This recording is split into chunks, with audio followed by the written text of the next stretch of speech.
2030.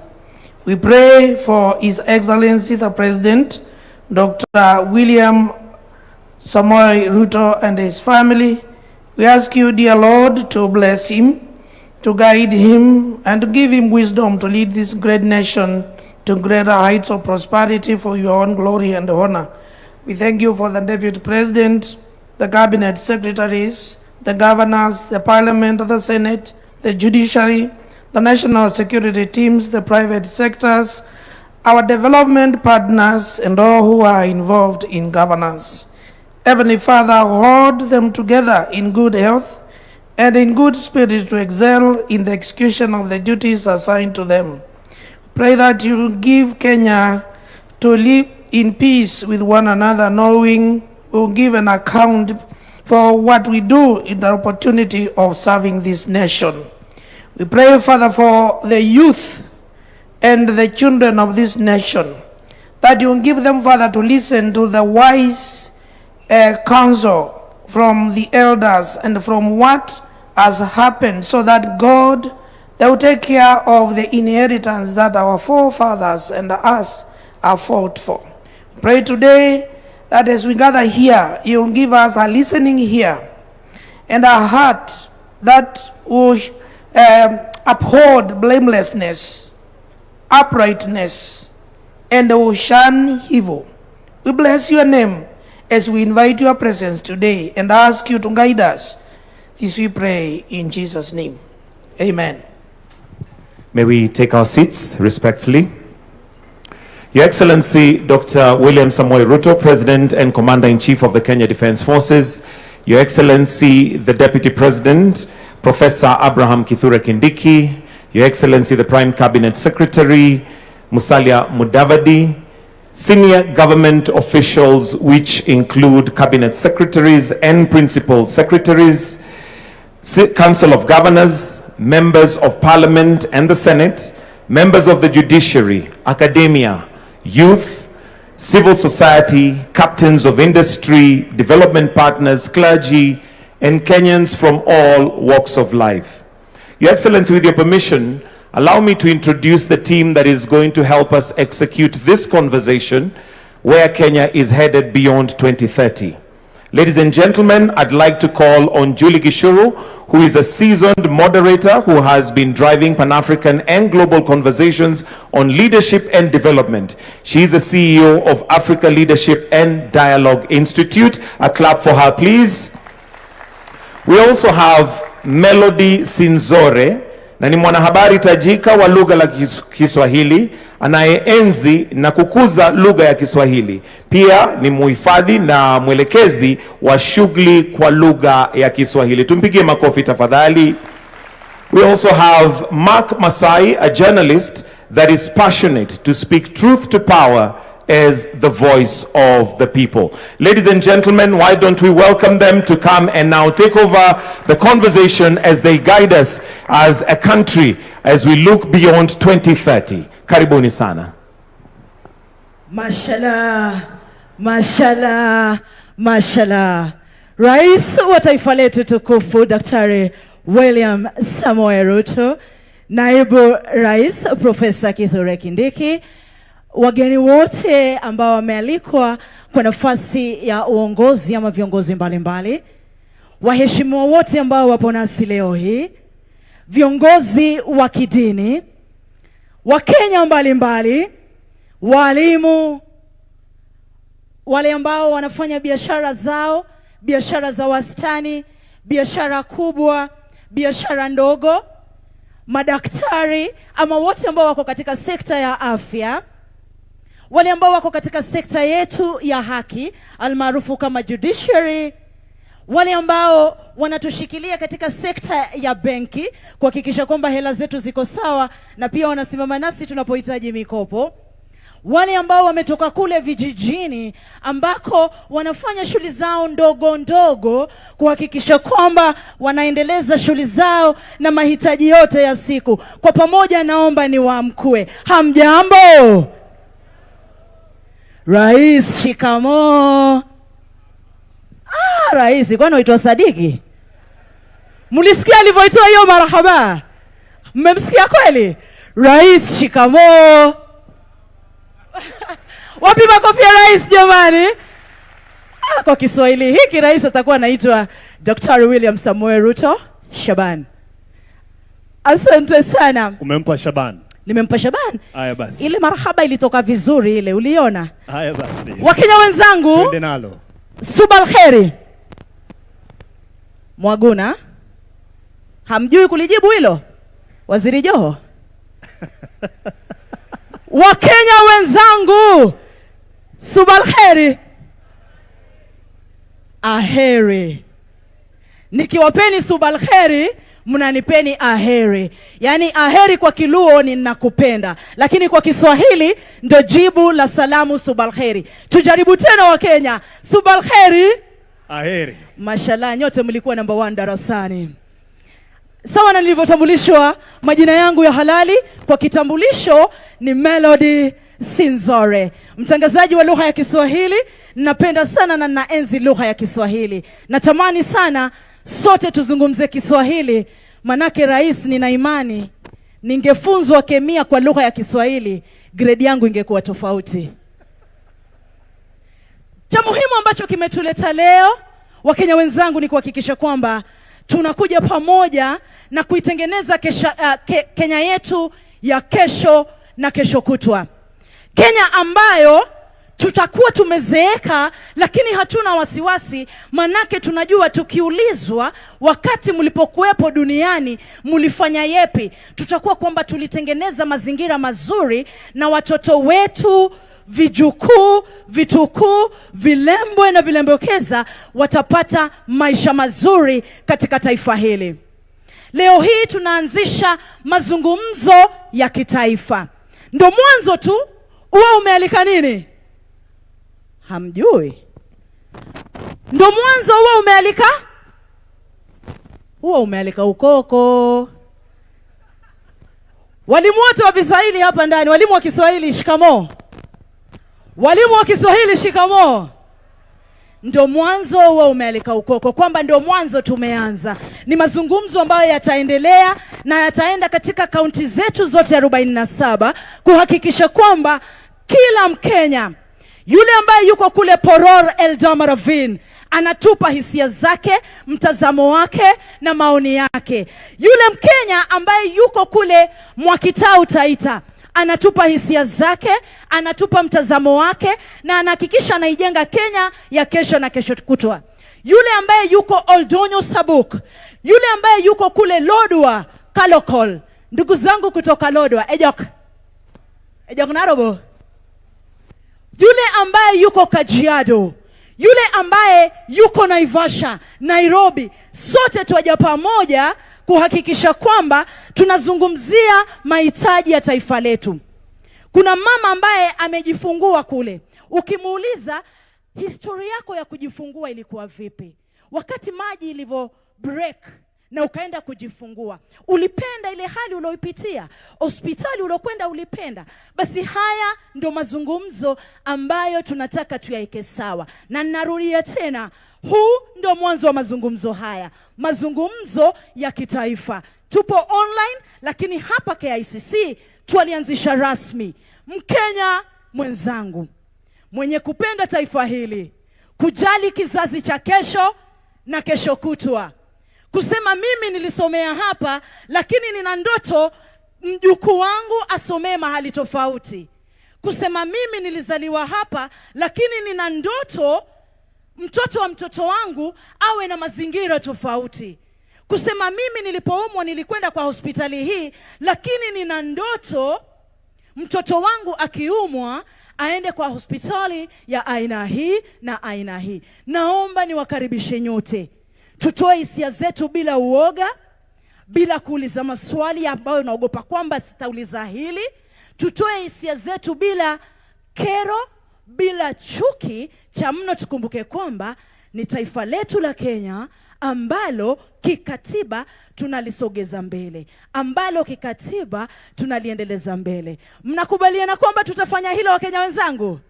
Tutaitengeneza Kenya ya kesho na kesho kutwa. Asanteni sana. Kwa mengi nilowachosha nayo, yupo kaka mwenye upara na ndevu. Asante sana. Asante sana to Melody. And nafurahia kuona Joe amepiga makofi sababu ya kipara na ndevu. Unajua unanielewa ndugu wangu Joe. Lakini pia nataka kuwashukuru wanahabari ambao wako hapa, watatusaidia kueneza mazungumzo haya, wako kule. Na pale pia wale ambao wako online nataka kuwashukuru kama wanahabari. Kama mwanahabari mwenyewe nasema asante sana. I'd like to acknowledge a guest of honor who I have had the honor of meeting. Young Adrian, just to stand up and we give him a round of applause. He is 7 years old. As you would imagine, Your Excellency, young Adrian Gwethe has a very busy itinerary, perhaps even as busy as yours, but he has cleared it just to be part of this national conversation. Let's appreciate him for gracing this launch of a national conversation of Kenya beyond 2030. Asante sana, you may have your seat, young lad, and he will be on stage to share one or two thoughts that he has about the future that he is looking forward to, that he will enjoy, he will realize, and that perhaps will outlive many of us here. But he's seated not too far from a generation that has seen it before. There's Professor Nyong'o and Professor Hino, who will also be here to give us a quick reflection of what they have experienced and what we can also realize as a nation. See, we're not just starting from thin air. We have something to look back at and look forward to based on what other republics have realized and are now living as a reality. So Professor Nyong'o and Professor Hino, we look forward to your remarks as well. Ladies and gentlemen, the people who will be on stage here will not be the experts per the definition that will be prescribing anything. This is just a conversation starter that we will come signifying that we will come to the people. We'll also be coming to you, seated all around us. And that's why we have this setup. We're having a conversation that is national, looking at the future of Kenya beyond 2030. And this will then, thanks to the media and the Fourth Estate, it will go to those who are watching us who are not able to join us here. And the conversation will definitely cascade to the corners of this nation. So to start us off, I'd like to call on a young law graduate who just graduated from law school, Migosi Maroa. Tafadhali, join us on stage to just give us a word from a youthful perspective of her hopes, as well as what she will be standing firm as a lawyer herself who's waiting to start practice. The one, yes, huyo ndo wakili namzungumzia to our security personnel. Ni huyo hapo ndo ataanza na sisi. Tafadhali mpishe aje tumpe makofi akija tafadhali to start us off on her hopes of what future she is looking forward to enjoying and holding all of us here accountable to realize for the nation. Karibu sana. Asante. Your Excellency, the President of the Republic of Kenya, the Deputy President, Professor Kithure Kindiki, Prime Cabinet Secretaries, government officials present, distinguished guests, ladies and gentlemen, good morning. Good morning. Your Excellency, when the young people heard that I'll be setting the tone for today's conversation, they sent me nikuulize, bag ni ya nini? Hechi unajua bag ni ya nini? Bag ni ya nini? Bas. Ati DP anasema the national conversation. Ati beyond 2030. Worry not, nitakwambia nikimaliza. My name is Mogesi Maroa. I am 23 years old. I was born and raised in a small village in Kuria in Migori County. It's at the border of Kenya and Tanzania. Now, growing up, I was always told by my parents that the future belongs to those who believe in the beauty of their dreams. Now,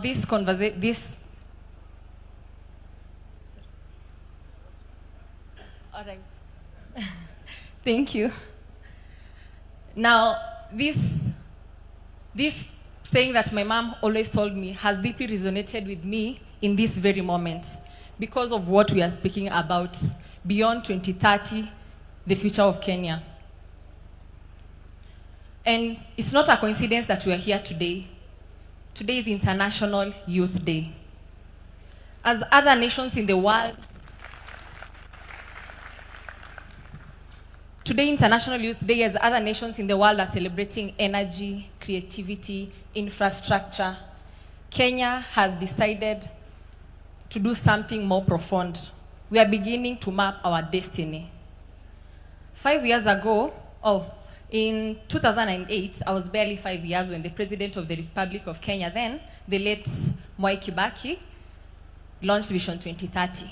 It had 3 pillars.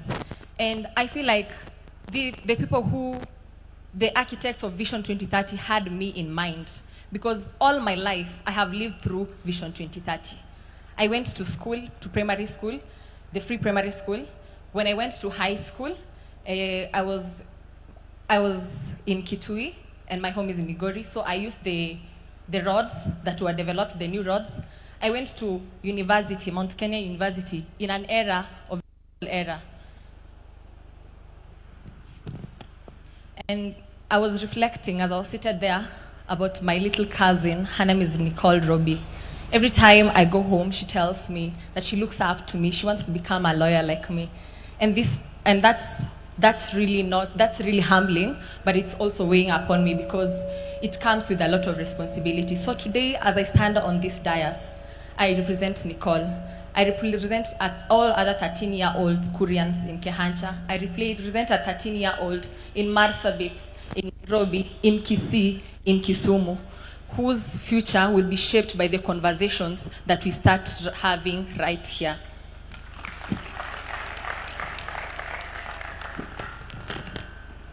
As a young lawyer, I cannot fail to honor the political pillar of Vision 2030. The reforms that were brought about by the Vision 2030, especially the Constitution of Kenya 2010. We talk about the electoral reforms, the political reforms, the judicial reforms, and our nation has fundamentally redefined democracy. Now, ever since I was born, I have always heard about the conversation on democracy, rule of law, good governance, and we have been talking about democracy, and I can see, and we can all agree that we have achieved it. Now, it's time we talk about development. Because we have talked about democracy for far too long. Ever since I was born, I've just been hearing about democracy. We have achieved it. Development, we cannot downplay the fact that we have done some development. We have seen affordable housing. We have seen roads have been constructed, but we wish to see more. The generation before us poured blood and sweat so that we can enjoy the freedoms that we're enjoying today. And I think that it's our time to live up to that.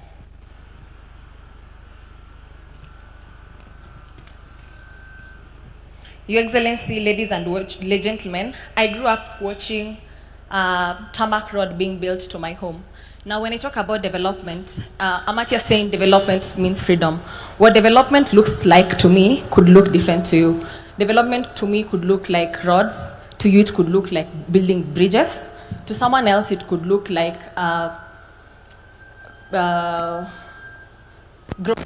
me.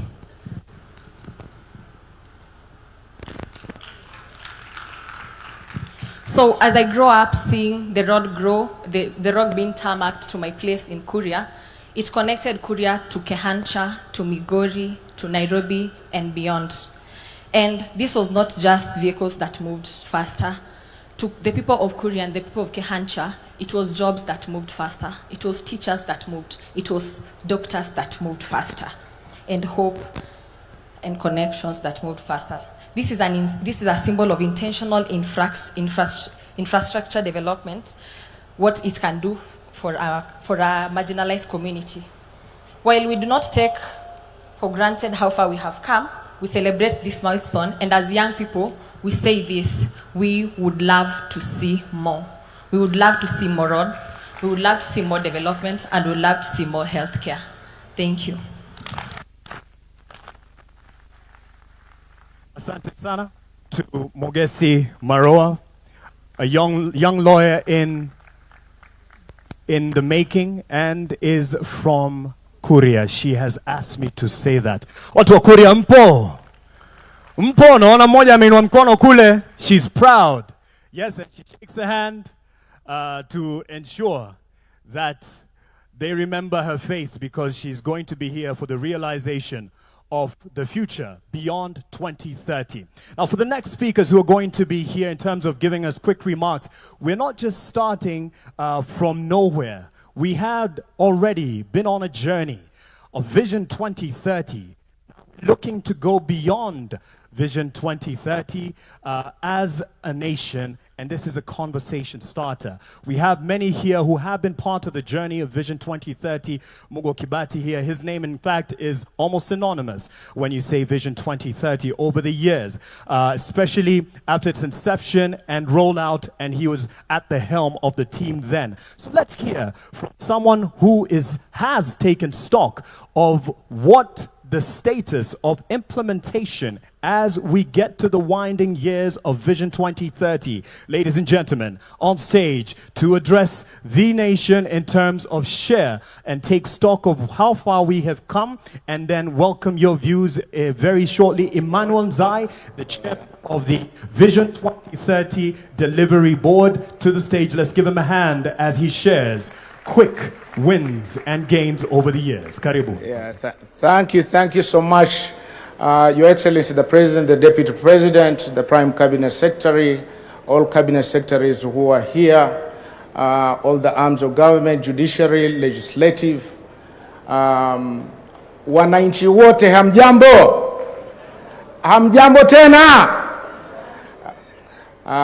Mimi jina langu naitwa Emmanuel Nzai, mimi ndio chairman wa Kenya Vision 2030. Na mimi si mgeni na Vision 2030. Mugo Kibati ametajwa, lakini Mugo Kibati na mimi ndio tulianzisha secretariat ya Kenya Vision 2030. Miaka baadaye mimi ndio chairman wa Kenya Vision 2030. Kwa hivyo ni kwa so much humbleness that I get to stand here, Your Excellency. We have much to talk about the Kenya Vision 2030 in terms of achievements, and we cannot do it in 1 hour, 30 minutes, or even a day. But we'll try to do this in a very quick way to see what we have done so far. As we all know, we'll talk through this. Go ahead. Sir, thank you. So I want to talk quickly about the background. The background, we know, we had the 4 pillars: the economic pillar, the social pillar, and the political pillar. We created the national value system because we knew that was one also of the bigger problems, especially to align with the new constitution. And then there's the foundations and enablers. Our aim was to transform Kenya into a globally competitive country, prosperous nation, and all what we have heard from this young girl here today. But a very quick perspective, what's the implementation approach of the Vision 2030? And I think this is very, very important to know why we're here today. The Vision 2030 was created 2008. The implementation process is through 5-year plans. The first MTP, 2008 to 2012, that was created mostly to shepherd the Kenya Constitution. After that, the Constitution was created. It was about the devolution. It's about the new architecture of the country, of the governance. And then from there, we went to Medium-Term Plan 3, and now we're into Medium-Term 4. In that process, and this MTP development life cycle, it's very, very important for us to know in terms of the space where it works within the policy-making framework as we have had it. It always starts about 2 years before. It cannot wait until at the end. So the last MTP was started out in 2021, July, and today we are in August. We are just about a month, but we are ready to do this, and this is a process which will take us through the next, the next 2 years or so. But in between there, one of the most important things, and so unique about this process now is not only have we to create the new MTP of 5 years, which will be one side into the 2030, because the MTP ends in 2028, it also has to also cross over to the next plan. And that's why we're calling it Beyond 2030, because we needed to bring it to the public, to the Kenyan people, in alignment to the Constitution, to have this conversation. Do we go on with this plan that we have had of moving into longer term planning? And that's why, ladies and gentlemen, we're here today. A very quick, so that you know, at the vision2030.go.ke, we have much of the reports which have created the foundation for the report that we are to talk about today, in terms of where is the Vision 2030 today, where do we stand? And for more details, you can find it on our website, the kenyavision2030.go.ke. Ladies and gentlemen, you will be happy to know that across the Vision 2030 projects, flagship projects and programs, there has been 312 flagship programs from 2008 until today. 878 flagship projects. A good example of a flagship program is the LAPSET, as you know it. It has many, many components. Any project that has many, many components, then it takes a long time, and there's a whole life cycle in terms of implementation. The flagship projects are just like of the expressway, which has a beginning and has an end, and you can measure that equally. The aggregate of these projects, ladies and gentlemen, wa Kenya wenzangu, we are at 66.1% of achievements implementation of the Kenya Vision 2030 projects from 2008 until today. Hiyo makofi haitoshi. Asanteni sana, and much of this need to be appreciated to the ministry, department and agencies, and more to the Kenyan people who have worked hard to do this. Today, these projects are still ongoing today. Now, let's go to the pillars in terms of the achievements as we have. We've had the political pillar, the foundation enablers, the social pillar, and the economic pillar. The economic pillar has the lowest, and that's a conversation which there is evidence to it from where we are as a country today. The targets that we put were very, very aggressive, 10% GDP growth consistently, that we have not achieved. And there is a whole conversation that we can have about that. But let's go to the political pillar. The political pillar was mostly about the implementation of the Kenya Constitution. It was about the reforms which we needed to do, the institutional legal policies that needed to be put in place. We have been able to do that. We are at 88%, and this is 100% on the targets, the performance contracts which have been signed by the ministry, department and agencies for us to be able to reach there. The foundations, enablers, that's the infrastructure projects that we see across the country which are happening. We are 61.6%, and someone decided to move to the other one. 61.6%, and then the social pillar, a very heavy one. That's where we have education, we have health, we have the human capital. We are at 59%. Just a quick glimpse, ladies and gentlemen, and I may not be able to do this much, but some of the projects which have been moving much of this line into the good percentage and achievements that we have. Very, very quickly, the SGR, Mombasa Naivasha, which is still also in process, the Nairobi Expressway, the Lamu ports, the rebats, and the associated projects. From the economic pillar, the deepened capital markets, that we have digital payment systems, the regional financial hub, and especially the special economic zones that we've had. In the social pillar, the healthy infrastructure, universal healthcare reforms which have been happening, the social protection funds, and growth of TVETs. Political pillar, we have discussed that. There is details for each flagship projects program that we can actually offer the evidence of how this got to happen and where it is at this point. I want to quickly go through this so that you get to see some of the key components: political pillar, devolution, 89%, national values, governance, rule and law at 81% to get that aggregate. The enablers, pillars, we can see how we got that, and in each of that we have the breakdown of the project underneath. The social pillar, again, you have the health right at the top with much of the reforms that we have had in the health sector.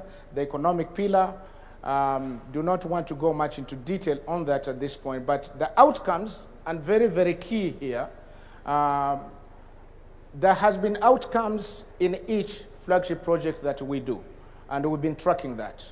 The real GDP growth, the target, like we said, was 10%. We have fallen short of that. It's been ranking between 4.5%, 4.6%. But nevertheless, as we know, and also our cabinet secretary has been talking much about this, we've been very resilient, and much of the reforms are kind of showing some of the good progress. One of my favorite indicators is the Human Development Index. The Kenya Vision 2030 has been about transformation, and the transformation is about which human being are you transforming and to what measure. What kind of prosperity is it? So the Human Development Index, we don't do it ourselves. The United Nations does it, and that's how we rank it. We are at 6 out of 1. We are doing good. Ladies and gentlemen, I will just jump over to a last one here to say this. The Vision 2030 has changed the country. It is evidence, it is not talk. Today, as we speak, we've been talking to the Kenyan people in the last 1 month or so, and to talk and to simply listen. And one good example that came up was very, very simple. Dangote today will not say he wants to go to Lamu and put in that sort of investment if it was not the Kenya Vision 20 LAPSET project which was done, for us to be believed outside of here, for it to guide policy, for it to have believability. And so through that, it's an example that we have across all other projects.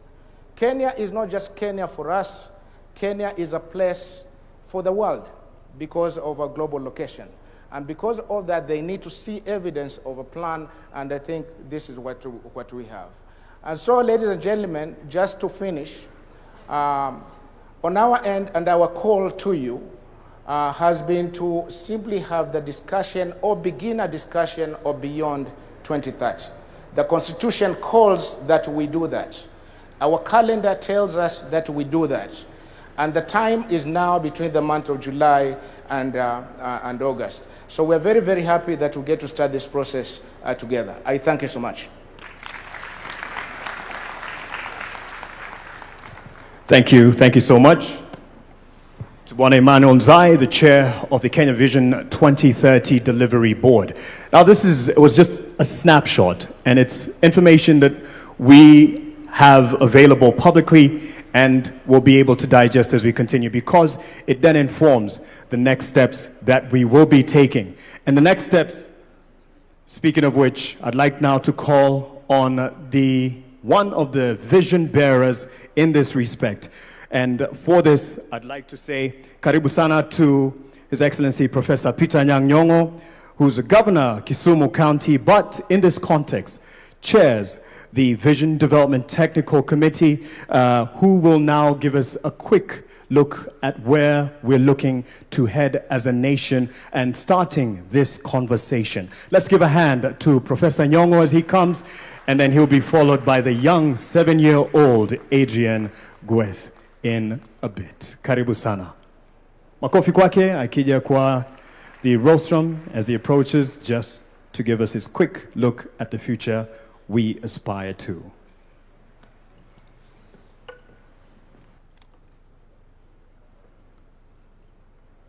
Thank you very much for giving me this opportunity to discuss very important subject.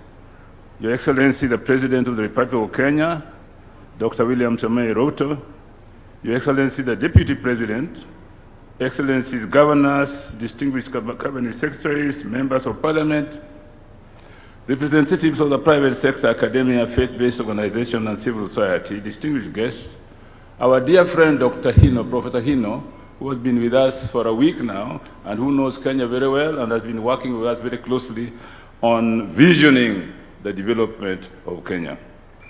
Thank you very much, Prof, for coming.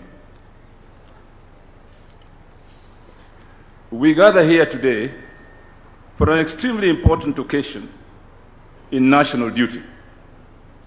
We are here to begin a national conversation on Kenya's development goals for the next few decades.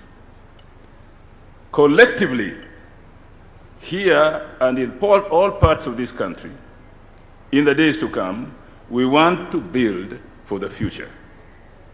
To build for the future, we must have a clear view of the future that we desire and commit ourselves to building it, block by block, until we achieve it. Many of us here today in this audience are perhaps asking themselves why this conversation is necessary at this time. Why now? There are three compelling reasons why this conversation should take place at this important time. First, our country has been guided by Vision 2030 as its long-term development plan since 2008. Implemented through successive 5-year medium-term plans covering the period 2023 to 2027, remains anchored on Vision 2030. But what happens after 2027? This is where medium-term plans becomes important. If Kenya simply develops another 5-year plan without first agreeing on the country's long-term destination beyond 2030, our planning process risks becoming another cycle of programs and projects without a sufficiently clear national direction. Vision 2030 was intended to transform Kenya into a newly industrializing middle-income country, providing a high quality of life to all its citizens in a clean and secure environment. With 2030 now just around the corner, it is necessary to take stock of how far we have so far come.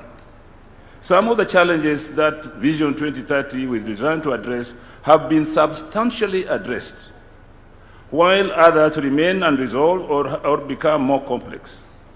At the same time, Kenya now faces new challenges that were largely non-existent when the vision was conceived. In a global and regional environment that has changed fundamentally since the vision was unveiled more than 2 decades ago. It is therefore necessary to begin planning for the period beyond 2030 and allow sufficient time to formulate our new long-term development goals through an inclusive, consultative, and participatory process in keeping with the Constitution requirement for meaningful public participation. Secondly, the context in which Kenya operates, both domestically and within the regional and global arena, has changed significantly since the implementation of Vision 2030 began in 2022. Kenya now has a younger and increasingly urbanized population, creating growing demand for infrastructure, energy, housing, and social amenities. Regionally and across the continent, Kenya also faces increased competition, including from neighboring East African community countries, as nations pursue greater economic, infrastructural, and technological competition. The global competitive environment is therefore far more intense than it was in Vision 2030, when Vision 2030 was launched. Kenya cannot afford complacency. Sustained investment, innovation, competitiveness, and strategic foresight are essential to ensure that the country does not fall behind. Globally, we are faced with new realities in economic and political fragmentation of the multilateral system established after the Second World War. Geopolitical tensions have brought crisis to our land in ways we have never envisaged. It is high time we began a conversation on how we escape the disruptions such as developments in the decades abroad.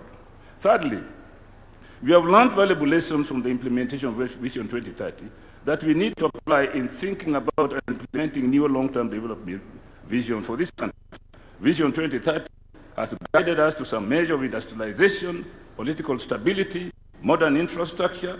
There is more to be done to enable us to transition to a high-income, high-value, resilient economy whose wealth is broadly shared among the citizens.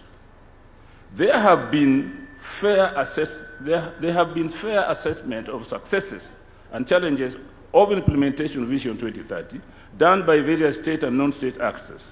Some of these assessments have gone further to attribute the limited achievement of Vision 2030 to certain explanatory factors, including but not limited to inadequate financial resources and a weak capacities for coordination and supervision of implementation. We will hear more of these perspectives in the course of this day and in future conversations. Ladies and gentlemen, let me at this point spell out a key feature of this conversation. First, it must remain a national and an inclusive conversation about Kenya. Despite the fact that general elections are due in just about a year, this conversation is not about the next general elections. Indeed, one of the lessons that Kenya must learn from the countries that achieved socioeconomic transformation in recent history, in Asia, for example, is that long-term development goals must not be disrupted by electoral cycles and the political leadership that such elections bring up from time to time. Your Excellency, ladies and gentlemen, it is important to note that we do not have a plan yet at this time, except for some guidelines on how to produce it. This meeting is therefore the first step in a journey that must not be rushed. Let us give ourselves reasonable time to have an inclusive conversation among Kenyans regarding the future of our nation. Let us join this national conversation with open minds and a shared sense of purpose to imagine and craft our collective future as one Kenyan people and build consensus on how best to achieve our national goals for shared prosperity. Thank you very much.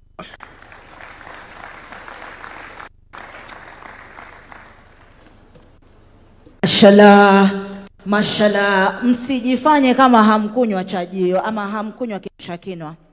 Hakukuwa na breakfast upande wa pili? Kwa mayo, hakukuwa na breakfast upande wa pili? Asante sana Prof. Asante sana Profesa Nyang'nyong'o pamoja na wenzake, ndo wale ambao walitufikisha hapa tulipo Vision 2030. Lakini ni jukumu lako, wewe mkulima, wewe mwalimu, wewe mama mboga, wewe mfanyibiashara ya wastani na ile kubwa, ni jukumu lako wewe wakili, na ni jukumu langu Melody Sinzore kuhakikisha kwamba tunaboresha Kenya ya kesho na kesho kutwa. Na ndio maana tunaliendeleza hili, na nimesema ndio mwanzo tumelianzisha na litaendelea sana. Kuna mtoto mdogo ambaye tunajua wana akili nyingi sana, anaitwa mtoto Adrian Gweth. Najua wengi wenu katika umri huu wa miaka 7 mngeambiwa msimame mbele ya pastor, wacha rais, mngeambiwa msimame mbele ya mtumishi wa Mungu, wangapi wangesimama? Mwajifanya kwa sababu rais yupo, hamngeweza. Lakini kuna mtoto hapa ambaye anakuja kutuelezea pia yake mawili matatu. Kenya tunayoitengeneza ni Kenya ya mtoto kama huyu na wenzake ambao wanaishi katika ulimwengu wa mitandao, ambao wakiingia online wanasema mbona lile taifa wanafanya vile, mbona sisi hatuna hilo. Akiingia mtandaoni anasema mbona wale wanafanya hivi biashara na sio sisi. Lakini hapa tulipo, tunapolianzisha hili, tuna uwezo wa kumpa mtoto Adrian pamoja na wenzake Kenya hiyo. Tutaweza, hatutaweza? Na kwa pamoja, this is a symbolic way ya kumpeleka mtoto kwa Kenya ya kesho na kesho kutwa. Watu wazima jamani, tumshabikie mtoto. Mashallah. Asante sana. Anaitwa Adrian Gweth. Take it away, Baba. Good morning, Mr. President. My name is Adrian Gweth Ombuni. I am 7 years old. In 2060, I will be 41 years old. My dream for Kenya, I would like to see good school for all children, good hospital for everyone, clean water for every home, clean roads everywhere, more jobs for young people, happy and safe families, clean towns and cities, more trees and green spaces, our animal protected, peace in Kenya. Mr. President, I want to grow up in a happy and safe Kenya. I want Kenya to be a country where every child can dream and achieve their dreams. Thank you, Mr. President. God bless you. Wow, wow, wow. Jamani wazazi simnigawe huyu. Asante, asante. Thank you so much. Mark? Yes. That is a leader. That is a leader. Thank you to Adrian Gweth. And now, ladies and gentlemen, would like to call on someone also who's taken up the throes of leadership in his own aspect and respect. The young lad is called Ahmed Rashid. He is a president at the University of Nairobi and, of course, taking up leadership and speaking to the future that he aspires to achieve together as a nation. Ladies and gentlemen, Rashid Ahmed. Thank you, thank you.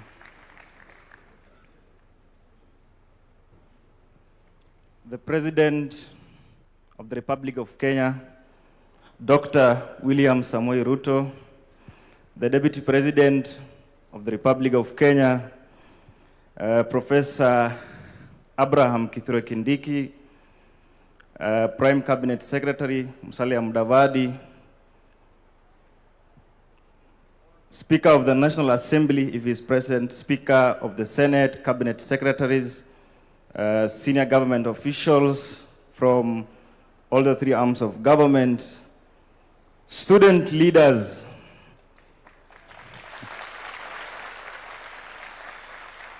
ladies and gentlemen, good morning. Good morning once again. I want to take this opportunity to thank the organizers of this event for giving me the opportunity to speak on behalf of the young people of Kenya. This is a golden opportunity, and I know the drafters of this vision will agree with me that the vision of Kenya beyond 2030 is already at the implementation stage. Already there is the implementation of youth inclusion in leadership and governance. I'm facing this side because I'm told this is a conversation. Therefore, I should not make a speech. Your Excellency, I want to take this opportunity to say that many young people, including myself, were not part and parcel when the Vision 2030 was being launched. But I am as well a beneficiary of the Vision 2030, the free primary education, Your Excellency. Your Excellency, I represent a generation, the young people of Kenya, who not only question, but are as well ready to provide solutions and suggestions. Comrades, power! We will not only question, but we will as well provide solutions and suggestions.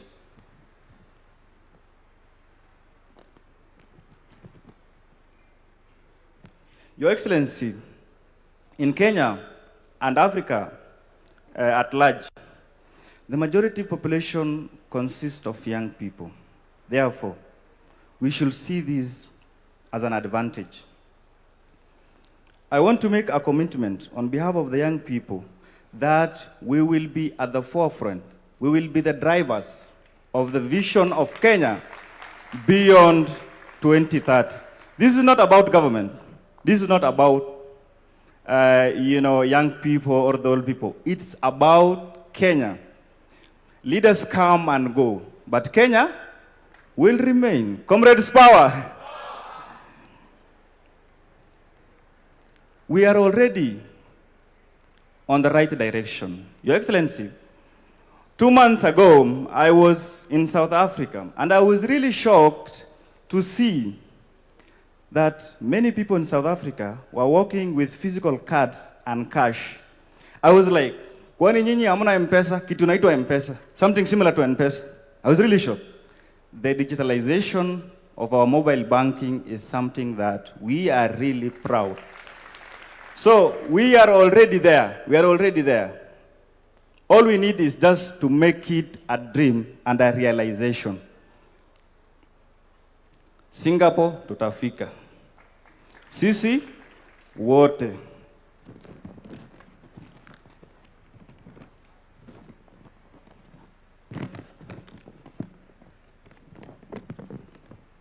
Your Excellency, and I will read this in verbatim.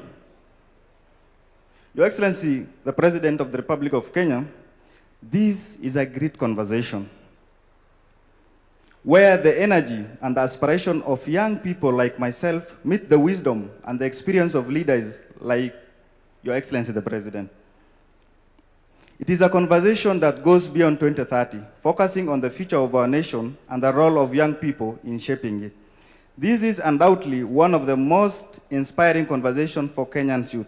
Our commitment is reflected in your appointment of our youngest Principal Secretary for Youth Affairs, P.S. Fikrini Jacobs, a clear demonstration of your confidence in young leadership. After more than 12 years, we are finally seeing the renewed hope with the long-awaited National Youth Council elections coming in October.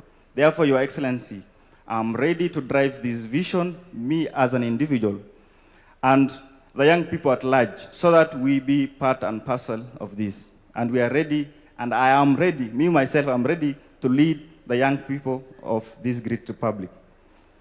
Your Excellency, niko na salamu kutoka University of Nairobi. I know you are alumni 001.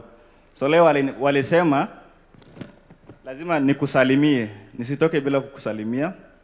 Pia niko na salamu kutoka the students from all the universities in Kenya. The students, leaders specifically, some have traveled all the way from Turkana, Lodwar, Homa Bay, Garissa, Mandera, and they are here to witness the launch of this vision. I heard someone saying that when someone is meeting the president for the first time, they usually cry. So I have just carried my handkerchief just in case.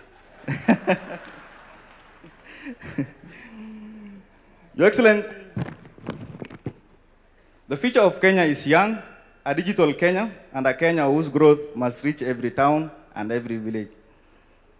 I come from a constituency called Ijara in Garissa County, and I want to imagine a future where someone do not necessarily travel to Nairobi, maybe, let's say, to access a certain service.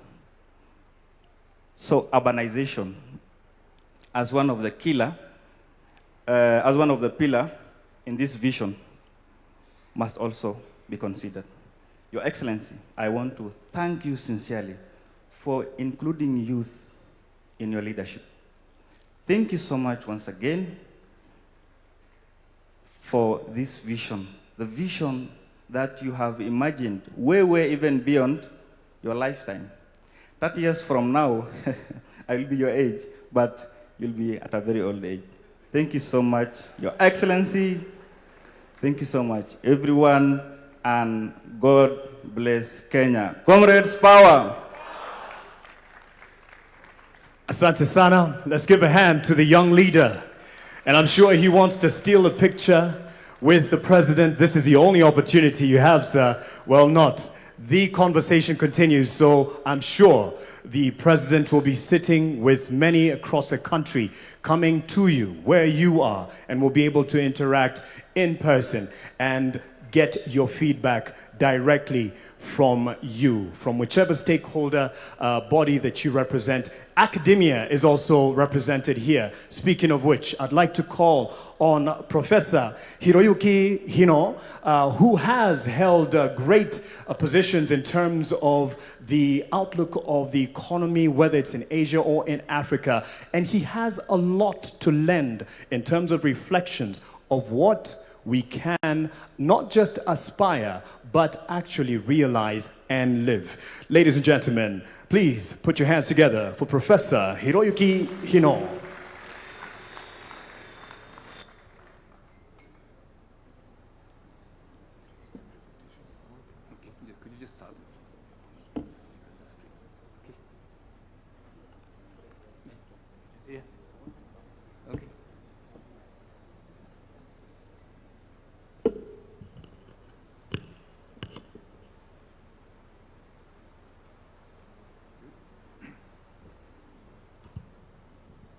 Your Excellency, Dr. William Ruto, the President of the Republic of Kenya, distinguished guests, Thank you. I'm most grateful for this opportunity to speak with you at this conference, which launches a nationwide consultation to forge consensus on a vision beyond 2030. Your Excellency, I'm deeply gratified that you continue to honor a conversation you had with the late Right Honorable Raila Odinga only a few weeks before his untimely departure. Immediately after that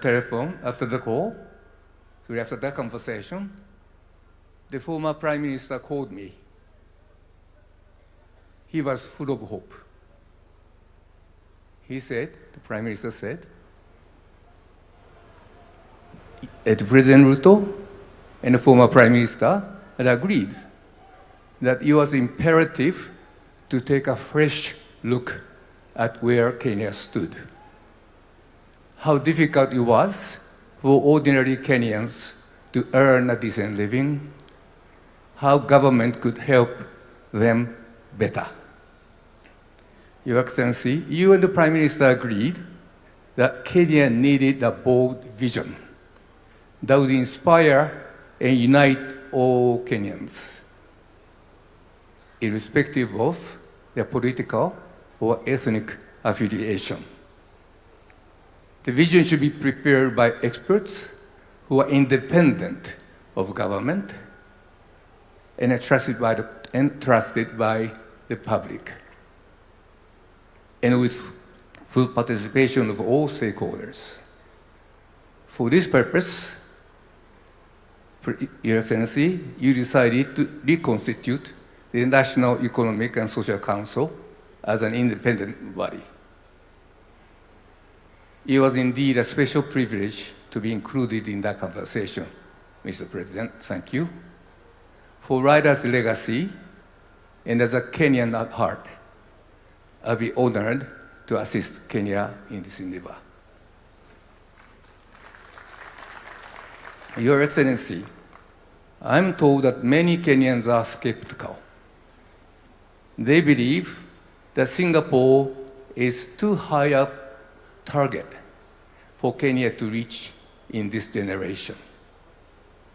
I agree that reaching Singapore's level of development in the next 30 to 40 years will be difficult. Singapore's income per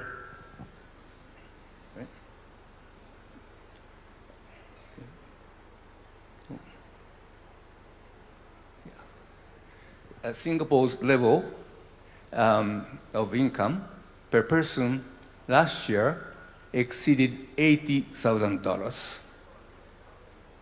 This in Kenya, the income was just over $2,000. Huge difference. But I would say this to the skeptics. Kenyans possess personal attributes that can power extraordinary growth. The Asian miracle was driven in important part by the strength of its people. Hard work, motivation, discipline, and cooperation. During my 5 years as economic advisor to the Prime Minister, and later a senior advisor to the then Deputy President, William Ruto, I often visited the Amref Dagaroti Child in Need project. There, children who once worked on streets received compassionate educational, medical, and psychological support, along with vocational training and opportunities in theater, music, and the arts. I was deeply impressed. Those young people were entrepreneurial, energetic, and highly motivated. And after all, they were happy despite the hardship they endured. Scientific evidence support. Can you see? Next page. Scientific evidence supports my favorable impression of Kenyan children. Since 2008, my colleagues, Professors Jennifer Lansford of Duke University and Professor Paul Oburu of Maseno University, have been studying 100 children and their parents in Kisumu using well-established methods of developmental psychology. Their findings show that Kenyan children are more optimistic and persevering than their peers in several developing and developed countries.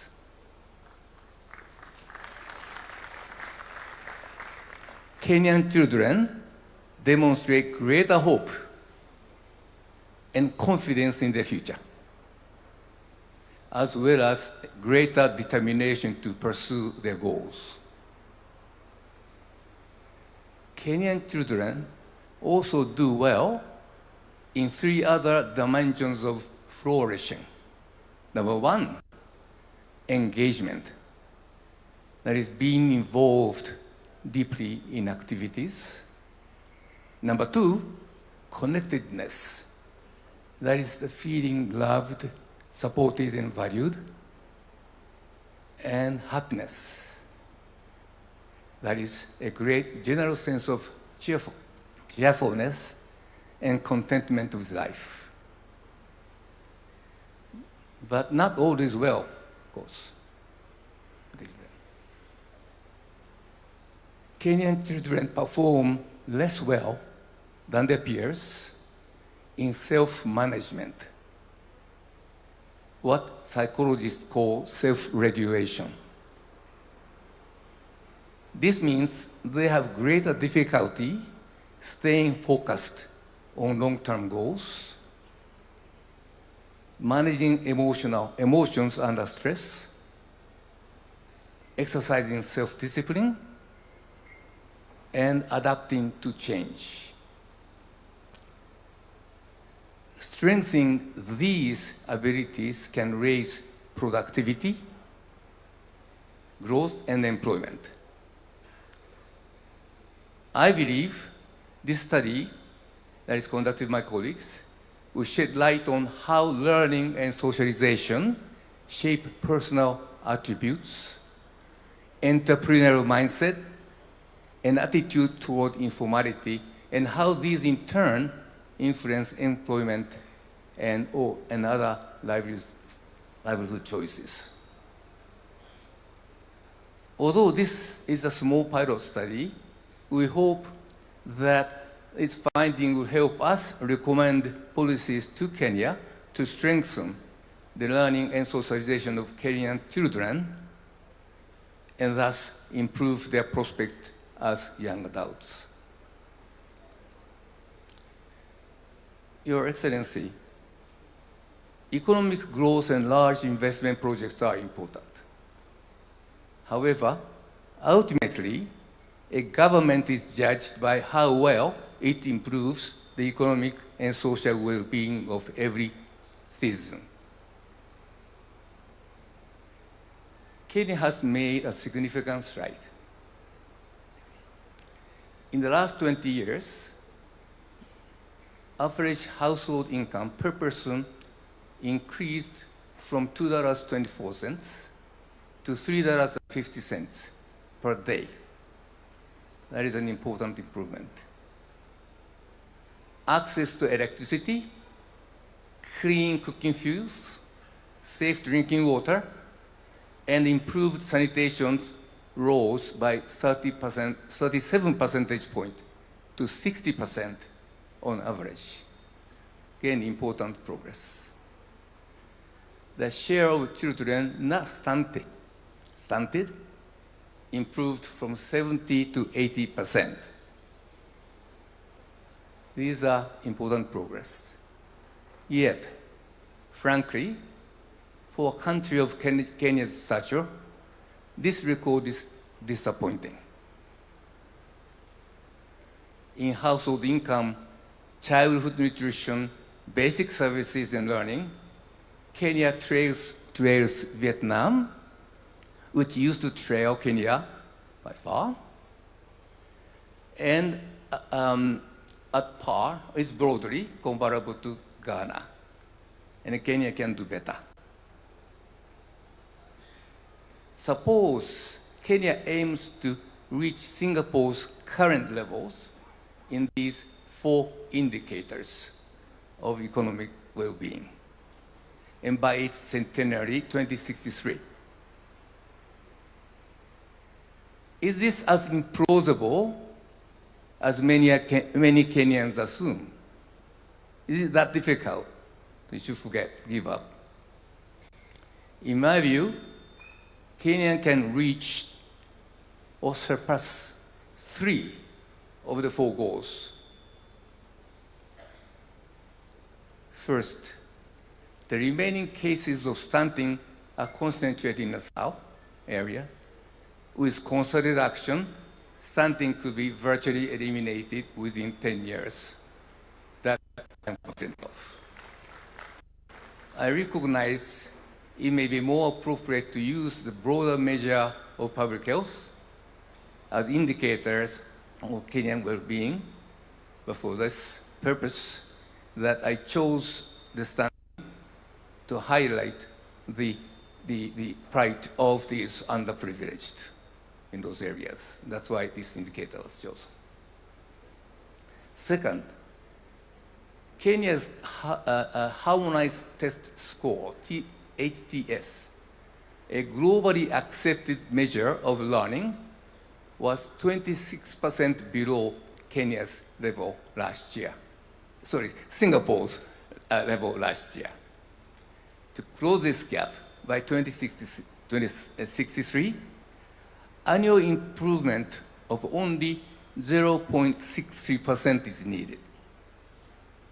This is achievable if Kenya continues to improve the quality of primary and secondary education. It's doable.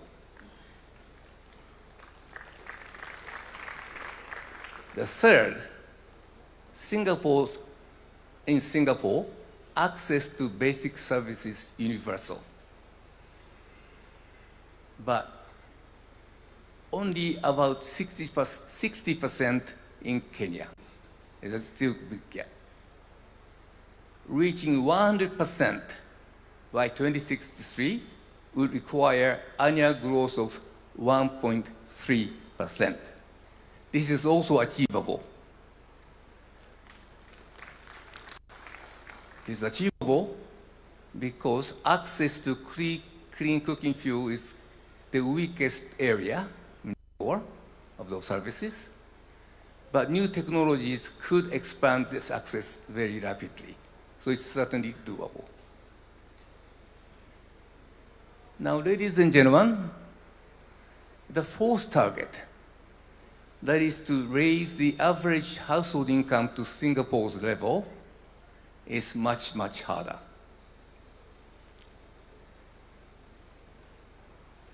This would require income per person to grow by more than 10% per year for 35 years. That is a very tall order. So what should Kenya do? So Kenya must accelerate economic growth first.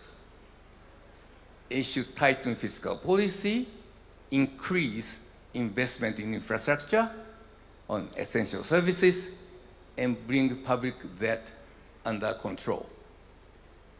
It must also continue to support private enterprises. Reliance on private sector has been the hallmark of Singapore's development. These are the basics that has to continue. But even if this is done, without additional impetus, growth is likely to hit a plateau in Kenya. Over the last several decades, most middle-income countries have failed to cross the high-income level threshold. And this is the phenomenon known as the middle-income trap. It's hard to cross the high-income threshold. And Kenya will face an additional challenge. International trade has become less predictable.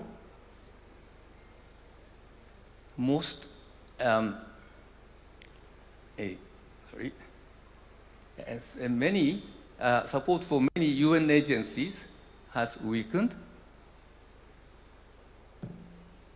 and development assistance, ODA, has fallen sharply. So it is more difficult. Against these headwinds, Kenya would do well to achieve and sustain annual per person income growth of 5%. Kenya would do well, 5% growth.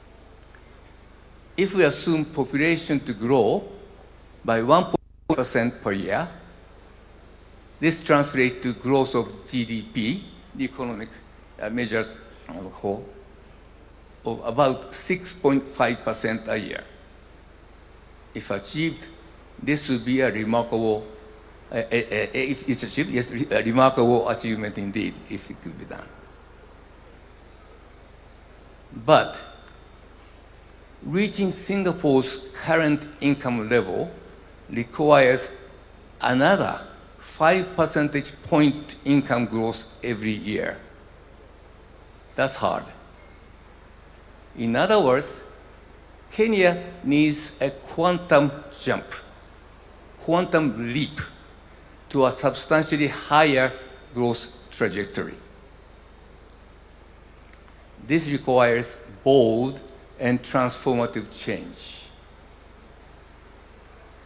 Kenyan flower, thank you. The Kenyan flower industry is an example. It illustrates the transformative change we are looking for.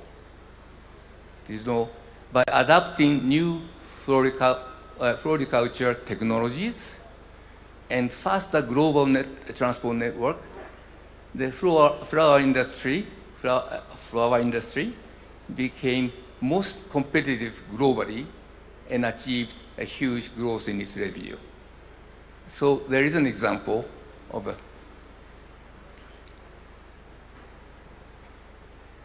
Kenya needs similar transformative changes throughout its economy and society. What could bring the transformative changes we desire? Answers to this question should emerge from the national dialogue and the work of committee of experts that I hope the President will constitute. At this stage, I would offer a few observations. First, AI, artificial intelligence, will no doubt transform economies and societies, many aspects of it. But now, at this stage, we do not yet know exactly how they will transform. So this is an area that we should draw on leading global experts as Kenya develops a new vision.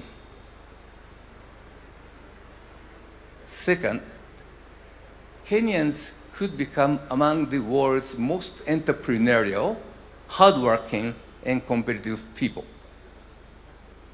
if their children's productive attributes are fully nurtured. In my view, this requires a review of the formal education system in Kenya now. The scope of education and learning should be expanded beyond cognitive skills to include broader self-management and other capabilities in Kenya education. That's been done. Third, inequality in Kenya is high. Kenya is an unequal economy. The poorest 20% of Kenyans receive only 5% of national income, whereas the richest 20% receive one half. Richest 5%, 20% of income, poorest 5%, only 5%. Narrowing this imbalance would raise income of ordinary household and bring Kenya closer to the income growth trajectory to Singapore we are looking for. Three possible remedies deserve considerations this inequalities. One is to increase government support to people in need of help. In Singapore, the government transfers about $7,300 per person per year. In Kenya, guess how much? $220. Kenya can increase this amount. The other possible remedy is to embrace small, informal enterprises rather than dismissing them. Professor Charles Piot, my colleague and I, conducted a study of informal enterprises in Kenya, Ghana, and Nigeria. The study shows informal enterprises can grow fast, especially when owners' informal characters are combined with informal ways of doing business. They can grow fast. They do not necessarily need subsidized government loans. Privately financed microfinance can work well. Inequality should be a central element of the national consultation. Finally, corruption damages the economy and weakens the social fabric. Curbing corruption will be a truly transformative for Kenya.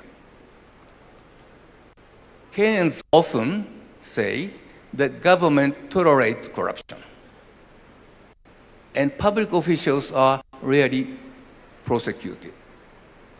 I agree where there is sufficient evidence, those responsible must be brought before the courts. But citizens also have an important role to play. When citizens witness or learn of corruption, they can expose them through social media. As we saw 2 years ago, social media movements can be a powerful force for accountability. So Kenyan citizens should take active role in curbing corruption as well. I welcome the conflict of interest law and electronic procurement system that was introduced as part of broader governance reforms supported by the World Bank. Priority now is to enforce those measures fully and consistently, and citizens should help by staying vigilant and demanding accountability. To conclude, the national consultation launched today will be a major asset to setting the stage for transforming Kenya to a first world economy. In this speech, I've highlighted 4 themes for the national consultation: childhood learning, support for the poor, micro-business development, and the fight against corruption. I'm confident that other important ideas will emerge through this national process. Ladies and gentlemen, Raila dreamed of a new Kenya where ordinary citizens enjoy a decent life and look to the future with full of hope. His dream, Raila's dream, was to empower young Kenyans to live their dreams. Your Excellency, you shared the Raila's dream and had a deal with them. And that deal is a new vision. Your Excellency, you have triggered the curiosity of Kenyans. Stay the course to the end, please. And to the people of Kenya, remember this: Singapore is reachable. Thank you.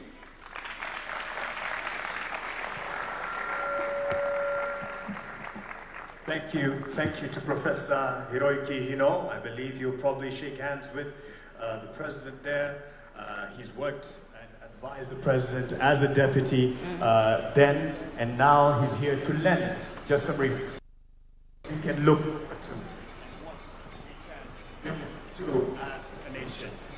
Beg your pardon for that. And the conversation continues and will be coming to you as I believe we have people following us online and on radio and on television. And this is a conversation as much for you as it is starting for us here, convened in this meeting. Kwa wasioelewa sana alichokitamka ndugu yangu, anasema kwamba ni mazungumzo ya kitaifa ambayo tayari yameanza na yataendelea. Hapa tupo katika ukumbi huu wa KICC. Lakini mazungumzo haya yanaendelea kwenye mitandao ya kijamii. Nimechungulia nikaona live handle ya X ya Mr. President is live. Haucheki nao? Wapi makofi kwa X handle ya Mr. President jamani? Wako macho, wako na sisi sana, na nikajuzwa pia handles zote za afisi zote za Ikulu pia ziko live, na ndo ulimwengu ambao tunawishi, ulimwengu wa kileo. Nataka tujishebedue kidogo, tunyoshe misuli kidogo, manake tunajua kwamba upande wa nyuma umri umesonga, miguu kidogo inaanza kufaganzi, si ndio? Kuna mtu hapa nikimwambia nyanya mkuu Kabogo, sinaangalia hivyo, kimguu akijaanza kufa ganzi. Mheshimiwa Kabogo, hebu fanya hivi kidogo. Niliwaambia ona ameshindwa. Najua miguu imekufa ganzi kidogo, kwa hiyo nataka tusimame tuweze kujishebedua, lakini kidogo niwakumbushe hili. Kitu ambacho kinanifurahisha sana kuwepo kwenye jukwaa hii leo hii, nilipokuwa mtoto mdogo, mamangu ndo huwa anaelezea hiki kisa kwamba nikiwa na umri kama miaka 6 vile, nilimwambia mamangu ninataka kuwa mtangazaji siku moja. Na nikamwambia mama, natamani nisiwe mkubwa kama wewe kwa kuwa sitatoshea ndani ya redio. I'm happy mmenielewa. What does that mean? Kwamba kipindi hicho ningeulizwa, Melody Sinzore, unataka kuwa mtangazaji, tukusaidieje siku za baadaye uwe mtangazaji? Ningesema nataka mtengeneze redio kubwa ambayo nitatoshea ndani. Si mmenielewa?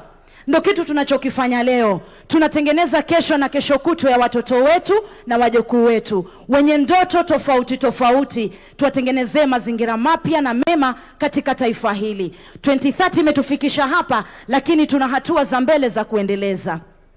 Kati yetu najua yupo mwanamuziki ambaye anatutumbuiza, lakini kwa wasiojua, najua pia media houses tayari zinapeperusha matangazo haya moja kwa moja. Na wanauliza huyu Melody Sinzore ni mtangazaji kutoka wapi? Ni mtangazaji wa Radio Citizen FM. Chemichemi ya ukweli, stesheni nambari... mmesema wenyewe. Stesheni nambari... Asanteni sana. Mabibi na mabwana, wachumba wanaopendana na wanaovumiliana, wanaotafuta wachumba, wanandoa na wanandoa watarajiwa, kwa pamoja naomba tumkaribishe the one and only Guardian Angel kwenye wimbo wake Kenya.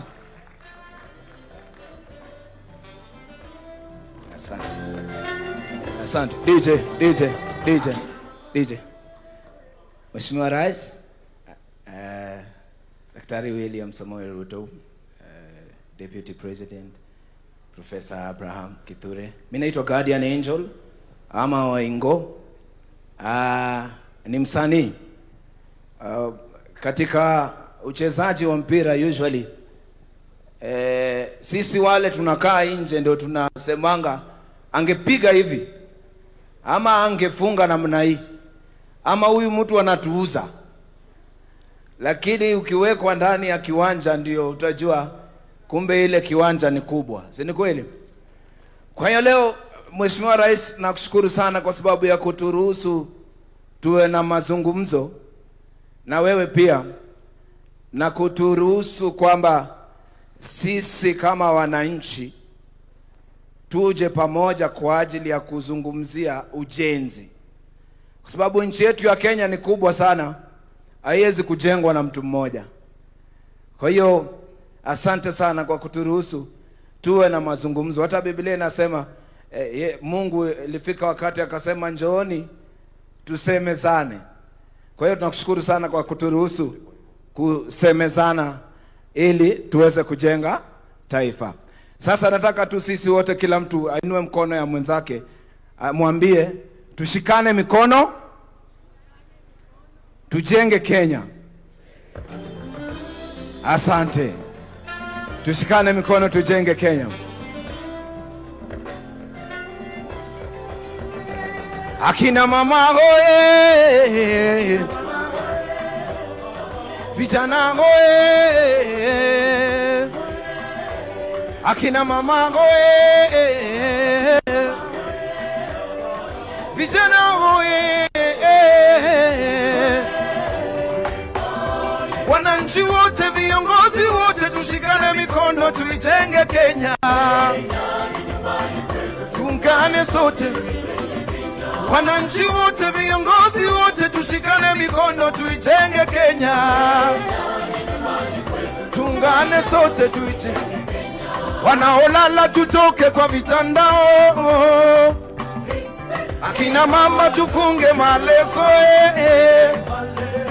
tusiwatukane viongozi kwa mitandao.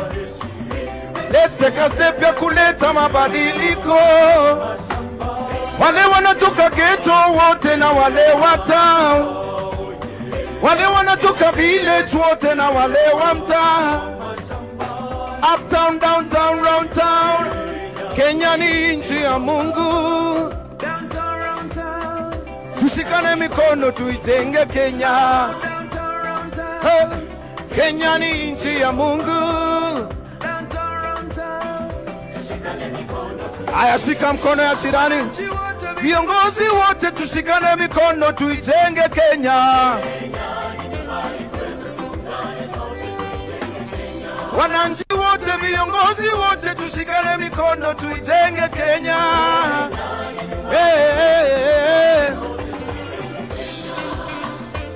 Asante sana.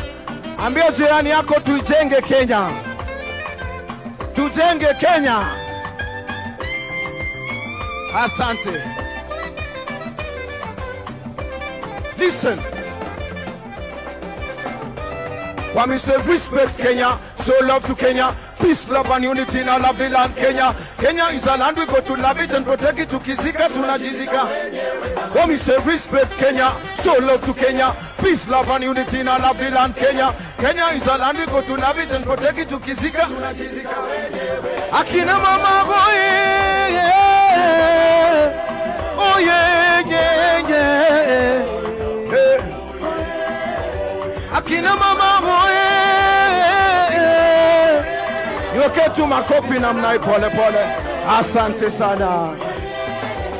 Akina mama boy,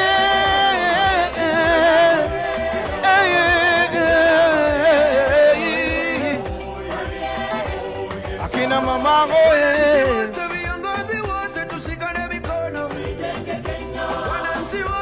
Sema tujenge Kenya. Twende. Tujenge Kenya. Kila mtu twende.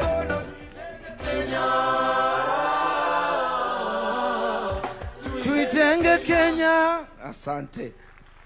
Mashallah, asante. Naomba tuketi jamani, asanteni sana kwa heshima hiyo. Naomba tuketi, asanteni sana.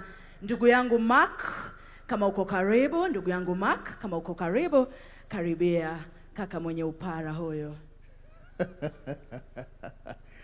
Everyone is accommodated, wanao vipara, wale wanao wamebarikiwa na nywele.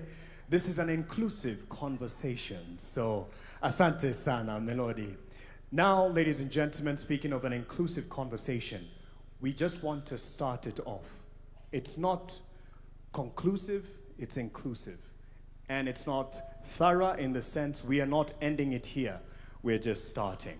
And for that, I'd like to call on Julie Gishuru, ladies and gentlemen, who will be steering that conversation. As she stands by, we'll put some things into context in terms of the journey that has been on the screens that are around this room, and I'm sure those following us from home will be able to follow this. It is just a true testimonial from wananchi ambao wengi wao hawako hapa, but they have had the impact of the journey that we've had so far. And right after that, Julie Gishuru will be taking stage to steer the conversation that starts today. Asante sana.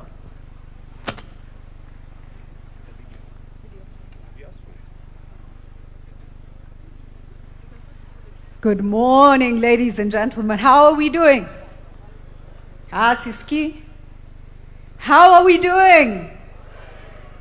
Tuko hapa kujenga Kenya. Kujenga nchi yetu. I want us to reflect for a moment, and we're going to have a video on just now.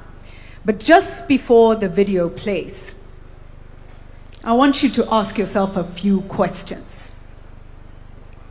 What is Kenya? Think about it. To you, what is Kenya? The other question I want you to ask yourself: how many nations enable their people to come together in a collective conversation on who we are and who we seek to become? How many nations? Our neighbors in Africa, around the world? How many nations give voice to the citizen in the way we are about to? And so please reflect on that A video will play, and I'll come right back on the stage. Thank you.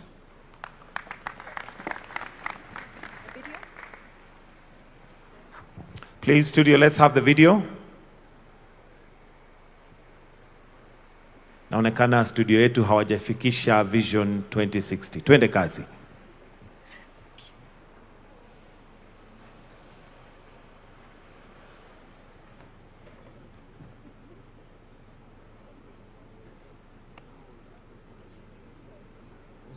Question anyone has asked about Kenya this year, because in 1960 a small island with no oil and no land asked exactly the same thing.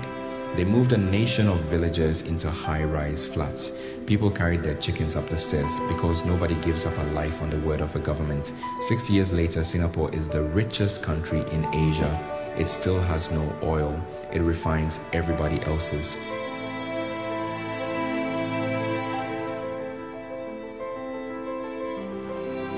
In 1965, a Kenyan and a South Korean earned the same money, $110 a year each. Today, the Korean earns $36,000. The Kenyan earns $2,400. China passed us, Vietnam passed us, Bangladesh passed us, Ghana passed us. Vision 2030 promised a middle-income country by the end of this decade. 4 years out, the government's own verdict is one word. So a plan for 2060 must survive a harder question than economics. Why trust the future to people you do not yet trust with the present? Hiyo maneno ya Vision 2060 is a call. The critics are not a footnote in this film. They are half of it. National development must never be left to chance or short-term politics. A charter written by Kenyans, built to outlive whoever is in the State House, but paper is only paper. What does it look like on a Tuesday morning? 5 million people, 12 million journeys a day, a road network designed for a town. 30 kilometers underground, 25 stations, Eastlands to town in the time it takes to finish a phone call. Nairobi first drew this line in 1948, and again in 1972, and again in 2014. This time it is cabinet approved, county approved and priced. 1 trillion shillings. We are growing the wrong way. Outward, plot by plot, eating the farmland that feeds us, then running a road, a sewer and a power line to every plot. 1 sewer serving 50,000 people instead of 500. Housing and food security are not competing for the same land. They are competing for the same decision. Living is the simplest test there is. A tap that works, a roof that is yours, a clinic in walking distance that has the medicine, a school where the teacher has been paid. The levy has taken 212 billion shillings off Kenyan payslips. By the government's own count, 8,367 homes are finished. That gap is not an accounting error. It is the whole argument. Africa's most famous slum, taken down block by block and rebuilt on the same ground for the same people. 10,000 people in Zone C and D were given 13 days and 60,000 shillings to move. The building is the easy part. The question is simpler and harder. Who gets the keys? For 60 years, farming here has been a bed placed twice a year on rain. 1 million acres under irrigation is not a poem. It is a decision about whether we eat what we grow. Galana Kulalu has been announced and re-announced since Vision 2030 was young.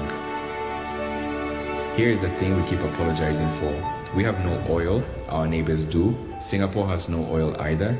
You do not need the resource, you need the position, the port, and the people. We have all three, 700,000 barrels a day. The crude, our refinery, sold back to the region and onward to the world. A duty-free port and 60,000 jobs if the promise holds. There's one thing we have never needed a plan for. The best in the world at running on dirt roads in borrowed shoes with no system at all. Imagine what happens when we build one. Sport is not a medal, it is a pitch in every ward. So the next one is found on purpose instead of by accident. 11 months, the stadiums are not finished. Nigeria turned Afrobeats into an export. South Africa did it with Amapiano. We had the talent. What we never had was an industry, a studio in the estate where you already live, and a royalty statement that is not zero, because a country that cannot pay its artists doesn't have a creative economy. The same bill that promises artists their royalties also carries the power to take content down. Half of us are under 20.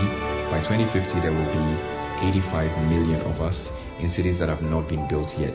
Every one of those pictures is a decision someone has to make. Not a dream, a decision with a budget line and a name on it. They laughed at Singapore too, then they visited. It turns out you can build a country and still keep the chicken. You just have to decide to.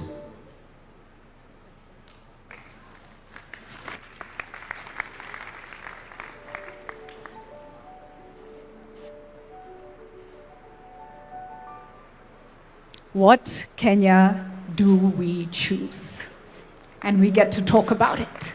We get to talk about it.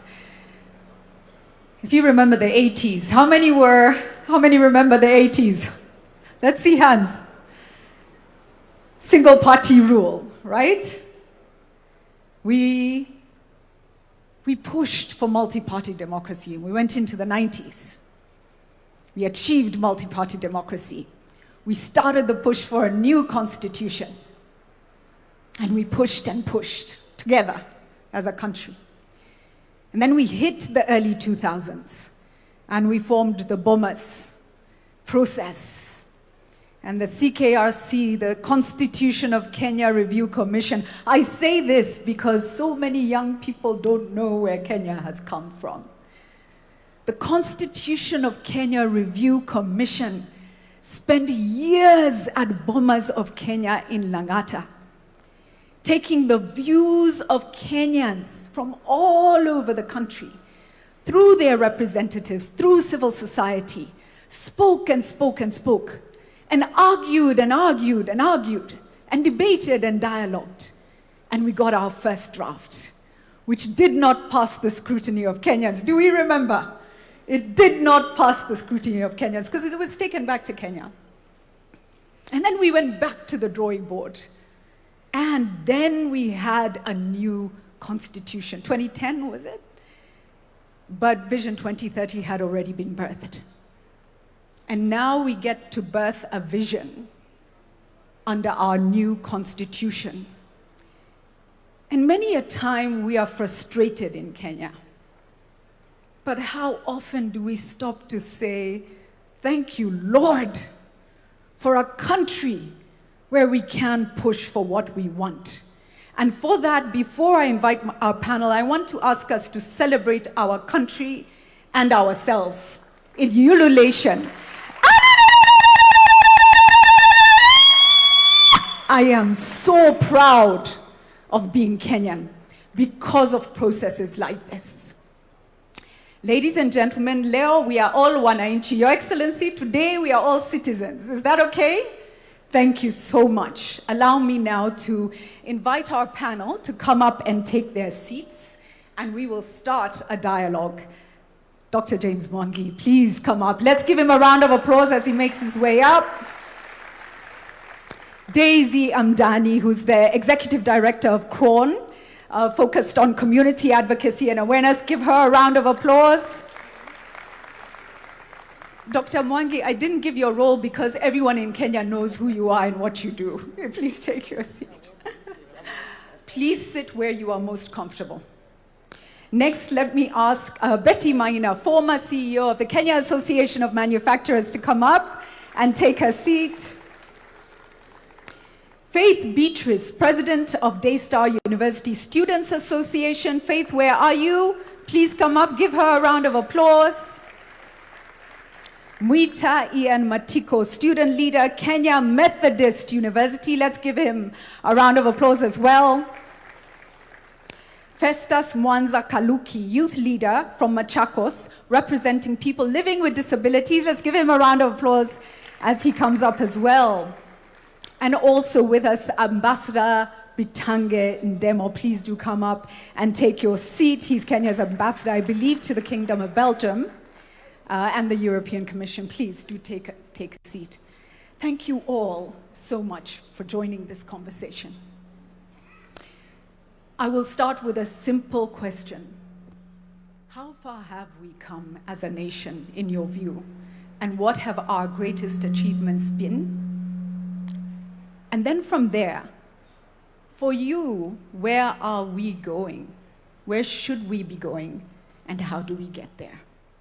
Can I start with a youth voice? Faith, kick us off. Thank you. Thank you so much for this opportunity. So one great achievement that we've seen is the development in terms of roads. We've seen Thika Super Highway under Vision 2030. That's one of the developments for Vision 2030.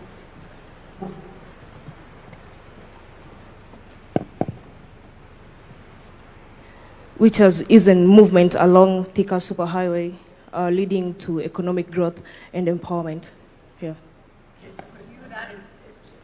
That's pivotal, yeah.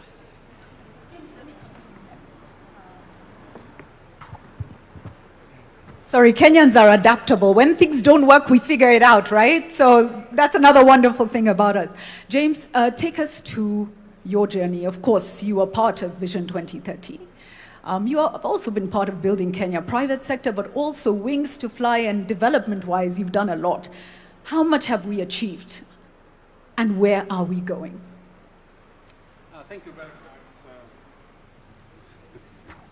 much. Thank you very much, Jury.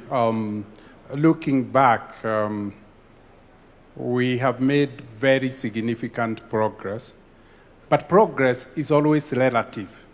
You only appreciate how far we have gone if we look at our age of 60 years relative to other economies and their age. That's how you really appreciate. But at the Vision 2030, the data was out there.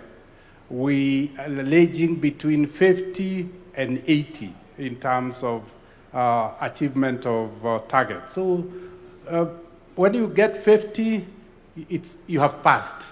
If you get 80, you have done very well. So it is really a question of relying on data. Could we have done better? I think Professor Ino's feedback, because he held the mirror for us, there are areas we could have done better. And that is why it is important to formulate Vision 2063 so that we can do better in the areas that we did well, but also continue to do well in the areas we did well. But I would like to single education and health. To me, while the indicators have not really been what they should be, getting 1.2 million children to sit for an exam in 1 year and graduate to the next, that to me is a huge achievement because we have moved from a very low number. Where are we going? I think where we are going is, and I was sitting next to a dream, is fulfilling his dreams. This vision is not about our generation. This vision is about our children and our grandchildren. And he reflected where we are going. And it's, as he spoke, I was amazed that he's helping us to see where we didn't get it right. That we could have been more people-centered. It's really him, it was all about people. Education, security, health, neighborliness, environment. That is all about people. Yes, we did lay foundation in infrastructure, but Adrian representing the people for who we are here wants a people-centered vision. Very powerful, very powerful. Let me come next to you, Daisy. Tell us what you are most impressed with in terms of what we've achieved, and tell us where are we going. Let's try. Let's see if the mic is working. Okay, thank you. Try again. Just hold it. Thank you so much, Julie, and thank you for the opportunity to have this conversation. I think, and I'm going to speak as a woman, that in Kenya, I think we've made significant strides. I think the most important thing that we did for ourselves as a country was the promulgation of the 2010 Constitution that gave us the framework for inclusion. And when I think of, you talked about the 80s, And there are many things that people don't know about where women came from. I remember when we were in school in the 80s, a woman could not walk into a bank and open a bank account without the permission of her husband, if she had one, or her father, or a significant male other. Women were not seen as having personal agency. Today, women are at the forefront of economic growth, you know? So that's really significant. If you look at our history, where we came from in terms of political representation, it was a male-dominated field. Women who aspired to be leaders were considered somehow wayward because it was really considered a male domain. Today, we have women at every level of our governance, at the county governments, in parliament, in the cabinet. I see here we have 2 female governors of the 6 governors that we have in our country. So we're changing the face of what leadership and governance and power looks like. When you talk about indicators in terms of education, maternal health, in terms of economic growth, I think we've made significant growth, and we need to appreciate that. We look at all the hardware that's been there, the roads, the railways, and everything. But even in terms of income generation, I think we've come a long way as Kenyans. So the young man talked about democracy, the freedom. You know, I really don't think we appreciate the kind of freedom that we have in this country. Angel sang about how Kenyans shouldn't insult their leaders on social media.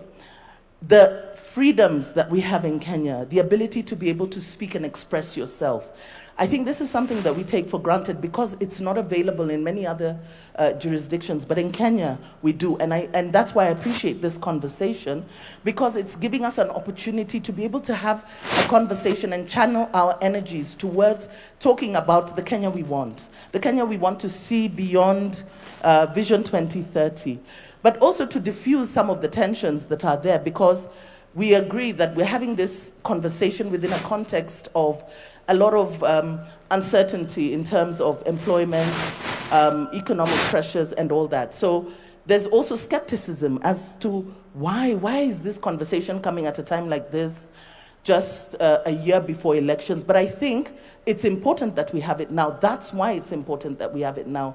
So even the ability to be able to gather here together, to have that conversation, the president calling us as citizens to have a conversation about what the future of our country looks like. I think we've come very far, because usually it's always top down. It's presented to you as citizens, not calling you in to come in. Let's have a dialogue, let's reason together, and let's vision our country together. That's incredible. Thank you for that. I think it brings me to Betty. Let me come to you next. And, you know, we were at the forefront of a lot of dialogue over the past 20 to 30 years. And maybe one of the most important things about this country is the ability to sit together and listen to each other when we need to, in the most difficult moments. Let's walk through for you, what are you most proud of? And now as this country comes together in this discussion, starts this process, what's the realistic, process that we need to go through? And I think it will be discussed further, but this is not a short journey. This is to tell us what you see, and ideally, where do you want us to land as a country? Well, thank you. It's on, right? Well, thank you, Julie, and referencing how far we've come in this conversation about the future of the country. And like you, I'm actually very excited that we're having this conversation in this context, because we've had conversations about Kenya in the past, and it's not from the 60s, when we think about the futures work that was done by the NCCK. So Kenyans have been thinking about... We adapt. Sorry. Kenyans have been thinking about themselves.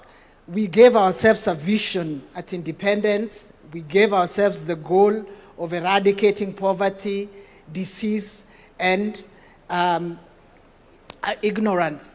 And therefore, we've been shaping our futures over different times. We've seen, as James has said, if I think about our childhood, when we grew up, I'm thinking it's my age or slightly older, the differences in, our experiences as children then, and where we are and where our children and grandchildren, because now we have grandchildren, are growing up, that's a totally different society and a better quality of life. So I think we need to give ourselves credit that we are not where we were in 1963. But we are not where we would like to be. So we've accomplished a lot socially, politically. We've celebrated the Constitution. Economically, we've seen better livelihoods than we experience, education, health. There are many things that we can talk about and celebrate as having accomplished as Kenya. But we are also aware that there are things, we gave ourselves 80%. Somebody might be less generous, James, and say maybe we should give ourselves 70. So 70 gives you an indication of how far you are. And Professor Hino has clearly told us this is where you could be if you did different things. And I think when we now think about the future, we need to think about not focusing on the things that have worked. We like to look at buildings. We think development is capital projects, roads, which is true, it facilitates that. But there is something within that we need to work on. What sort of economy do we have? We focus a lot on, and we are aware of how unequal our society is. So if you ask me, what should we aspire to? We should aspire to a lot more of an equal society. What are the things that will get us that? Professor Hino points out, but history also points out that hard work, clearly, discipline, integrity are critical for building blocks for the future. Everybody wants to become rich, but how do they want to become rich? And do they become rich at somebody else's expense? We need to fix the institutions that offer equality for Kenyans. Thank you. Wow, fantastic. Still adapting. Okay. Can I just bookmark that when Professor Hino did his presentation, and when you mentioned informal sector, there was an applause that came from the back. So I just want to recognize that's a very big part, I think, of what Kenyans want us to focus on is how to give dignity and opportunity and pathways forward to the informal sector. Let me come to you next, Ian. A lot of what we talked through earlier, you probably didn't live through, right? So when you have the chance to look forward and imagine and dream everything. We have a restless, cynical and tired, kind of disappointed Gen Z and youth population. How do we inspire? How do we rebuild? And what do you see as the future for the country? All right, thank you so much. My name is Ian Mwita Matiko. I may not have lived to see the Vision 2030 being born back in 2008, but I have been a beneficiary of that vision from the time I was born up until this moment. So I'll say what is working in the present and where I think we are headed as a country and what I envision, what I would want as a Gen Z to be achieved in 2060. What is working currently, I've had the opportunity to work under 3 ministries currently. I have worked under the Ministry of Interior, under PS Raymond. I've worked under the Ministry of PS Fikirini Jacobs, and under the ministry that coordinates Nyota Fund. One of the things that I can say with full confidence that is working is that for the first time in the history of this country, we have had the young generation being brought in conversations, national conversations on matters security. And that is thankful to Jukwaa la Wasomi, which was born last year under the leadership of UCSPAC, which is the Universities and Colleges Students' Peace Association of Kenya. That Jukwaa la Wasomi is working in conjunction with Jukwaa la Usalama under the docket of PS Raymond Amolo. So that is one of the most significant things that I've been able to witness as a young person, because now we are revolutionizing our security to include the very people who are going to take it up later on in the future. The second thing is about Nyota Fund.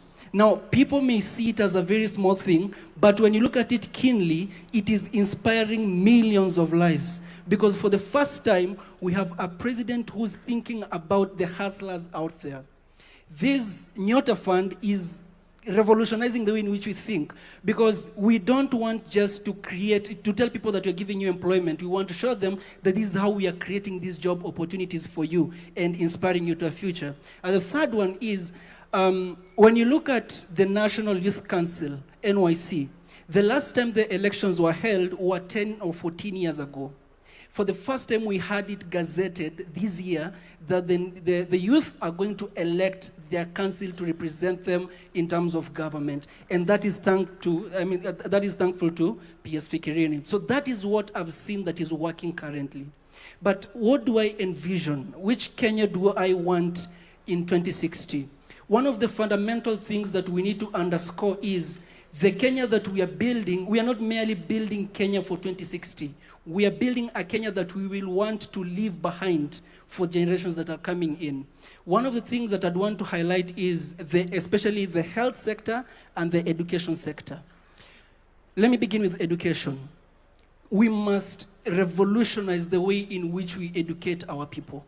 We must not educate our people to seek for jobs today or to want jobs today, but we should position them to tackle problems that will arise in 2060. And that means we need to bolster our education system. We need to position our people in such a manner that we will not be consuming things from outside, or we will not be consuming knowledge from other states. We will be instead exporting knowledge to other states. We will be inventing and we'll be inventing things and sending them outside. So that means we need to invest more in our education sector. The second sector is health. We cannot be 60, for 2060 will be 100 years, yeah?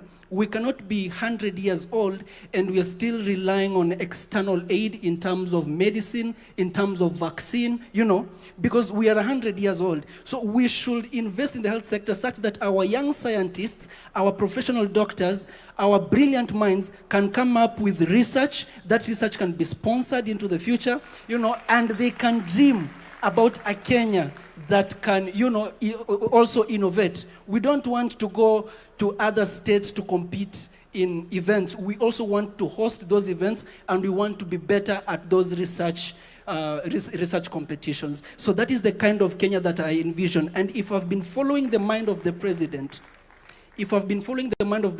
when you look at the trajectory that he's trying to build, he's trying to turn Kenya away from consumer country to a producing country, if you look at it keenly. So that is my input for now. Thank you so much.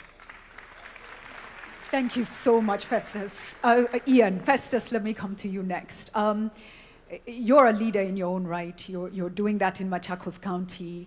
What are you happy about in terms of what Kenya has achieved so far under Vision 2030? And what is your hope for 2063, Kenya at 100?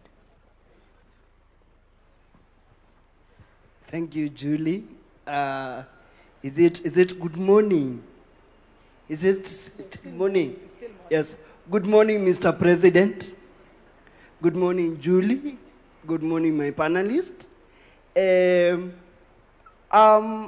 What has been significant about the achievement of Vision 2030 to us, persons with disabilities, because that is a constituency that I speak for and work for.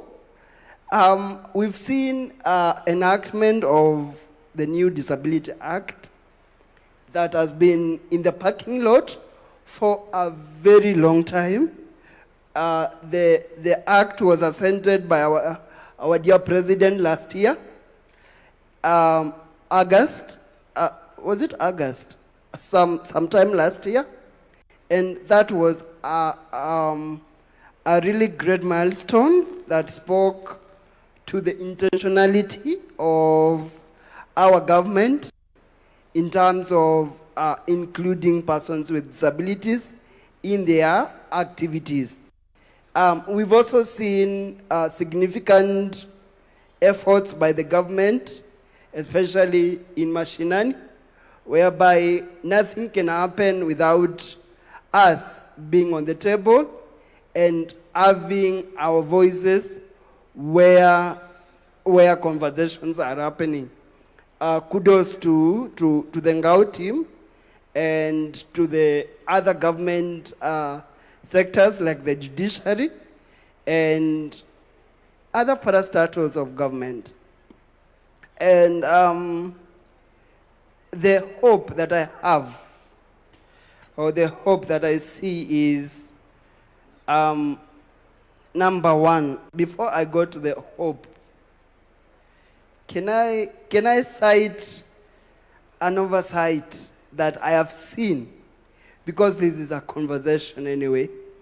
When you look around this podium,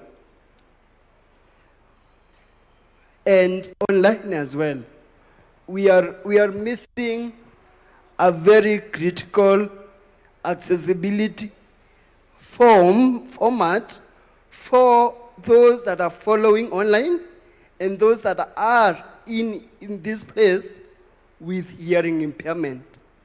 It was an oversight, and I give it as a recommendation that next time that is looked at critically, because thank you. This being a national conversation, then it ought to carry us all to the other side of the river. And the other observation that I have made, I'm moving to my hope. I have also observed that in most of our activities or our events, we are not intentional about including persons with intellectual disabilities. When I speak about persons with intellectual disabilities, is the people that we sometimes shun away from because of their complexity of their disabilities, in that the way they take concept in and the way they give output out is a little bit different from everyone in our midst today. And I believe that is something that in our next roadmap, we should have an intentional way of targeting, really targeting persons with intellectual disabilities and those with autism.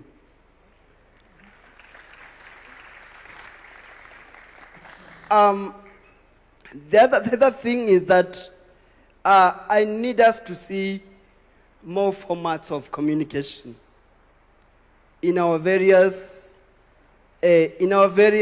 engagements. I'll give examples. Persons who are short-sighted, that do not see small letters. How inclusive are we when we are projecting? Even I was struggling. In our screens, how inclusive was that? And those that use Braille is that format that is going to be accessible to those of us that have gone to school and can use Braille too as a way of communicating to themselves.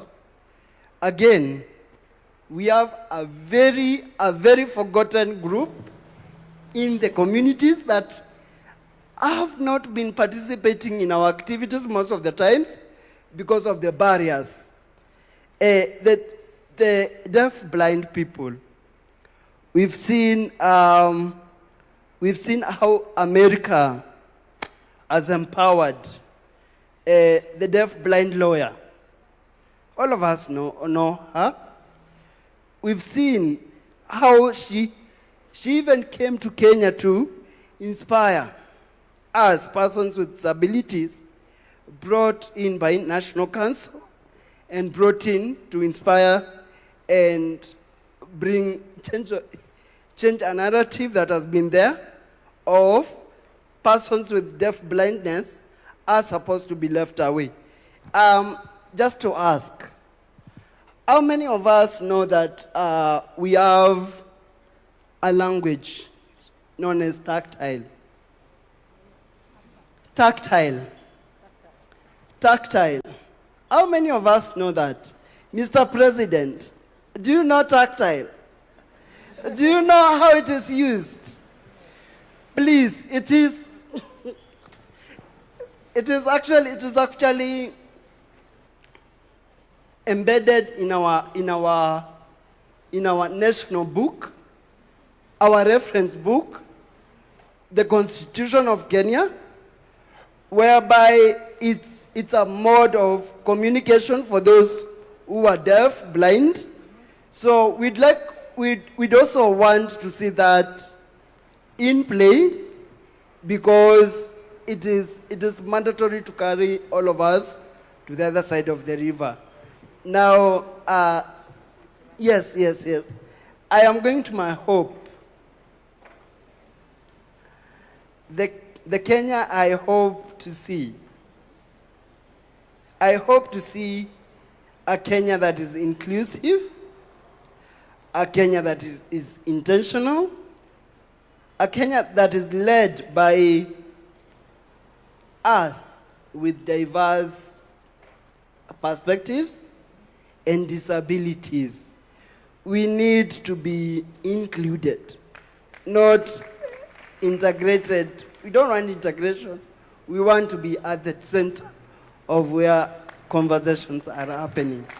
Thank you. Thank you so much. I think the humanity, even in how you started Festus, and you took a moment to recognize and greet us, and you've taken us through a comprehensive view of what's missing and where you need us to go. Thank you so much for that. I want to also just recognize, you mentioned somebody from a different country who inspired you, but we have our own in Kenya, do we not, who is a senator? Honorable Crystal, yes, and I don't know if she's here, but she's incredibly inspiring, and so I just wanted to also mention that. Thank you so much. Let me come to you, Ambassador Ndemo. Again, we were at the front lines of much of the change of Kenya with you. You were right there, and you saw what it took to change a nation. It's not easy to push, to evolve, but you did that. Take us through the learnings you had in delivering Vision 2030, the part you played in development of Kenya, and where you think we really need to be going for 2063. Thank you, Julie. Let me recognize His Excellency the President, Deputy President, Prime Cabinet, Cabinet Ministers, and all guests and governors I saw here. The question I have to answer it from the problems that I had before we saw the changes. When going to high school, I would board a bus and leave, and my mother would only expect to hear my voice when I came back. There was no communication, there was zero. To get a telephone, Mwangi can testify here, it took so long to get, if you get anything like that. But the government invested in ICT infrastructure. This ICT infrastructure completely changed the way the world works in Kenya. A lot of young people take it for granted when they get their passport within 2, 3, 4 days. For us, it used to be 6 months, 1 year before you got the passport. There are so many other government services that have been digitized since that time. I think 100% of the government services are online. We are able to pay our taxes online. We are able to communicate online. We are doing several things online because of infrastructure. I'm emphasizing this because Hino also said, going forward, we must look at the infrastructure that will take us forward. Today, with the little infrastructure that we have in northern Kenya, a mother takes a smartphone on a child's chest, and through AI, they are able to identify the kid has tuberculosis. The nurse can do that. This is something that used to be done by radiologists and other things. We need to expand that throughout the country. And what I'm saying, what we need going forward from today is actually to build the future infrastructure for AI, because AI is disrupting education, disrupting health, disrupting agriculture, and that we need to have its own infrastructure. And because of geopolitical contestation, there is a problem that we must begin to solve now. That what every country is doing is to build their sovereign AI, but there is a problem which the president knows very well, energy. We need to have energy. We cannot talk about AI going forward without significant amount of energy. I think we're at less than 5,000 megawatts. We probably need another 10,000 megawatts within a very short period.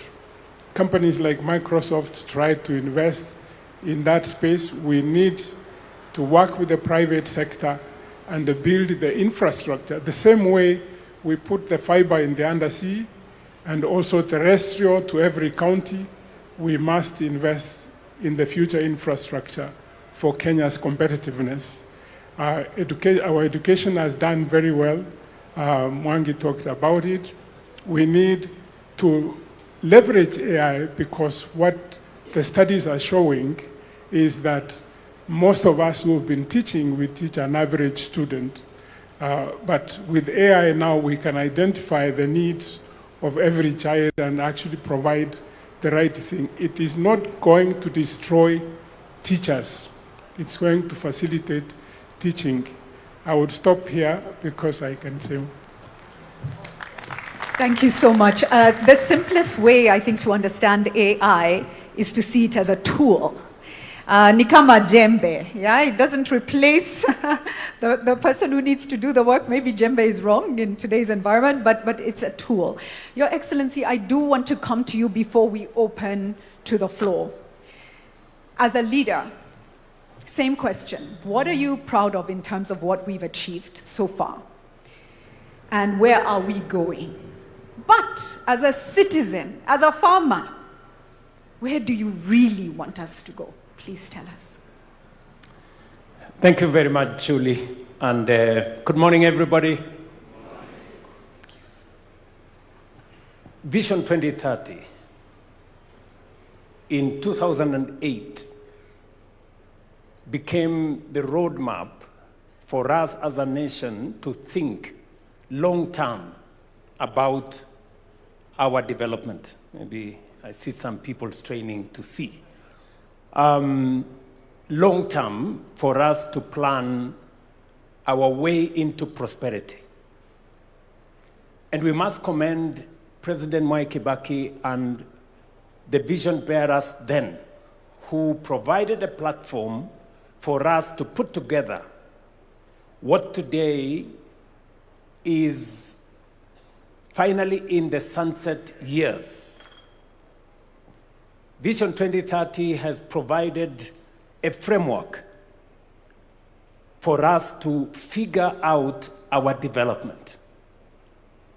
It set out that Kenya should be an industrialized nation, middle income, high quality of life in a safe environment.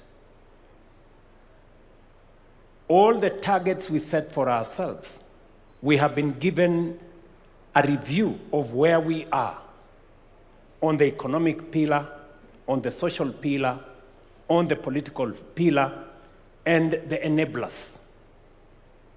And we have been given a scorecard by the Vision 2030 Secretariat. we have done fairly well in many aspects. We've done well in others more than others. We've been given the figures on the political pillar. We are at 80 plus. I think we have an A. And you can see it. We have a new constitution. We have a robust Bill of Rights. We have a democratic state. We have an open society, a rule of law. We have a working judiciary. We have a civil society that is not constrained.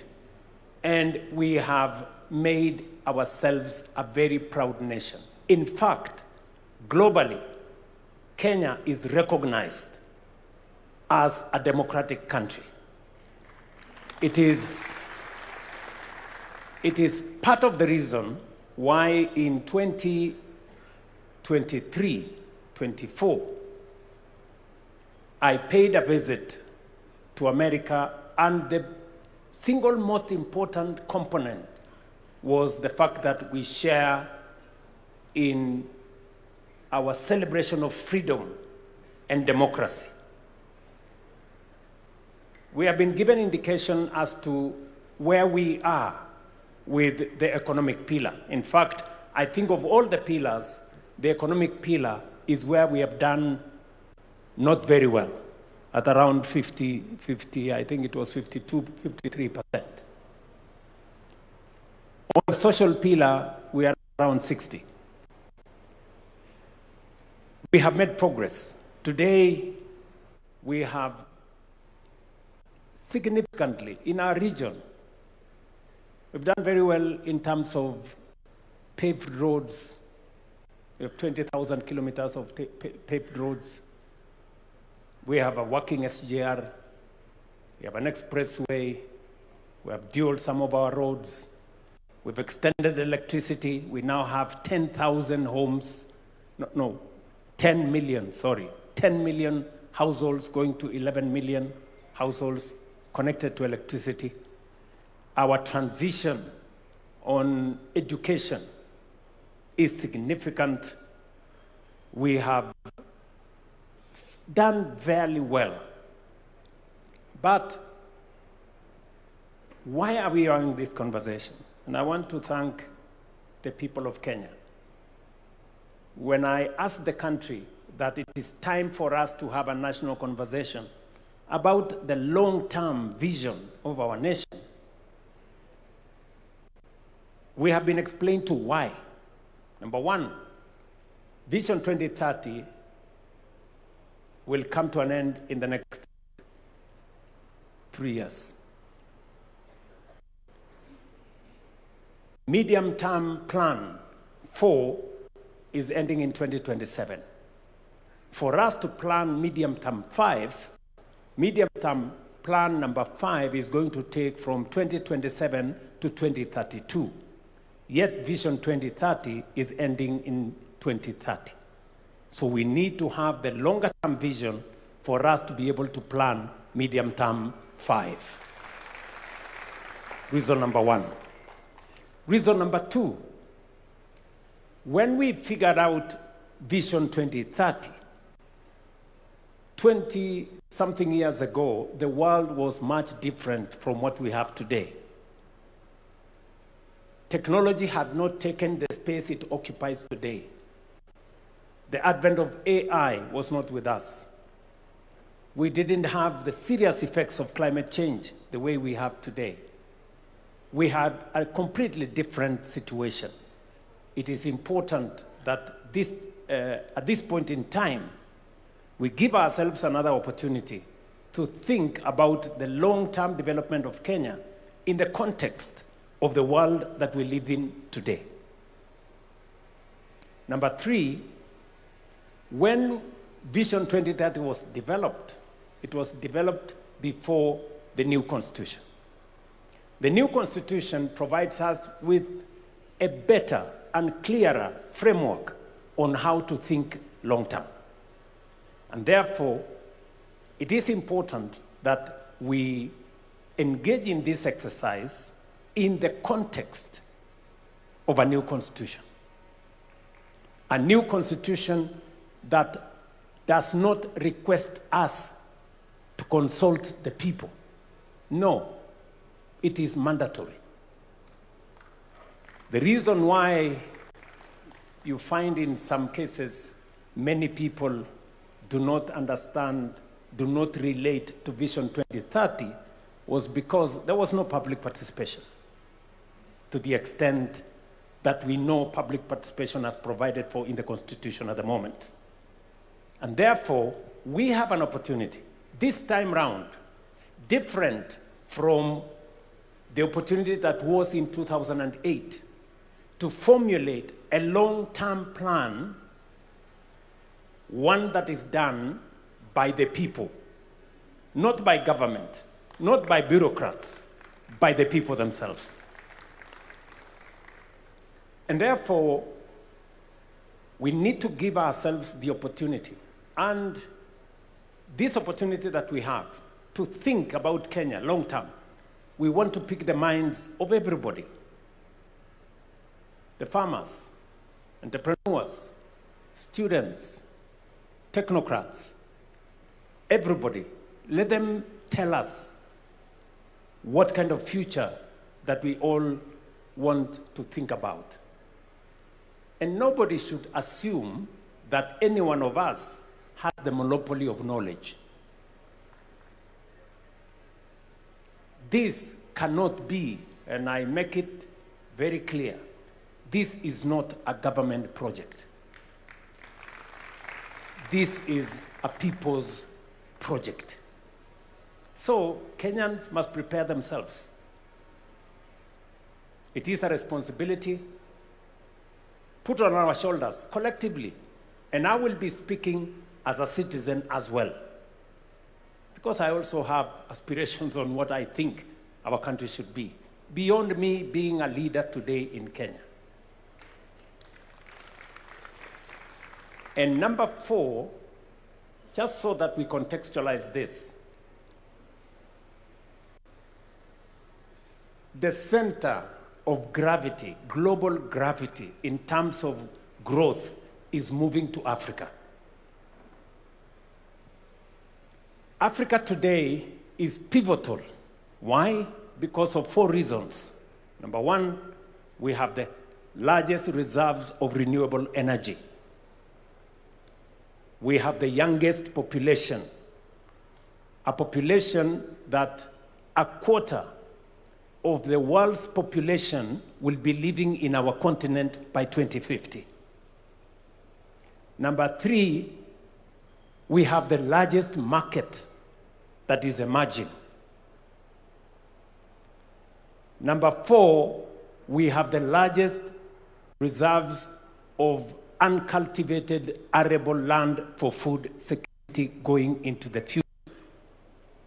And therefore, as the center of gravity, global growth moves to Africa, we must position Kenya appropriately so that we become that epicenter.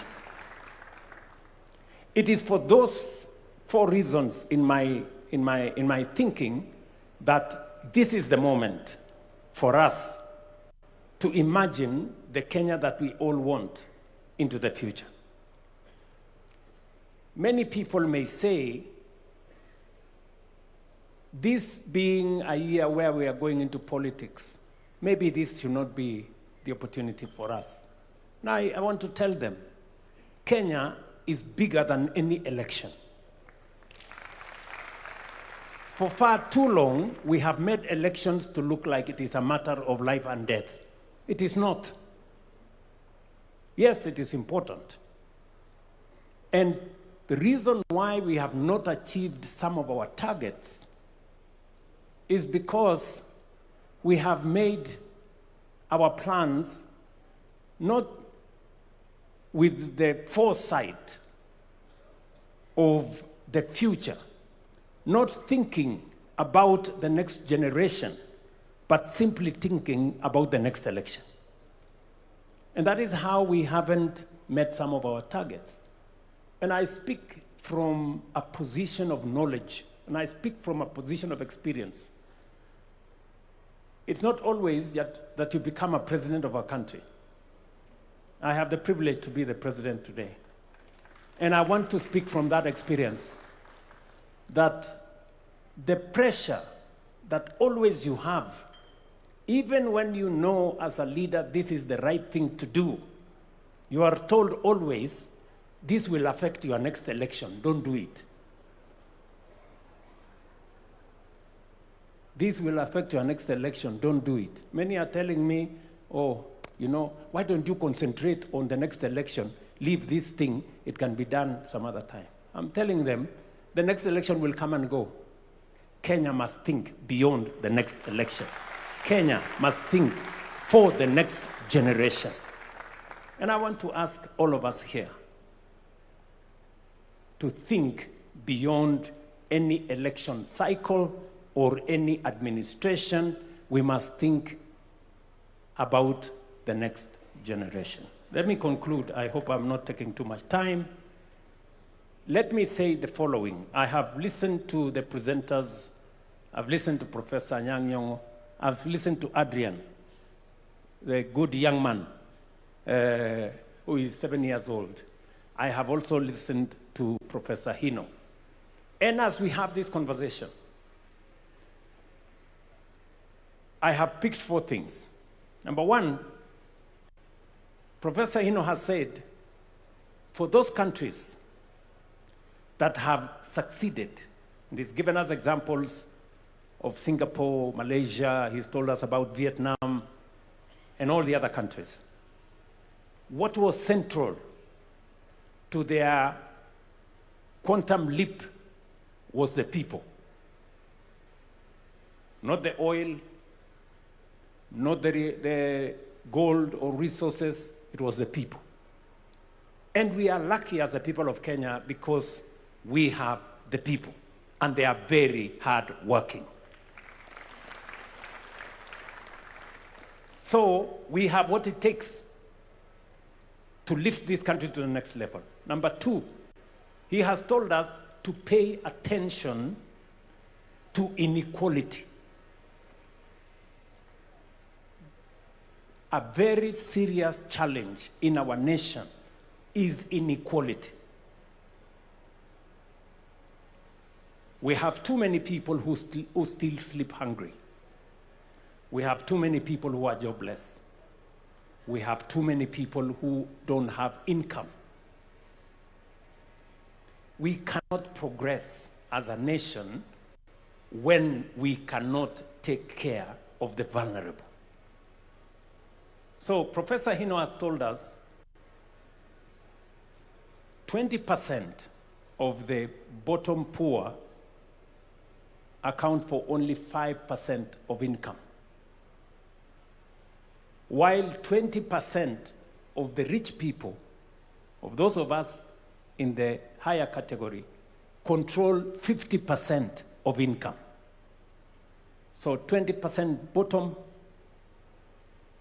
5% of income, 20% top, 50% of income, meaning 10 times what the bottom has. We have to pay attention.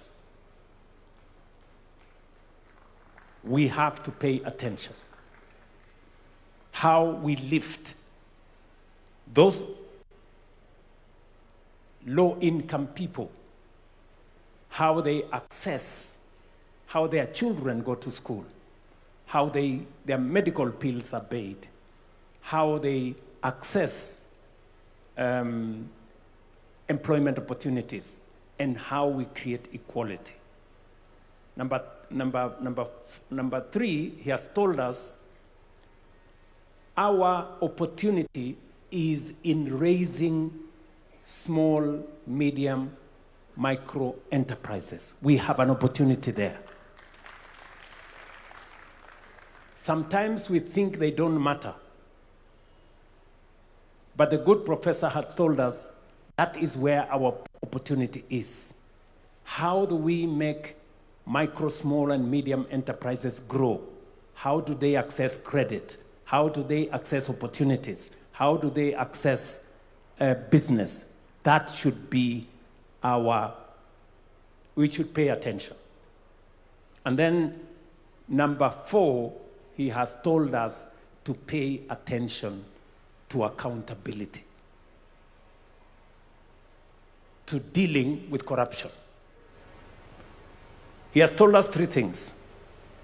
We now have a conflict of interest law, which we signed into law. There are many people who want to challenge it because it closes many doors on the people who have access to power, who want to use that power to access contracts and many things. Number 2, he has told us about EGP. We have been trying to implement EGP for many years. I am very happy that finally we have moved government procurement to an electronic platform where contracts can be transparent. We can know who is being allocated, which contract, for how much, and whether it matches the market parity. And he has told us that technology must play a very central role. I was listening to Mercy Mwangangi, our CEO of SHA, and he was saying the single most serious challenge he faces is how to stop fraud. You know? And we are very happy that finally, using technology, we are able to stem theft, fraud, and corruption. And to the good professor who has said here, going forward, technology is going to play a significant role in us taking this forward. So, in conclusion, let me say this. To the people of Kenya, nobody has a monopoly of good ideas. Beyond Vision 2030 is our collective responsibility. We must step up. It is a constitutional responsibility to each one of us.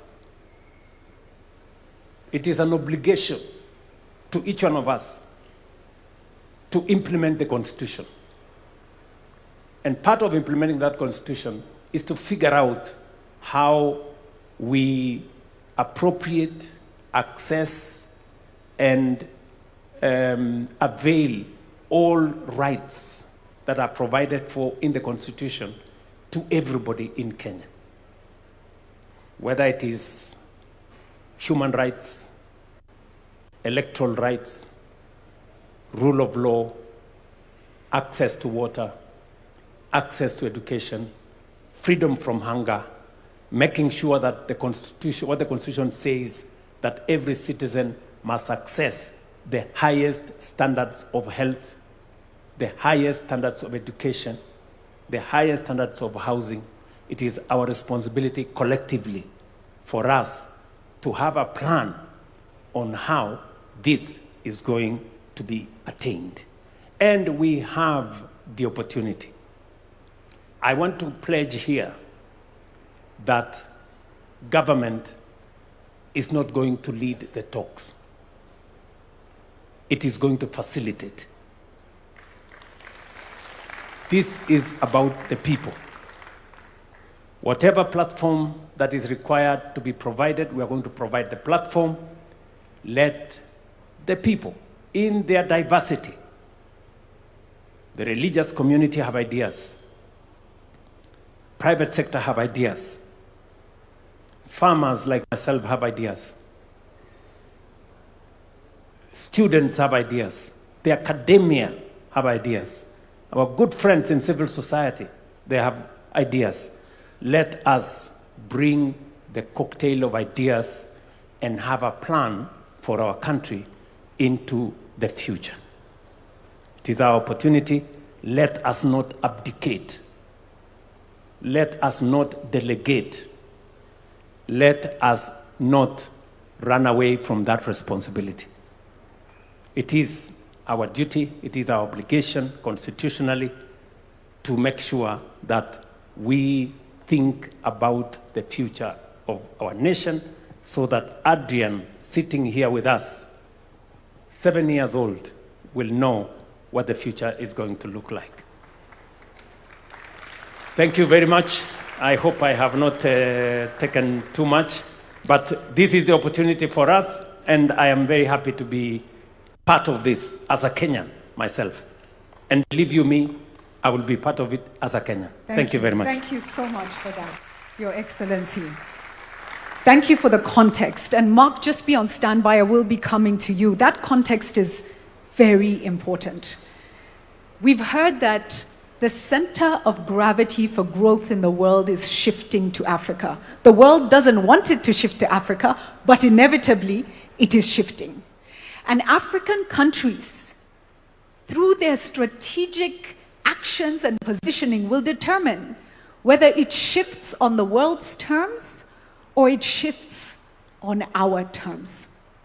Kenya today, and Your Excellency will confirm, has been tasked with building an AU that is fit, informing the build of an AU that is fit for purpose for Africa today and the Africa we want. Kenya is doing that. Yes, and it is important. Kenya today has been tasked by the world with convening around the issue of trust. The Trust Summit is being held in Kenya under the Ministry of Foreign Affairs. And the world is looking to Kenya to tell the world, what are we learning about how we rebuild trust in communities, in societies, between citizenry, with government? How do we rebuild trust? So Kenya has a responsibility to think deeply about where she is going for ourselves, but also for Africa. Does that matter to us? I hope it does. I hope it does. Mark, I'd love to come back to you now to take us round the room. Yes, I see Wananchi hands. We're ready to speak. Thank you. Thank you. Thank you, Julie, and thank you for those who... So I'll just start here and then you'll pass it back to the lady right behind you, young lad. So crisp and short. Good morning, everyone. My name is Sean Karanja Kinyanjui. I'm an investment professional, born, raised, and living in Nairobi. I'm a portfolio associate at a Pan-African venture capital firm. So on a day-to-day basis, I get the privilege to speak to entrepreneurs across Kenya and Africa and deploy meaningful capital into their businesses. I give you this context because every day I get to see Kenyans and their talent and ambitions on a day-to-day basis and even back and support these businesses. But I also see a lot of strong ideas and entrepreneurs held back by gaps in capital, infrastructure, and execution as well. And so for me, a vision beyond 2030 is very personal because it affects the trajectory of my career in the investment space, fundamentally. It also affects the legacy that I leave behind for my family. I'll be not so old, but approaching retirement by the time 2060 comes about. And so I need to personalize these goals for you as my leaders so that you understand what needs to be done for me as Sean. I can't speak for everyone here and the mic will go around the room, but I have 3 key goals that I need to achieve by the time I am 60. And the first one is to be a captain of my industry. I want to sit like James Mwangi here on the podium and say, I'm a global allocator of capital, that people can come to Kenya and say, where's Sean? Let's give him capital. And under this framework of investment that we'll lay out for 2060, I will be able to manage and deploy that capital into our entrepreneurs and spur our economies.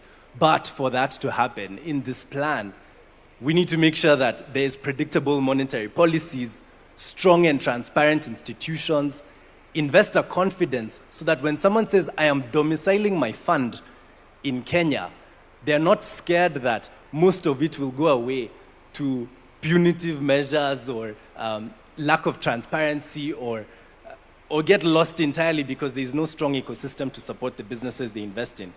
And Mr. President, I do agree with you.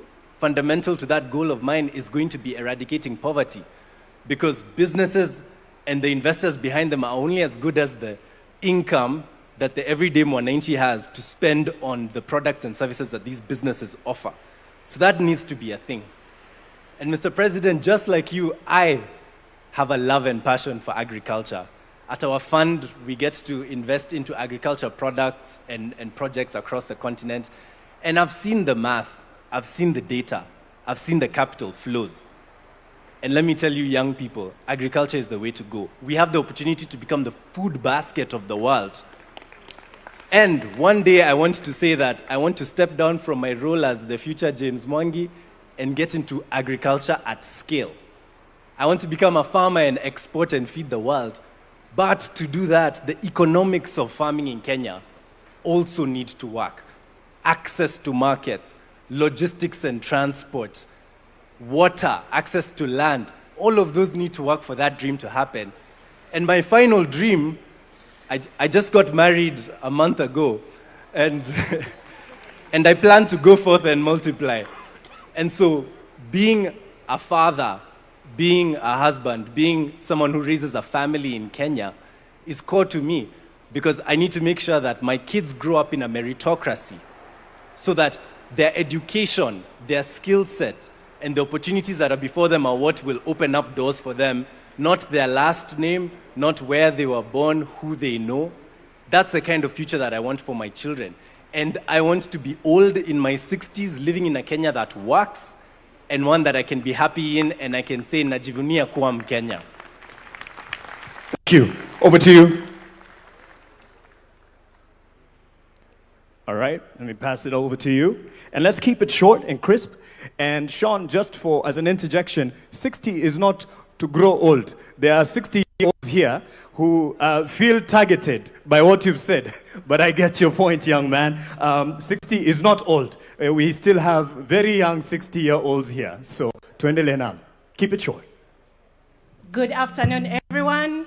My name is Achieng Masawa. I come from the great county of Siaya and a woman representative aspirant. I'm a social impact and enterprise-based consultant. I had a privilege to study in Israel and also study entrepreneurship in US through Mandela Washington Fellowship. I'm also a former student leader at University of Nairobi, where I represented gender affairs and also vied for chairmanship back in 2015. And as we sit here today, I am so grateful that this conversation is taking place. It has been so long overdue. I come from a county where we are the source that have been on the streets far too long. And I'm really, really grateful that one of the least developed pillar is economic pillar. And being a youthful country with a young population, I believe, and today is the International Youth Day, I believe that focusing our energy in enabling the capacity of our young people is the way forward. And today I am greatly challenged that the President of our great Republic of Kenya, Dr. William Samoei Ruto, has led the National Vision Board. I would like to challenge all of us as young Kenyans and every Kenyan to also develop our personal vision board to contribute to the growth of our country and to the journey to Singapore. Thank you so much. Over to you, over to you. Melody, you have someone? Thank you. Ladies and gentlemen, Your Excellency, first of all, my name is Hilary Ojwang. I am a Gen Z of this nation and a graduate mechanical engineer. So my comment as of today is that, first of all, I want to thank you for this initiative, because we came up with Vision 2030, and we are now we are developing a relay of visions. So we have Vision 2030, handing it over to Vision 2060. So as we hand it over to Vision 2060, we really just have to reflect and check back and see what is our progress in the social pillar. We have made some progress. Our progress in the political pillar has been significant. But our challenge, Your Excellency, which is the key and the core of changing the life of our people is the economic pillar. And as a young person, as a Gen Z of this country, I want to thank you because you are saving us in disguise. Because when I'll be old, and in my 60s, in 33 years to come, the current generation, the generation Alpha, will be asking us for jobs and asking us, what did we do when we were young that they are jobless? That is why I'm thanking you, because by Vision 2060, we are trying to solve the solution of creating jobs for our people. My comment is that as our president, and we are praying for you, and we are going to hand over the job to you once again in 2027. I just want to ask you that in that last term, Your Excellency, focus on the economic aspect kindly. Our young people are still hungry. We still have few opportunities in our country.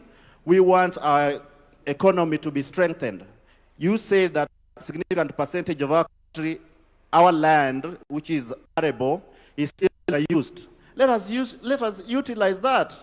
Let us have food in our country that we can export. We can even process it and export final goods to the global market. That way we'll have solved a lot of problems for our people and create opportunities. When you look around you, majority of the things here are imported. If you look at the speakers, the cars around here are imported. We will only empower our people if we can do much of the job here and export to the global market. Thank you so much, Your Excellency. God bless you, and I appreciate us for gathering here today. Asante sana. Naona sasa kipaza sauti upande huu pia kimeruhusu.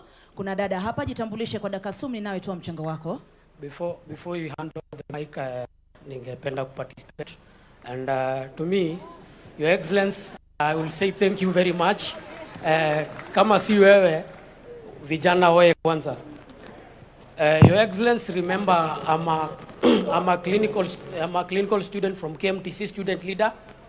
Na pia hii angalia mahali uangalia wanafunzi wamemaliza course zao za KMTC, and pia Masi Mwangangi angalia mahali hawa watoto pia.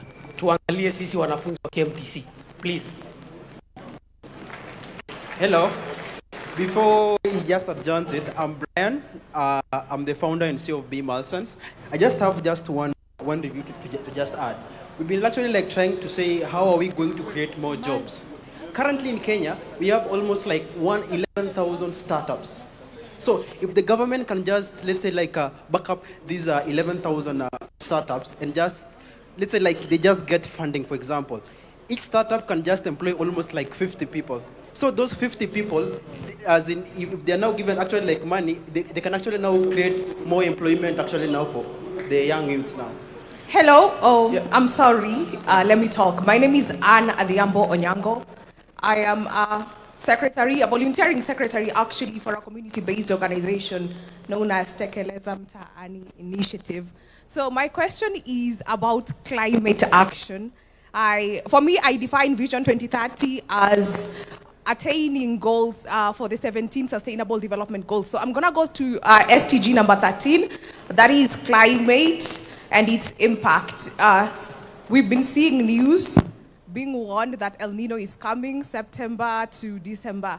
So apart from us sending Red Cross to rescue missions and all that kind of thing, what are we doing with the drainage? And what are we doing to make sure that the adverse climatic repercussions don't get to us as individuals? Kindly, when you are thinking about 2030, think about climate change and its impacts, because I work with the community and it is not looking good at the grassroots. Thank you. Asante. Sorry about the challenge with the sound, and we're trying to get, I had promised this young lady here, na hapa, na point 2, kwa sababu ya muda, lakini pia wewe utaposition watu pia. I love this sign. Let me just say, yes, I love the hands. I see you all. I appreciate that. And this is what we are starting. So hatufungii mtu yote, lakini tunawapa wale ambao wanaweza zungumza kwa muda tu. I love the passion and I love the reaction. We just also need to give that side of the room. So that's why we're kind of giving an opportunity for those on the other side of the room. Young lady, please keep it safe, short, and then we will come to as many. But as you would appreciate, there's other parts of the program, and there's another opportunity for an open mic. I promise you. I promise you. Quick. Thank you so much. I'm called Lucy Wanjiru Mbugua, a youth leader from Nakuru County, and aspiring senator come 2027 next year. And my question to the president is, there was a clip that Rigiji talked. We know Vision 2063 will go beyond your administration and possibly several generations. Now my question is, how will you make sure Vision 2030 belongs to Kenya and not to a particular government, so that the future administration continue implementing it regardless of who is in power? And as I finish, I want to say that I want this Vision 2030 to be a Kenya where there is no corruption, and where youths, we are employed regardless of who we know, as long as we are educated. Thank you so much. God bless you. Asante, asante, asante. Tumsikie dada hapa. Hello, good afternoon, everybody. Good afternoon, Mr. President and the nation at large. My name is Nora Kerubo Rangi. I'm from the Open University of Kenya. First of all, President Treasurer, first of all, I want to thank you so much, Mr. President, because after almost 36 years, I was able to go back to the university and undertake my degree in business entrepreneurship and education. I was just watching you on a television set like this, and you were inaugurating Open University of Kenya, and I saw the opportunity, and I wondered, how doesn't Kenya know about this opportunity? Open University of Kenya is an online program where you learn from anywhere in the country, in the world. Continue with your business, continue with your business, with your professional life, but at the same time, upgrade yourself. So what I want to say is, I've seen a very huge opportunity in this space. So President, as we are continuing, can we continue to implement this online learning space? I have seen students from across the world. I've seen students from across the continent coming to Open University. We are 3 years old only. We started with virtually zero, and we are now 30,000 students. So as Kenya, we can capitalize on this economic pillar and export education. Kenya is at the pillar of education, and they are coming from all over online. So I would like to see Open Primary Schools of Kenya, Open Secondary Schools of Kenya, and the rest is history. I've also seen people from other countries come here for the primary school education, for the secondary school education. So at 2030, that is also another pillar. People trust Kenya. They trust the education in Kenya. So that is a pillar I would like us to capitalize on and take advantage on. There are huge revenues in education. Thank you very much, and God bless you all. Asante sana. Kuna wepo wengi huko. Acha nimtape ukaka mwenye shati yake ya maroon. The President, the Deputy President, and all protocol observed. I might struggle to communicate because I've never addressed such kind of a congregation, but you'll get my points. I have very delicious points and very ambiguous points. Now, this is a national conversation that personally I expected the leaders from across the political divide to be able to attend. I'm quite disappointed that some leaders are not present. My name is Samson Ligala. I come from Kisumu County. My governor, Professor Anyang' Nyong'o, is among the leaders that are, spearheading the conversation. So, as you know, and as you understand, leaders from Kisumu like myself, we are very brilliant, and we are supposed to be on the conversation and on the table. Now, Vision 2030 was formed when I was in class 3. I didn't know much about it, but my late father, used to really talk about it like every day. So I got to understand, and I'm glad that today I'm part of the team that is talking, that is addressing the country, and I hope that in future, the foundation that was built, we can have a conversation on it and be able to make changes. Personally, I want to talk about my ward, because in 2027 I will be the MCA for North Nyakach Ward in Kisumu County, God willing. Kule, nataka kuongea kwa Kiswahili kwa sababu si wengi wanaelewa Kizungu wenye wananiona kutoka huko. Agriculture. Rais, naomba mnisaidie, mnipatie muda kidogo nimalize. Okay, thank you. So we should work on inaitwa value addition and empower the farmers at home and everyone, wale wananchi wenye wako chini. Hii conversation vile rais amesema tuweke conversation ikuwe kuhusu wananchi wenye wako chini, si leaders peke yake. Thank you for the opportunity. Melody, I'm right here with the young one. Melody, I'm right here at the front, just to speak to two young representatives who are looking forward to Kenya post Vision 2030. Kisha baada ya hapo tutarejesha mic jukwani. Baada ya hapo kipaza sauti kitarejesha. Samahani, sorry for that. Real quick, and then we'll hand it over to Julie, because there's more to the program and there's another open mic session. But I love the passion. This is just an indicator of what we need moving forward.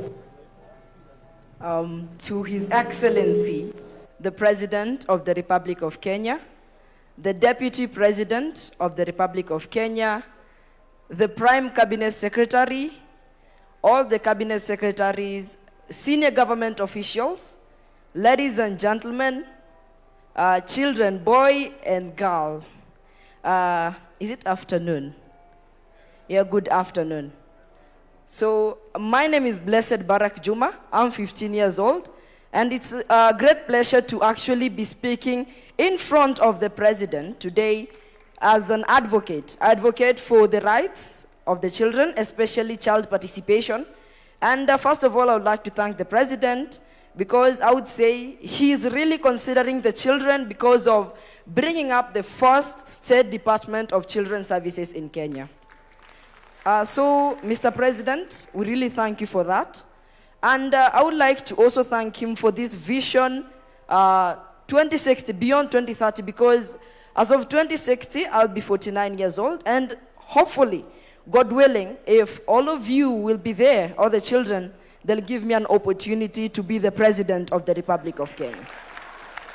And I would say that this dream is going to continue, and vision beyond 2030 is going to be a great impact, not only to the people of Kenya, but to the children of the Republic of Kenya. So I will request child participation, not only by the voice, but children be included in decision-making, implementation of the vision beyond 2030.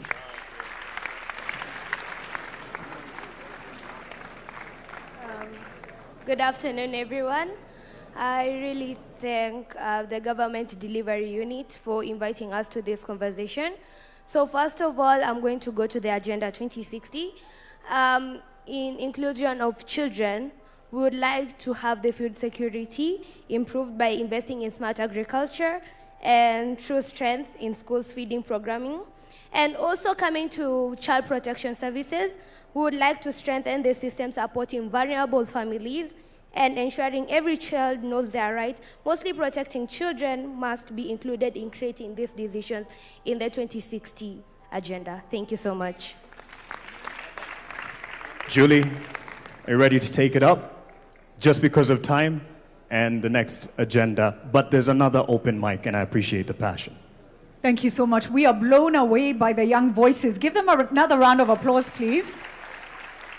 And it's a reminder that actually very often our young ones are smarter, faster than us. But we still, as Wazir, have a few things to share and teach you. But this kind of dialogue is so important. Thank you. I know James wanted to talk to the young man, Sean. I think he will get a chance at a conversation because I must wrap up now. Let us give a round of applause to the panel as they take their seats. Sean, look for James. He wants to talk to you. So yes, thank you. Please take your seats. Panel, thank you so much. A better round of applause, please, for them. Please, please.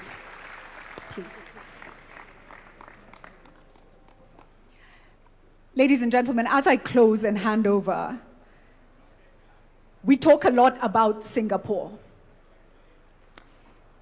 And Singapore did many big things. But Singapore also did some fundamental, simple things. I want you to Google Lee Kuan Yew talking about the change. One of the things he stopped in Singapore was spitting.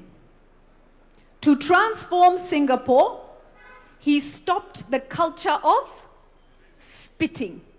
And they were very angry because they were passionate. They said, this is what we do, we spit. He said, you will stop spitting. And they stopped spitting. Another thing that he did was language. They all had different languages. Sisi tuko na Kiswahili. It's wonderful.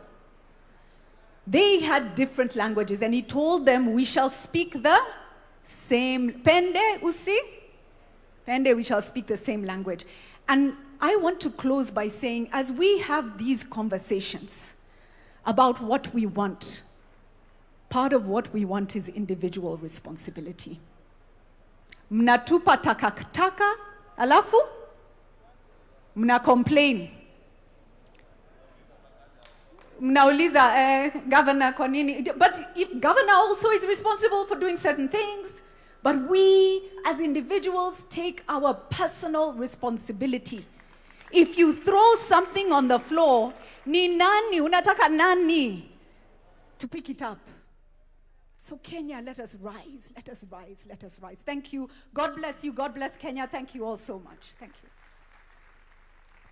Thank you, Julie Gishuru, my senior in the profession, and actually the one who held my hand to get into the newsroom back in 2008. The reason I bring this out, it's a process and a journey of holding someone else's hand and taking them to the future. And I appreciate those who've actually grabbed my hand trying to get the mic. Your view or your opinion is not any less than any other, and it is just in the interest of the agenda that we have. I see your hand, sir. I see your hand, that we have something called a hack at 100.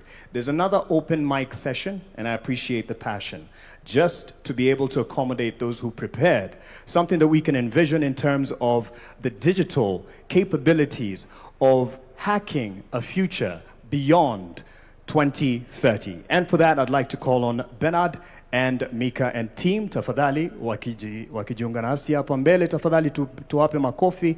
Bernard and Mika, hack at 100. How can we hack this?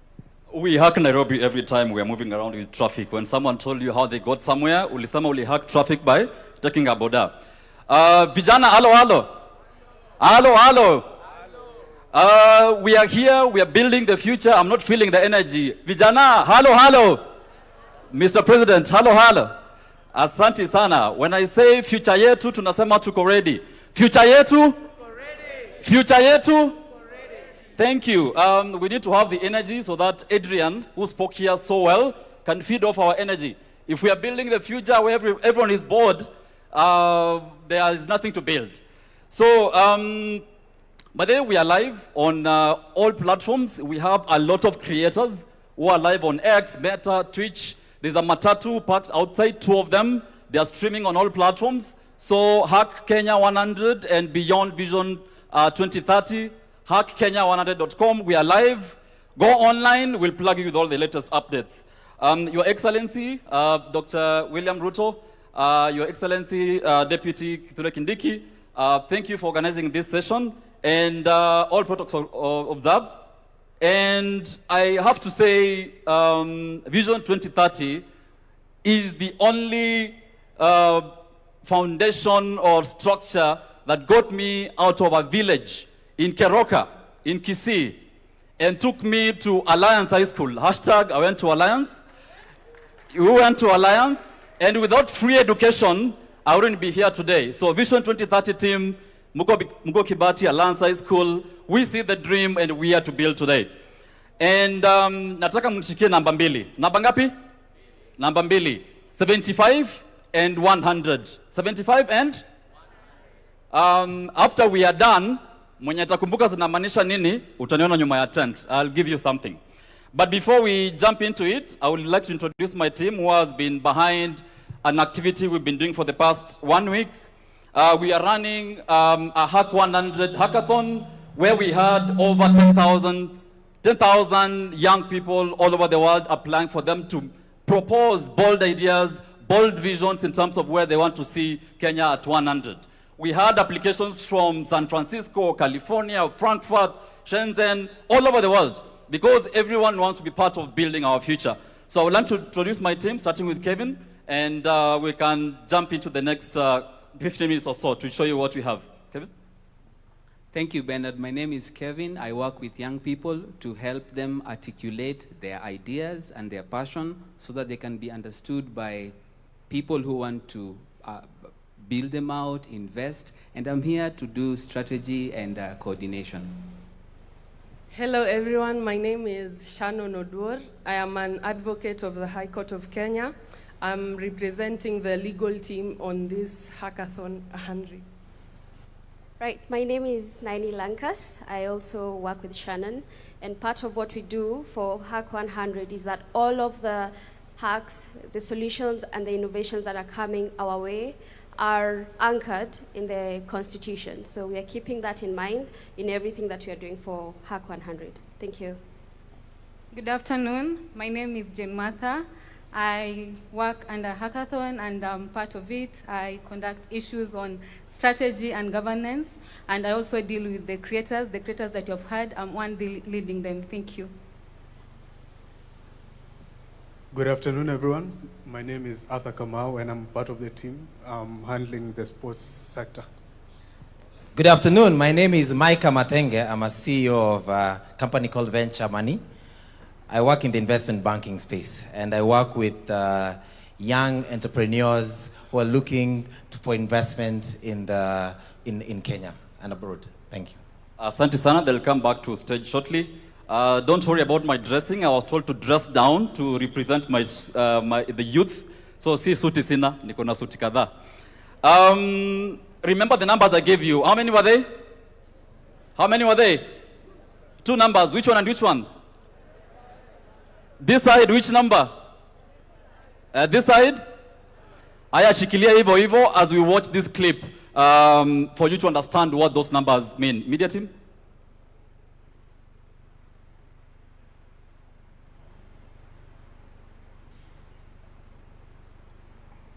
The audio is missing?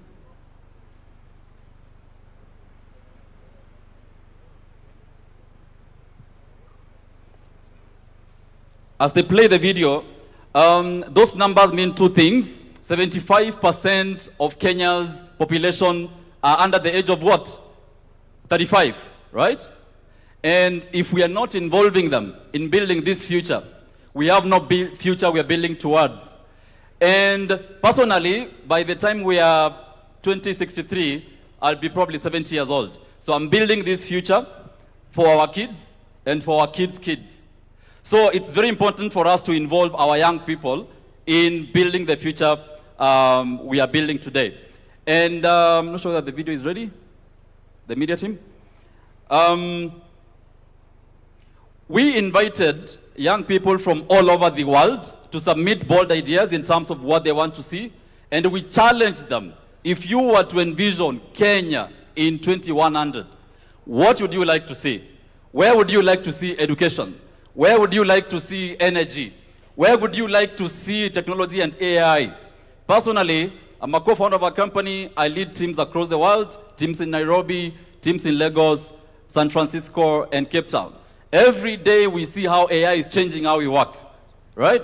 Professor Bitange said AI is going to change how we are going to work. So how are young people seeing all these changes that are currently panning out across the world? So the future we are talking about, young people have started building that future today.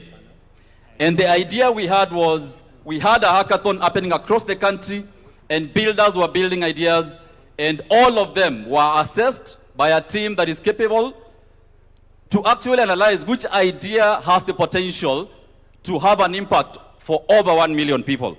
And we had a bunch of them who are building those solutions. And I would like Micah to come and introduce some of them here as we wait for the media team to play the video clip. Micah? Thank you so much, Bernard. I would like to invite a few people that were very innovative in the hackathons that we've had. But before I invite them, I'd like to tell you that the youth of this country today are not thinking about problems that we are having in this country. They are thinking of solutions. And I'll give you an example of one of the solutions, ICT solutions, that has been profiled to us. This is a solution that has been created by the youth. It's for savings. The youth are saving. So I'll give you the example here is for a child who is 7 years old, and he's working with his parents, and his parents are saving 200 shillings every single day to buy him a PS. The app that has been created, which is for beyond 2030, definitely, the app that has been created has reminders. But the reminders from the child are more consequential than the reminders from the app. And so we are looking at children who are learning discipline. They are learning the importance of investing. They are learning how to invest small, waiting to grow big from the innovations that we have. I would like to invite Felix from Sanifu. I don't know if he's around. And if he's not around, I'll invite Naini Lankas to come in and talk about the investments, the legal avenue that we have, the legal infrastructure. Come. Yes, come. Hi everyone. Thank you so much for the opportunity. Thank you so much for this initiative to actually look at vision beyond 2030. So my name is Sidney Rema. I'm a co-founder and CEO at a company called Sanifu AI. We are kind of the frontiers of AI in Kenya for small businesses. We are servicing many across Africa, not just in Kenya. Most of the big companies, around use Sanifu AI to process things like orders, invoices, pay taxes, and all that. So I think for today, beyond 2030 for us, what we are looking at is we are enabling a new digital economy. We're enabling a new digital economy. Sanifu has the capability to enable young people who don't even have any coding skills to be able to actually build data applications by just describing it, which means we are seeing more people opening AI agencies, servicing businesses that have never accessed AI before. And one interesting thing you'd actually note is that, yes, we do have all this conversation about AI, but I don't think people really conceptualize what's happening. And I say this as let me say as an ex-user. You always have people saying, hey, these are things that are happening maybe in the US and other countries, but they don't really conceptualize what is actually happening. And I would like to suggest something. Maybe the team or the task force that is planning towards Beyond Vision 2030, if there's one single investment that will actually make, that will significantly change the country or significantly change the future of the younger generation right now, is deliberately investing in training in AI and technology. You can build all the roads in the world, that's good. We'll build the roads, we'll build the infrastructure, but if we cannot stimulate the young people to actually understand how to quickly adopt AI and technology very fast, I don't think we'll actually have the leap that we're expecting. And I'll give you a good example. A few years back, we were doing charity in different children's homes where we were issuing computers that are old from, all these government offices. And we were training kids as young as 5 years, 7 years, 8 years old on how to use basic computers. And you'll actually be surprised what kind of applications they're able to build by the time they're 13. So yes, I think that is one ask. The second ask, allow me, the second ask is, I've built startups for the last almost 15 years. And I'll tell you for sure, we always feel alone. I've raised capital from some of the biggest investors in the world, but I see so many startups dying every single day. I see startups that are actually building not just for the Kenyan market, but for the African market as a whole, they die every single day. There is no proper structure for support. There is no investor incentives. There's a lot of changing policies that are making investors not want to invest in us.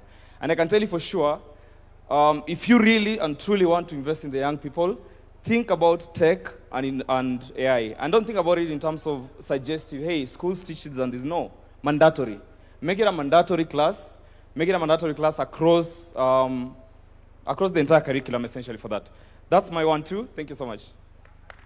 Thank you so much. Because of time, the media team, you can play the clip in terms of how the young people want to see the future that they want to build today. Things that Sydney and the team are building, we want to see how do they look 100 from now. Now open them. This is Kenya at 100. And it begins in our classrooms. Every child learning, creating and dreaming with a world-class education made for them. A nation of builders. Cities dreamed by our own people and raised by our own hands.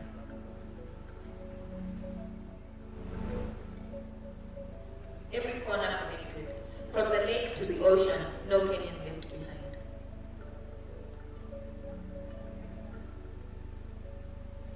Powered by the brilliance of our young people, the 75%.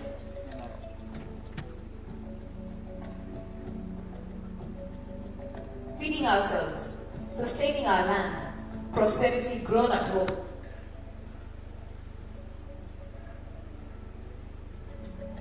Clean power from our valleys, our winds in the atom.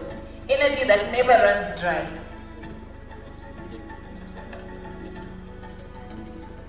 Made in Kenya, built by Kenyans, traded with the world.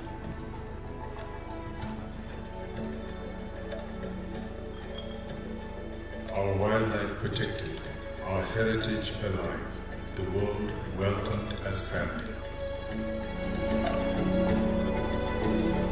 A thriving blue economy, from the port of Mombasa to every fishing village. Health and dignity for every Kenyan, from the first breath to the last.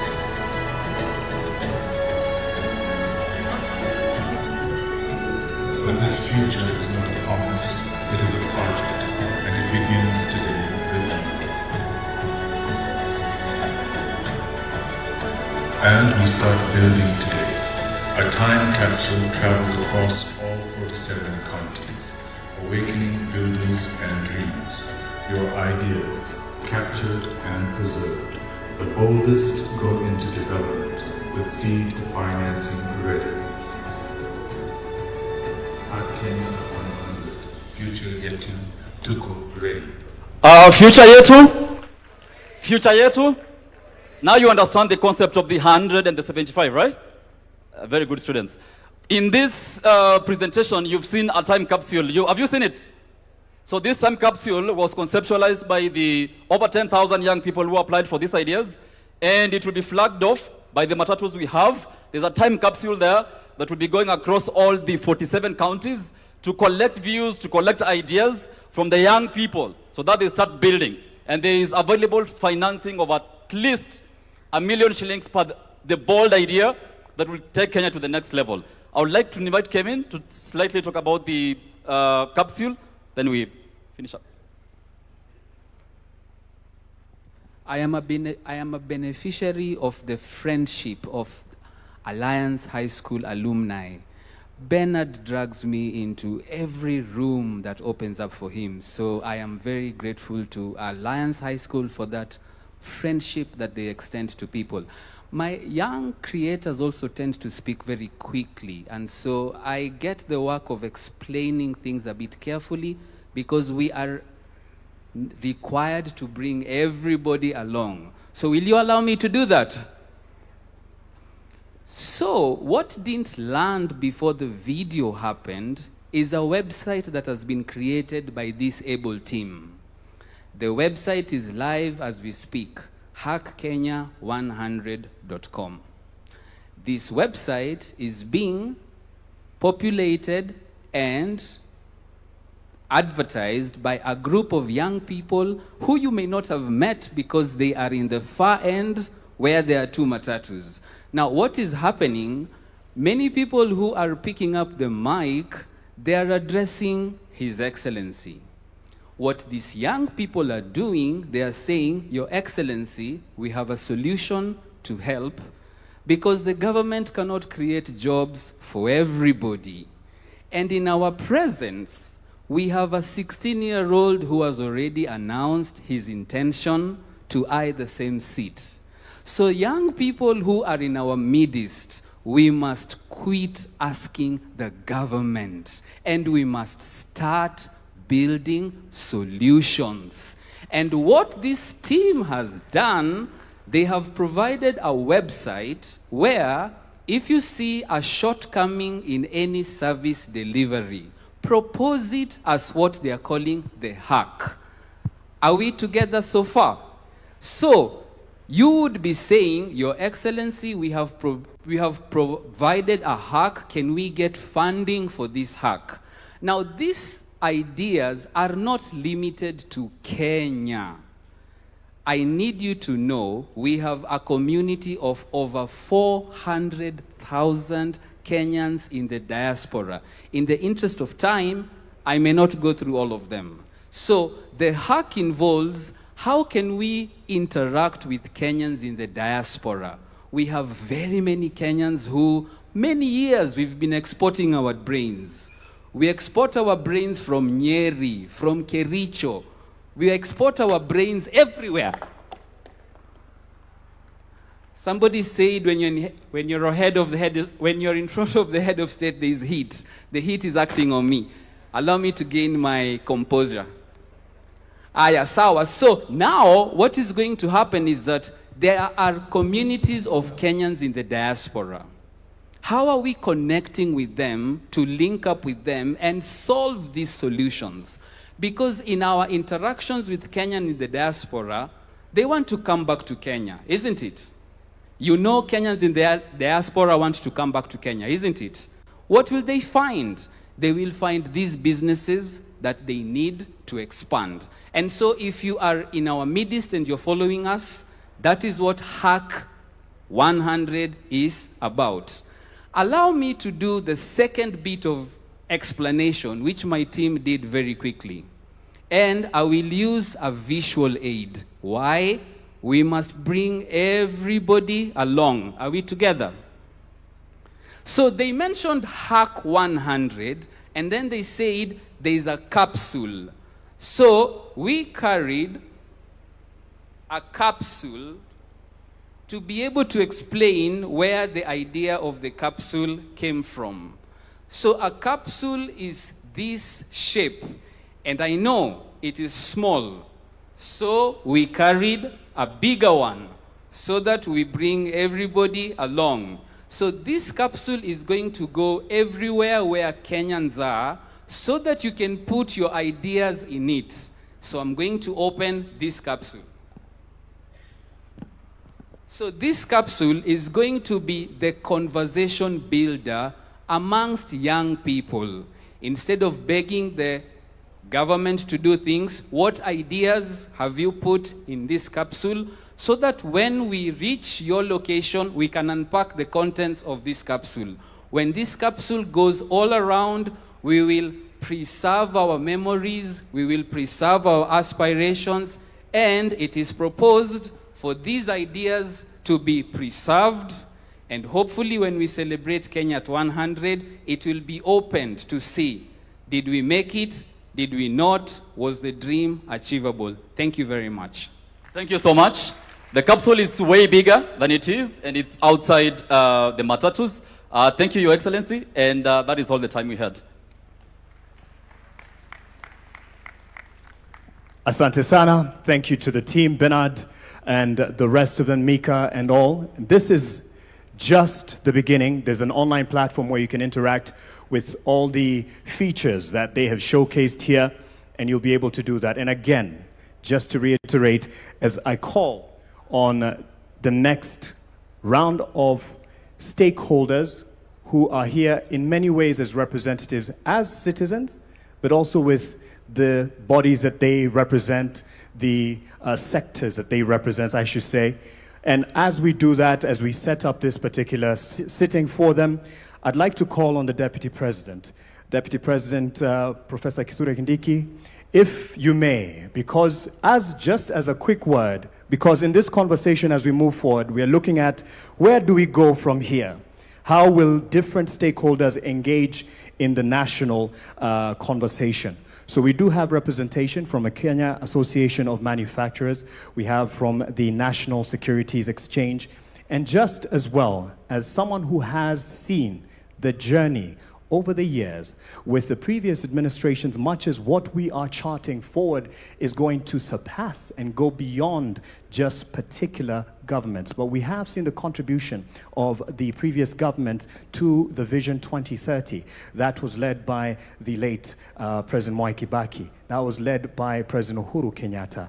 And now that this particular leadership has contributed to in bringing success to Vision 2030 and pushing it forward. So how, in your view, you would say we have an outlook to build beyond Vision 2030, just as we set up this stage, and I'll call on those stakeholders to come up and speak. Just as the President gave a quick word here, karibu sana to the Deputy President, Professor Kithure Kindiki. Tumpe makofi tafadhali. Wakenya hoye! Wakenya hoye! Mheshimiwa Rais, nimeulizwa ya kwamba kwa dakika 3 niseme hatua ambazo serikali imepiga katika kupeleka Kenya mbele na ruwaza ya kuboresha maisha ya Wakenya ili tuwe kati ya nchi zilizoendelea katika siku za usoni. I am proud to report on behalf of the government of Kenya that the last 4 years, under the leadership of President William Ruto, we have been able to do a number of things. And I want to highlight some of the steps that we've taken as a country in taking the development of our country forward from where President Ruto found it. Number 1, this administration has been able to stabilize our economic fundamentals that underwrite our long-term development path. The pillars of development, agriculture, industry, business, enterprise, and so forth, infrastructure, must rest on strong, stable economic fundamentals. All the indicators are showing to a stable economy, a strong currency. For the last 2.5 years, the Kenyan currency has been stable. We found it at 162, 165 to the dollar. It has been stuck at 129 for 2.5 years, showing economic stability. We have multiplied our foreign exchange reserves from $5.7 US in 2022 to today, $15.1 billion US, the highest foreign exchange reserves in the history of our country. When President Ruto took over, we didn't have enough foreign exchange. And of course, foreign exchange is a factor for international trade and stabilizing the economy. We have also been able to reduce interest rates. We have also been able to be rated favorably, not by ourselves, but by international sovereign rating agencies. Standards and Poor's, Moody's have now upgraded the economy of Kenya to a stable economy. And there are many other fundamentals that I can speak to, including moderating inflation from 9.6% where we found it to now a stable under 6%, and we are still working on the issue of inflation. Of course, on that front also, we have been able to attract last year the highest amount of foreign direct investment in the history of our country, $3.2 billion US. This is a report of the United Nations agency, UNCTAD, last year. And all these things put together are showing a stable economy. The central bank lending rate to commercial banks has come down from 13.5% to 8.75% at the moment. The price of government paper, government bonds, and treasury bills has come down, and now that means private sector can access credit and so forth and so on. We have stabilized the economy. Number two, we've been able to work on the agricultural transformation, and we have achieved a number of things under the agricultural transformation pillar. We have been able, for example, to register our farmers. We used to work on guesswork. We didn't know how many farmers we have, where they are, what they grow, the size of their farms, the kind of fertilizer they need. Now we have a register of 7.2 million farmers. We have also been able to increase our production of some of the major value chains in agriculture. Maize production has grown from 44 million bags in 2022 to 75 million bags last year to underwrite our food security. Unga prices have also been moderated from 250 shillings to right now around 140, 150 for 2 kilograms. We've also been able to transform the coffee sector by removing cartels and increasing our production of coffee, and also the income to coffee farmers has now grown from 60, 70 shillings a kilo of cherry to about 120 to 160 per kilogram of cherry. Our tea production has grown from $138 billion shillings, 138 billion shillings in 2022 to last year's 215 billion shillings. Our sugar production has grown from 472,000 metric tons in 2022 to last year's 815,000 metric tons of sugar. And therefore, that is a big milestone in terms of that value chains, and we have now more farmers benefiting in that sector.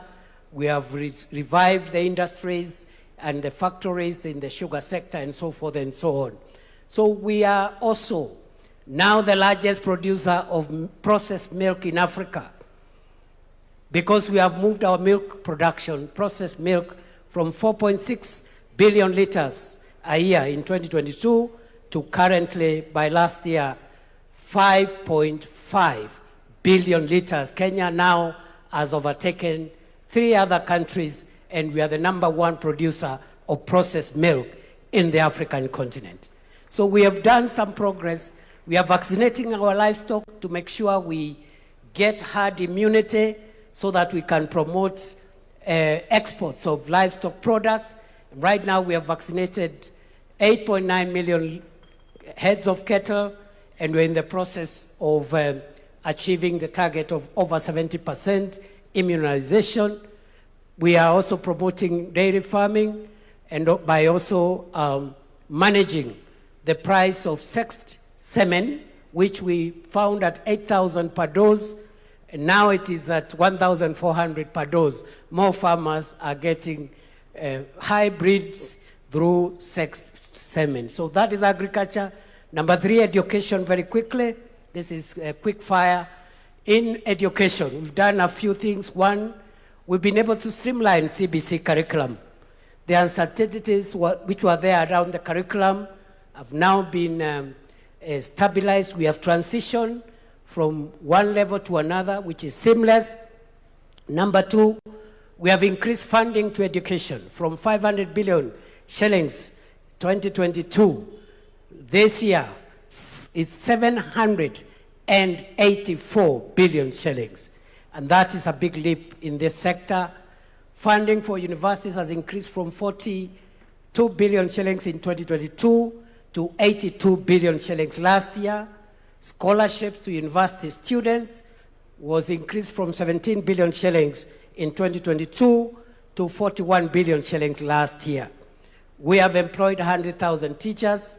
We have constructed 23,000 classrooms. We have improved on the funding model for our universities, and there is a bill before Parliament now to make sure that every young person, every student who qualifies to join university is funded fully and completely without any regard to the kind of background they come from. So those are some of the highlights we've done in the education sector, work in progress. Universal health care, we have moved the number of Kenyans with public medical insurance cover from 8 million under NHIF to currently 32.2 million Kenyans. We are working to modernize the equipment, enhance drug supply, and make sure that our health professionals are motivated to make sure that we perfect the universal health coverage. Number 5, on public infrastructure, we are working on roads, railway, airports, seaports. On the roads sector, when President William Ruto took over, many roads are stalled and we didn't have money to unlock that funding. Through innovative resource mobilization, we've been able to pay all road contractors the pending bills. And today, the roads that are stalled across Kenya, which amount to 6,000 kilometers across the 47 counties, we've paid all the pending bills, 177 billion shillings, and the contractors now are back. Every county is experiencing road construction, including areas of our country that for a long time had been left out. You have heard about the famous Ruto Road from Isiolo to Modogashe to Kulamawe. You've heard about that road? Barabara itoke Isiolo, iende Kulamawe, iende Modogashe, iende Samata, itoke Samata, iende Wajia. Wajia Tarabaj. Tarabaj itoke hapo iende Kotulo. Itoke Kotulo Kobo. Kobo Elwak. Elwak Gare. Gare Ramu. Itoke Ramu iende Mandera. Rais Ruto ni fire, si fire.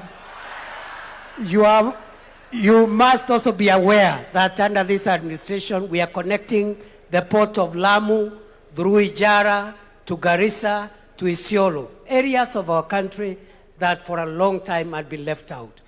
But we are also working on extending the SGR from Naivasha into Kisumu, Busia, Malaba. That project is ongoing as we speak today. We are building a new terminal, a new airport at Jomo Kenyatta, something we had not imagined we could do it. 155 billion shillings, again through innovative funding arrangements to make sure that we have modern infrastructure. Right now, we also have a port modernization program, which is about 60 billion. And that is taking place at the port of Mombasa, seaports, airports, railways, roads, because that is what will take us to the first world. The so-called shiny things. I had a not so informed critic saying that we don't want shiny things. The difference between the third world, where we are, and the first world, partly is the shiny things. They have better roads, better airports, better facilities across the board. So that's what we are doing around infrastructure. Energy, the president has mentioned, we have moved connectivity to 10.3 million households, up from 8.9 million households. The target is to reach all the households of Kenya, the 15.6 million homesteads. And in the next 4 years, we'll have achieved that target of universal electricity connection. But we need our production capacity to go up.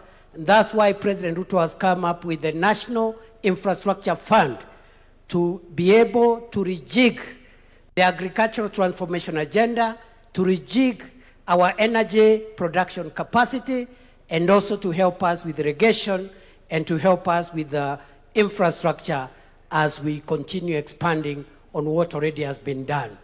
As you are aware, ladies and gentlemen, very quickly as I wind up, you have a few other highlights.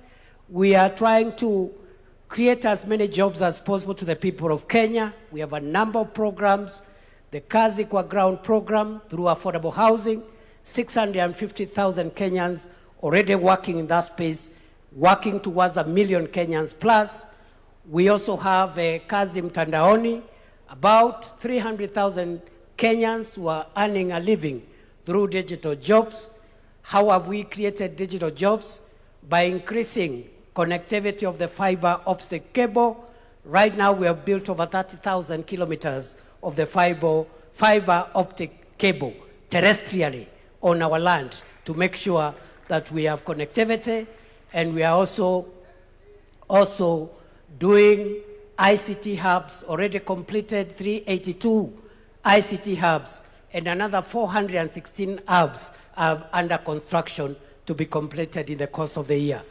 But we are also creating jobs through the Overseas Employment and Job Creation Program, Kazi Maju, 538,000 Kenyans, facilitated by government, which has put in place a transparent program of promoting overseas labor.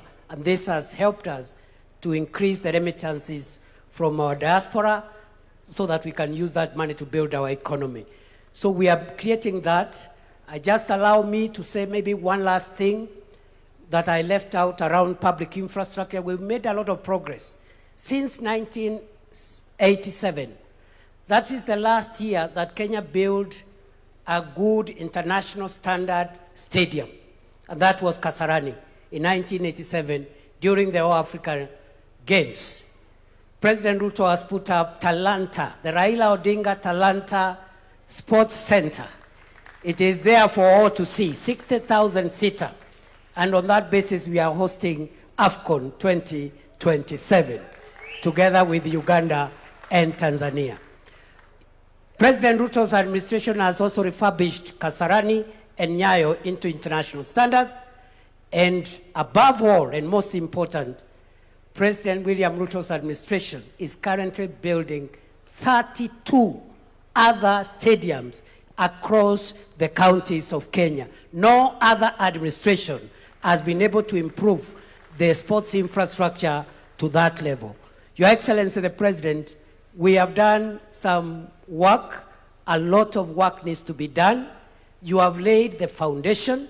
We now, as we have this conversation, we want to see what levers we have to take our country to the next level. And already, the coming into force of the National Infrastructure Fund and the Sovereign Wealth Fund, those two instruments of financial and resource mobilization will take Kenya to the next level. I believe that, as Professor Hino told us, Kenya and Africa is able to venture into the league of wealthy, developed nations. We just need good leadership. We also need confidence in ourselves that what other nations can do, what other races can do, the African race can also generate countries that can move from poverty and move into progress. It is possible. And therefore, Mr. President, as I sit down, I want to challenge ourselves as Kenyans not to be dismissive and skeptical all the time, and to depoliticize the development of our country. We can politicize everything else. Let us not politicize the development of our country, because if we do so, then we see some of the results that have created the kind of gaps that we have seen. So we need confidence in ourselves, the ability of our nation to rise. We need strong leadership, and we must insulate, as we have this conversation, this country from policy disruption. The biggest threat of African countries, the biggest threat of the developing countries is policy disruption, where some of the things that I've talked about have been put in place, but they are disrupted when there is a change of administration. Somebody comes with their ego as opposed to the national interest, and they want to change this, to change the other, to disrupt this, instead of perfecting the foundation on which our country has been raised. Thank you very much. God bless you. I submit. Asante sana to the Deputy President, Professor Kithure Kindiki. As you can tell, Many of those points he can even speak in his dream, even as we dream into beyond 2030. So let me talk to stakeholders, at least some representatives who have been in the journey of Vision 2030 and are going to be part of the journey moving past this into 2060, 2063 as Kenya turns 100. So ladies and gentlemen, help me welcome on stage Mugo Kibati, who is the CEO of Telkom Kenya. But for this conversation, what you will find very, very, very key is he has been the CEO of the Vision 2030 Delivery Secretariat and will be lending some hindsight with that. We have the voice of the civil society, and for this, we'll have Bina Maseno, the Executive Director, Badili Africa, wherever she is seated. She's right over there. She's approaching. Please give her a round of applause. We also have from faith-based organizations, Bishop Mark Kariuki, who is Bishop at the Deliverance Church of Kenya. Mali yako, aweze kuungana nasi, ndio hapo. Karibu sana, Bishop.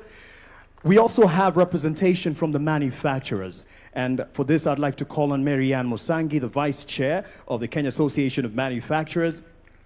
Ladies and gentlemen, from early this morning, one of the first people here, he's really used to being up early for trading. I'm talking about Frank Mwiti, the CEO of the Nairobi Securities Exchange. And he has been here waiting to give us what he feels is the vision going forward. And we also have Jean Gidinji, who is a strategy consultant as well as an entrepreneur from the creative side of life. As you can see, she has a lot of creativity around her, and you're looking beautiful. Karibu sana to the panel. Thank you all for joining us. And I will start with Mugo, perhaps just for purposes of hindsight, from where we have come with Vision 2030, now we are surging forward. Yes, there has been a lot of achievements, but there's a lot of work still to do, especially for the young master here, Bwana Adrian, over there, who's still with us, taking points as you were speaking. Mugo, how do we determine, because the question to the Deputy President was, there's what was achieved with the administrations then as Vision 2030 was coming into fruition and to be rolled out. But how do we determine that there's continuity beyond whatever leadership is in charge for the betterment of the nation? Thank you. Thank you very much, Mark, and good afternoon, everybody. We're now on the 18th year since the launch of 2030. And on MTP4, the fourth medium-term plan. And the Deputy President has done a good job of explaining MTP4 achievements. I would like to say that there have been achievements in MTP1, MTP2, MTP3, as well as MTP4. And it is important that we all remember that the administrations that have come from 2008, from the late President Kibaki, President Kenyatta, now President Ruto, have all been on the Vision 2030 program through the 5-year development plans. The challenge, and the Vision 2030 team also gave us a rundown of what has been achieved and accomplished over those 18 years. The political pillar, I think, stands out because the Constitution was delivered. Devolution came in, so MTP1, the Constitution was delivered. MTP2, we had devolution now finally being enacted. We also had infrastructure developments, tremendous ones from the first MTP to the current MTP. We have had infrastructure developments across the board. There were parts of the, we focus a lot on Thika Highway and the Expressway, but there are parts of this country, I should tell Kenyans, that in 2008 were not reachable. The Isiolo Moyale Road, for instance, didn't exist. And that not only connected those parts, the northern part of the country to the center of the country, but actually changed economic activity tremendously. Safety along that highway changed everything. So there's been roads and ports and energy. Kenyans were connected in every corner of this country to electricity. What has been more challenging has been what I would call the longer term transformation projects, whether they be infrastructure, such as the Greenfield Terminal, the airport, LAPSET, Konza, social infrastructure, social projects, which are fundamental to where we need to get to in 2063. You know, Mzee Jomo Kenyatta, I think there was a clip earlier on, at independence talked about ignorance, poverty, and disease. And at the end of the day, whether it be Vision 2030 or 2063 or 2060, and all the projects we undertake, they will not be felt by the mwananchi unless we deal with those three elements. That's what gives dignity to the citizen. And education, access to affordable quality healthcare, access to affordable housing or security is a difficult social project to undertake, but must be undertaken. And we have had, you know, you saw that the social pillar is not as high up there as a political pillar, because for some of those social programs, funding was a problem. And funding for universal health care, funding for affordable housing, funding for our retirement, our pension fund, funding our savings, a savings culture in this country so that we can be able to deploy our savings rather than borrow money for these big infrastructure projects has been challenging and requires continuity. So you find that in MTP1, there was quite a bit of thinking around that, you know, how do we enhance our savings rate to 30%? How do we ensure education, healthcare, affordable housing, and universal? But the political will to really raise the funds was challenging. It not only happened in MTP4, in this current administration, and I know that there have been a lot of debate about the execution, but first and foremost, it's important to acknowledge that as we move into the post or beyond 2030 period, we have done this in this current MTP, forced ourselves. I've been taxed a lot higher than I was taxed 4 or 5 years ago. Why? Because for shared prosperity, and you know, it has got to be shared prosperity. We have to have everybody in this country, wherever they are, accessing those social amenities, healthcare, education, and you know, a rooftop. Now, back to your specific question about continuity. Yes, the challenge has been that with each successive administration, and I'm glad that the Deputy President himself alluded to that, him being one of the leaders of one of the administrations, have not necessarily hewed to continue the programs of the previous administrations. That's number one. Vision 2030 as a holistic program has sort of been lost to the public. So we had the big four, we had the better in the current administration, but sometimes the public doesn't understand that this is part of the holistic Vision 2030. So I think it is important, Your Excellency, that we have, and constitutionally, Article 43 doesn't give us an option for some of these services to be delivered to wananchi. So I think that we must move beyond the Constitution and create a law, enact a law on national planning and economic development that forces each successive administration to actually continue with the programs that, in this particular case, take us to beyond 2030 to 2063. And if there's a review to be done, because every 5 years, every administration has a right to have its own political priorities. Actually, Vision 2030 was designed with that in mind. Why have an election? You must have your own priorities. But they must be geared towards achieving the national development plan, the national vision. And if any changes have to be undertaken or tweaked, they must be according to the national development plan or economic planning law. And that is why I feel very strongly that this conversation is important, because a robust conversation must be held by the public. The HAC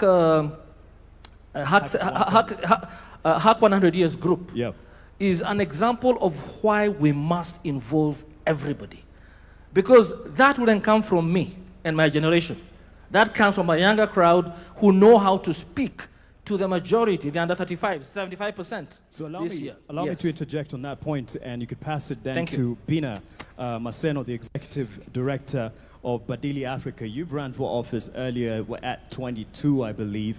And so you've seen what has happened in successive governments. But in the same breath of making sure this reaches the people, because this is not just a conversation here, it's just starting. How do we ensure that this indeed is owned and bought in by the people, Wananchi? And the president has committed and said, this is not a government project. We are facilitating, but it's not a government project. How do we take it to the people? They own it because they will take it beyond successive governments.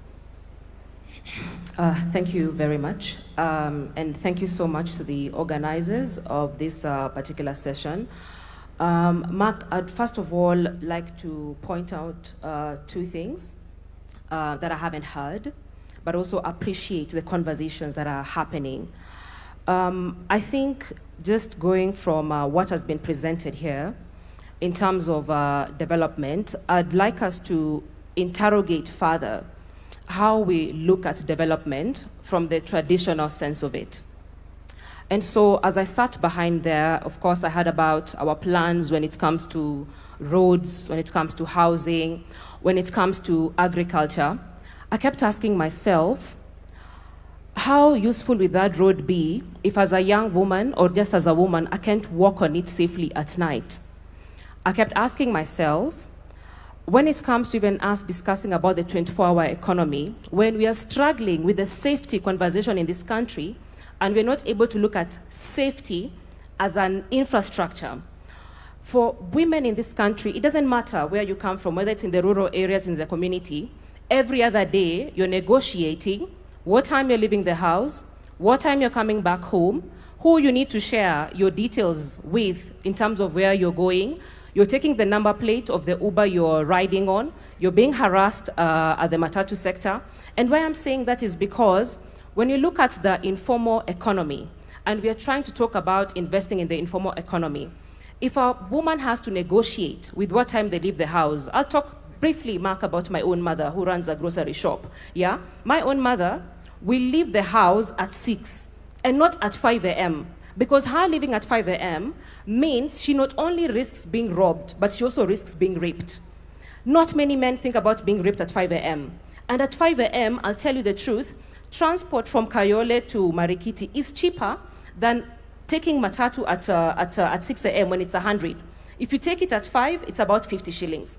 And so she's losing money in terms of capital because of safety, yeah? And so when we don't integrate that, when I think about care work, and I mean, we've done research in this country, women spend about 4 to 6 hours on care work. And care work is the bedrock, it's the foundation of how this country runs when it comes to economic development. Who takes care of our children, who feeds our children. Most of us are here because someone is managing most of those details at home. I'm comfortable here because someone is taking care of my son at home, yeah? And so when we talk about development and don't expand it in terms of how can we reduce the amount of time women spend on care work, especially if we say they are the backbone of our economy.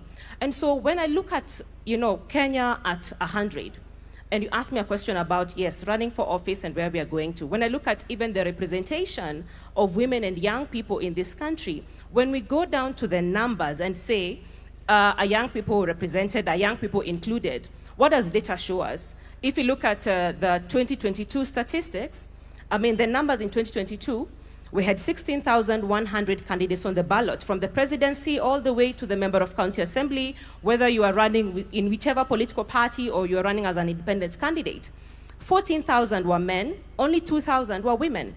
So if we talk about even achieving the 2/3 gender rule, it means even if the 2,000 women, all of them won, we still would not have achieved the 2/3 gender principle. And so then that begs the question, what are some of the structural issues that we continuously need to deal with so that we level the playing field for both women and young people? Because if we don't have representation when it comes to Kenya at 100, then it means the future we are building is incomplete because it leaves half the population out. And so for me, I'm reflecting on how we're looking at development in terms of what we are building, but also how do we expand people's freedoms and capabilities. Lastly, I mean, we talk about agriculture. I'm just going by also what other speakers have spoken about. We talk about agriculture, we talk about building more classrooms. But before a child enters the classroom, their diet is so important, because data shows that if you don't have quality diet, you're going to have stunted growth. It has an impact on your cognitive ability.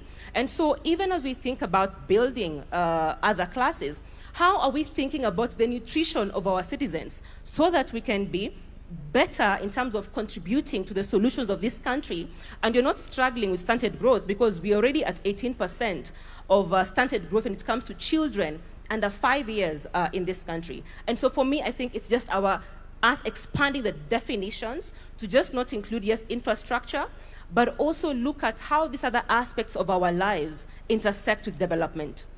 Thank you for that, Bina. Let's give her a hand for that holistic view and an expansion to the prism at which, and I'm passing it on to Marianne Musangi because she's kind of gone into what you would be looking at, and she's mentioned the aspect of a wider look and perspective of what we term as development. So it's not just the hardware, which 2030 has delivered, Vision 2030, the hardware, the infrastructure, but the holistic environment that brings safety into it. She's spoken to that. But for you, as the vice chairperson of the Association of Manufacturers, what does 2063 or 2060 look like to you, or at least what would you like it to look from the sector that you represent?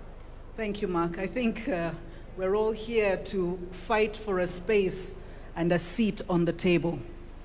I think it's very clear that all of us do need to have a seat on this table as we develop this Vision 2060.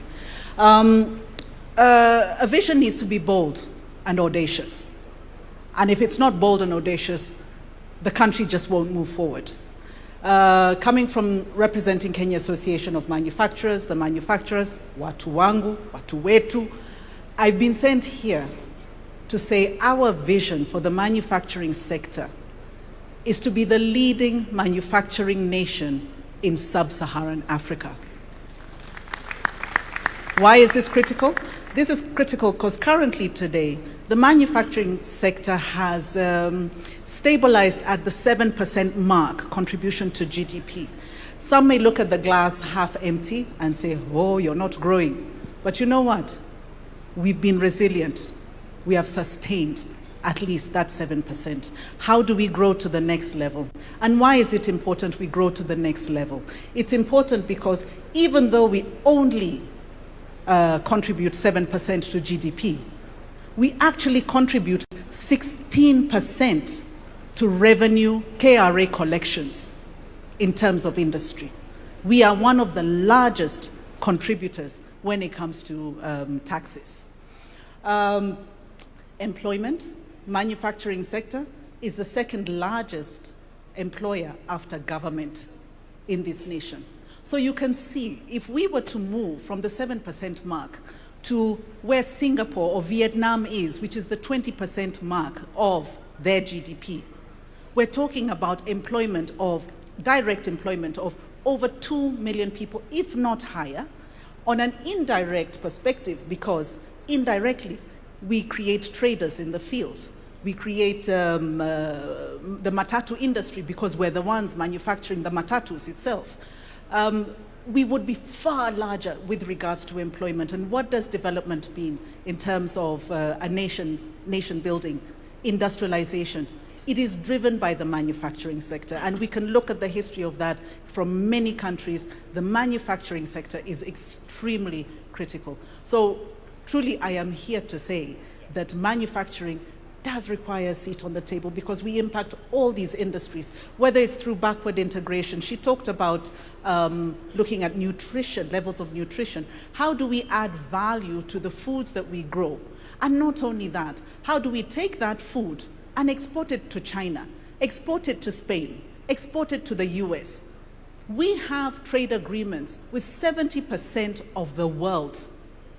Are we currently taking advantage of those trade agreements? No, we're not. Not even a third of that is being leveraged today. So what am I saying? The infrastructure is in place. but it just needs to be looked at. It needs to be prioritized from the top, from the leadership, that manufacturing must be developed. We must support the people who have been here since the 40s and the 50s. We have local families who have been here for a long time. How do we support those to show that this industry can thrive? Because when that situation looks beautiful, that's when others are attracted into it, right? And as it grows, it will also be able to pull in the small-scale enterprise workers, the small-scale, the mzee who's chonga ingado on the side of the road over there, the lady who in her kitchen is doing personal care and beauty products. They will then be included in the full economy and the industry to grow this nation. Thank you. Thank you for that. And yes, as we look at a 2060 or 2063, you'd hand it, oh, he already had a mic, but just keep it handy in case there's a audibility issue. She's looked at a figure, 7%, which we can do better. Some may look at it half full or half empty. I'm sure you're looking at your glass as half full, or actually more than full than empty, based on your accolades in the recent years. As CEO of the Nairobi Securities Exchange, there is quite some achievements that you have gotten over the years. However, what do you want to guarantee as an environment to ensure that we keep it on the up and up? Not just sub-Saharan Africa, even globally, we have been given our credit where it's due. So what do you see availing a brighter future for the Nairobi Securities Exchange? Thank you, Mark. I'm going to mention 3 things, and that will probably confirm why I was here very early in the morning, seated and waiting for this dialogue to happen. But I will start by confirming that, in fact, the Nairobi Securities Exchange, as part of the larger capital markets ecosystem, has benefited quite a lot, both from Vision 2030, as well as the current administration led by His Excellency. Case in point, just 3 weeks ago, we crossed a historic milestone in our market capitalization, 4 trillion shillings. Okay? Earlier this year, as at the end of June, the NSE was ranked number 4 in the world, ahead of the likes of Singapore that we aspire to. The only African country that was ahead of us was Nigeria. Otherwise, the people we are competing with is now Japan and Taiwan. On top of that, the previous year, 2025, the NSE was second best performing behind Egypt in Africa. The year before, 2024, we were the top performing exchange in the continent in dollar terms. Now, there's something that is important to actually share with people that they may not know about matters capital. You will know that capital likes return, capital likes dividends, capital likes profit. What people sometimes forget is capital is actually a coward. Capital is a coward. Part of my role leading the exchange is to go out there and speak to investors. There are 3 things that usually happen when you go to interface with serious investors. Think about the likes of BlackRock, Vanguard, Fidelity. These are big boys managing trillions of dollars, bigger than economies of Africa combined. They give you 1 hour, only 1 hour. In that 1 hour, 30 minutes of that 1 hour is spent understanding the roadmap and the vision of the country. Because if they don't buy into it, forget it. It doesn't matter whether you're printing money. They're not interested. 30 minutes are spent unpacking the vision of the country. The next 15 minutes are spent unpacking the macroeconomic environment. which is why for us as a capital markets, we've benefited a lot from the stable macroeconomic environment that the current government has underscored. The next 15 minutes are spent really confirming whether there is listed companies that they are interested in coming into. So for me, the reason I was here very early in the morning is because I know the dialogue we're having today and the vision we'll craft as a country will tell capital whether to invest here or to invest in a neighboring country. And interestingly, that's not just capital out there. Even local capital here, pension funds, insurance companies, Mugo's money, your money, if you think that you believe the neighboring country has a better vision and a better roadmap, that's where you'll deploy capital. So why do I say capital is a coward? Because the minute capital thinks you don't have a plan, or you're unstable, or you're undecided, it votes with its feet and it goes. Number two, we are here to craft 2060. But today at probably 2 p.m., when we finish, His Excellency the President will stand up, we will also stand up, and we'll sing the national anthem. Pay attention to the last sentence of the first stanza of our national anthem. For those of you who are aware, it says, "Plenty be found within our borders." The more you interrogate our national anthem, the more you understand that's actually the original vision of this country. This republic every day stands up and sings that national anthem, which actually speaks to the vision we have. Of course, the question now is, as capital markets, what do we want? What we want is, instead of saying plenty be found within our borders, we wanted to say plenty be owned within our borders. What we want is to move people from stakeholders to shareholders. Our market understands ownership. And so Vision 2060 should also be about ownership. We need you and everyone else to have a stake in the country. Our capital markets support that. So I was here at 6 in the morning because it's relevant to the sector that I'm supporting. Thank you. Thank you for that perspective. And it will be a perfect segue, because Jean, you have the last word on this in terms of where we're going. The national anthem is in many ways a prayer. As bishop, you lead many in prayer. As you pray for this nation as well, but you lead others in praying for the nation.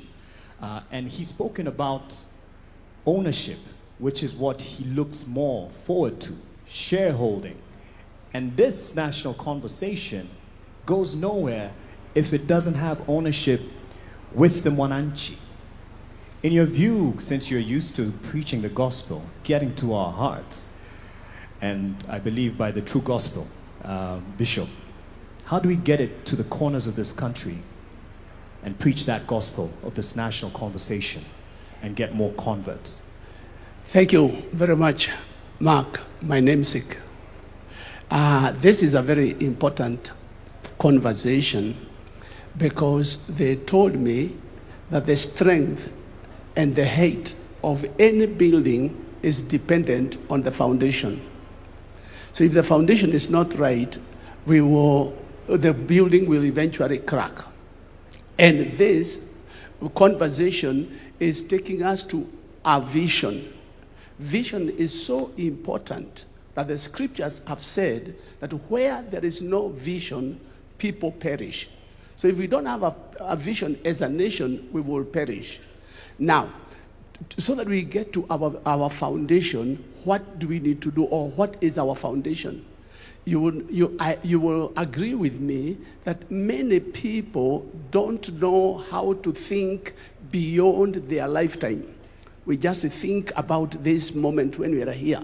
So even when we are talking about Vision 2060, 63, or beyond 2030, we are thinking about ourselves that tells us we need to know whom do we need to speak to. And the people we need to speak to is to go down to our children, those who will be alive at that time, so that we don't ignore our youth. We go back to school, we go back to the children and ask them, how would you want to see Kenya? Or where do you see yourself? One day, if I may say this, I call children in front before they go to Sunday school, and I ask them, what do you want to be when you grow up? Small kids. Everyone was doing, teacher, teacher, teacher, teacher. You doctor, you teacher, you engineer, you politician, you president, you. None of them told me, let me go and ask my mother, or let me go and ask my father. Why? Because they have a vision, they have a dream. And we need to go back. So if we need to, where we need to invest is in our schools. So we teach our children, number one, how to be patriotic. One of the problems we have in our nation today is that we are so negative. We never see anything good. And until and unless we go down to the children and we teach them how to be patriotic, and we teach this vision to them so that they can own it. When they own it and they grow up, they become politicians, they will not want to change, to come with their own dreams, because they have a dream they captured from the beginning. When we open up their eyes, they will be able to see beyond what everybody else is seeing. So mine would be that we need to invest in our children and teach them. But we cannot talk about children without talking about teachers. Because the children will receive that which are given by their teachers. So we also need to take teachers seriously and cause them to see that what they are doing is important. There is nobody in here who never passed through a teacher. So we need to consider teachers, and we need to build on teachers so that they can build on the children. Once the children have captured, this young boy here, 7-year-old, he has a vision, he has a dream. Now, if we get all our children to have dreams and to see what the nation, what a nation they would like to look to see when they are old, they will capture it, they will run with it, and will not be disappointed. Thank you very much. Let me speak to someone who you probably consider your child in terms of age, and she's, yes, young enough to be your child. Jean Gadinji, as a strategic consultant, you do a lot of work on narratives. And there's what he's given as an example of kids choosing the future. And the vision that they bear is based on a narrative that they have of fashionable careers. You are a creative entrepreneur. So you're looking at beyond the traditional careers that we have. So as you speak to this, tell us a Kenya that you see and hope for in 2060. Thank you. Thank you, everybody. Good afternoon. And I love that question because I guess my intervention will be less technical and slightly more poetic. So for me, Kenya is a nation that punches above its weight. So if you look at our contributions from our scholars, our writers, our innovators, we give the world M-Pesa, right? Our athletes, we break world records all the time, and even our contributions to World Agenda. The World Urban Forum was first held here in Kenya. This is the forum that actually gets the world to globally dream about sustainable urban development, and we birthed it. So Kenya punches above its weight. So for me, Kenya at 100 is about getting to a point where this excellence that comes to us, that we demonstrate, is part of our lived experience across the nation. So at the risk of sounding repetitive, allow me to share what that means, okay? So you'll dream with me a little. I want only simple things. So in my version of Kenya in 2063, our youth don't have to leave Kenya to see the world. The world comes to them. In 2063, a Kenyan is able to live in Turkana, as easily as they would live in Nairobi or Shanghai or New York City. No one will have to compromise access to services, modern experiences, cultural activities, communing with nature. In 2063, most Kenyans can live in Hola as easily as they can in Mombasa because they can find work, they can find a house to live in, they can find good schools for their children, we have great hospitals, we have places of worship, we have parks, you can go to the disco anywhere, right? So the simple dream is that our informal settlements will all be called Old Town, and we will only preserve them for tourism and documentaries, right? So our cities in 2063 are so well planned that we can navigate streets on Google Maps without referencing landmarks like take a left at the green Mama Ali's kiosk, you know? Wouldn't it be nice to be able to take a bullet train from Nyeri to Garissa and be there in less than an hour? In 2063, I wanted that for a water-scarce country, there's water reticulation to every single home. That during prolonged drought, we don't have to sell livestock at throwaway prices. That we actually can harvest rainwater across the country in huge municipal water pans. And during rainy season in Nairobi, Malindi doesn't have brown ocean waters from silt deposits. At 100 years, my hope is that Kenyan youth don't have to choose between paying for electricity tokens and eating nyama for lunch. Wouldn't it be nice not to be afraid of AI taking young creatives' space, but we have the conversation about optimizing it?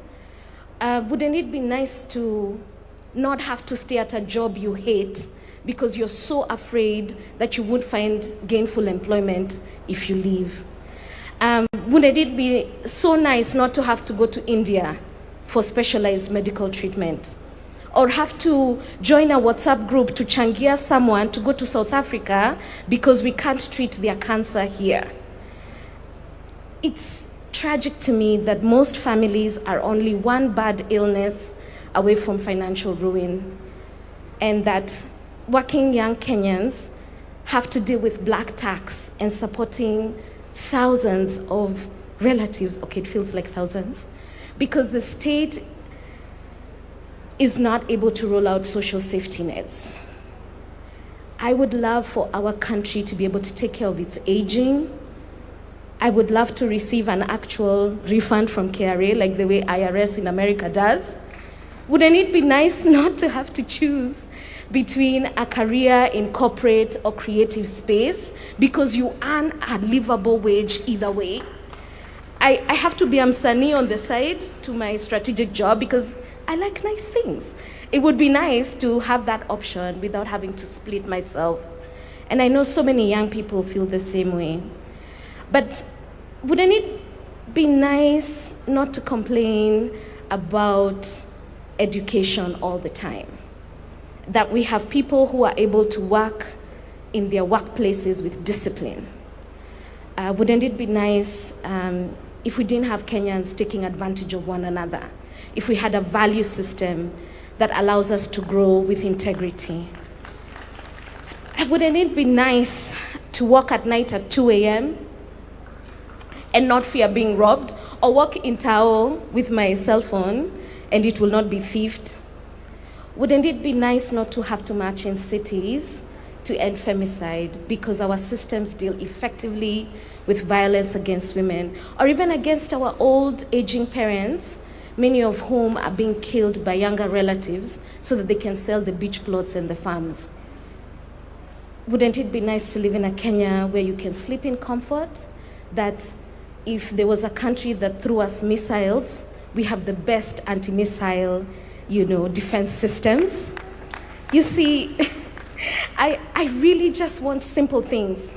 So Kenya in 2063 for me is not about abstract plans, right? It's about making sure Kenyans experience excellence in everyday living. So this plan for me is about putting in place the systems, the mechanisms, and even a collective consciousness that can deliver this vision and many others for generations to come.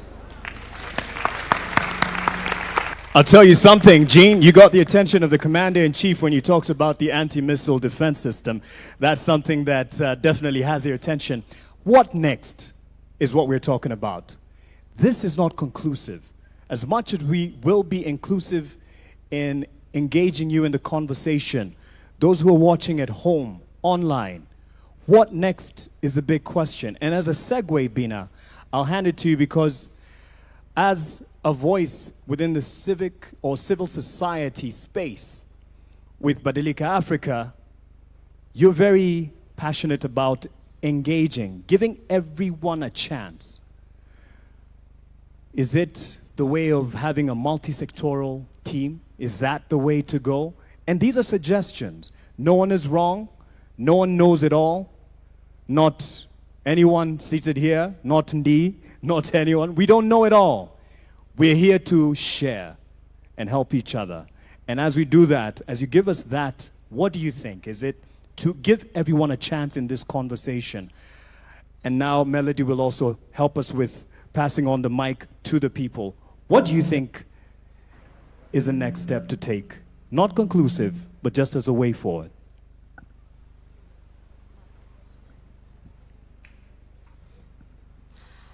Thank you so much. Thank you. Is it okay? Thank you so much once again. So 2 things that I'm reflecting on as you ask that question is that first, even as we look at taking these conversations to the counties, it's just not about decentralizing the conversation to the counties, but democratizing to yes, that word at the county, to ensure that the conversations we're having at the county, how inclusive are they? Who are we missing in the room? Who barely attends conferences? Who are we missing in the room who does not belong to a political party or belong to a CSO conversation? Because even as we spoke about the work we do at Badili.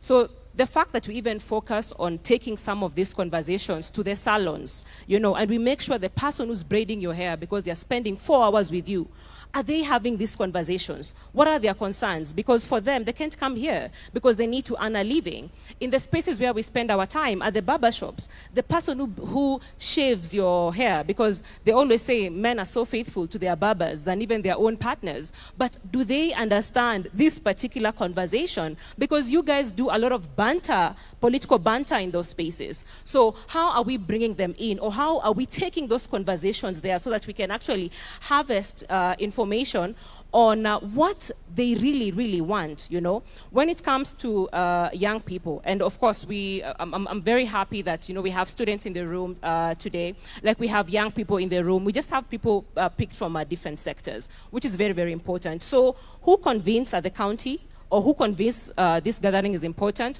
who sets the agenda here is important, who even gathers the thoughts and notes and ensures some of the points end up on the national agenda is very, very important. But Mark, I also wanted to add that even as we talk about where Kenya is going next and we talk about all these challenges, I think we have to also just discuss about how power manifests in our different spaces. Because, you know, every other day we talk about our policies, our strategies, we talk about all those things, and I don't think what we have is a deficit when it comes to the vision that we are talking about. And I think we also just have to move away, because I'm in spaces and we're always discussing about the goodwill of the person who occupies State House or the goodwill of the people who occupy political institutions. I think we just have to move away from just relying on the goodwill of people who occupy political institutions and State House to how citizens can monitor this process, can hold the people accountable on this process so that even if you leave office today, because we have owned this process, then we are able to hold you accountable, because we have seen the power of the young people and the citizens when it comes to holding leaders accountable, whether it's the finance bill, whether it's the county development plans. And so if the citizens don't own this process, then we're going to have the same challenge that you spoke about, where when a leader leaves office, some of the plans are abandoned. Yeah. But more importantly, Mark, as I wind up on my point, is with the power holders, who decides where the resources are going to be invested is very important. The agenda setting is very, very important. And I think that's why other people feel like they're left behind. And so if we unpack the power dynamics in this country, then I think we'll be off to a good space. All right.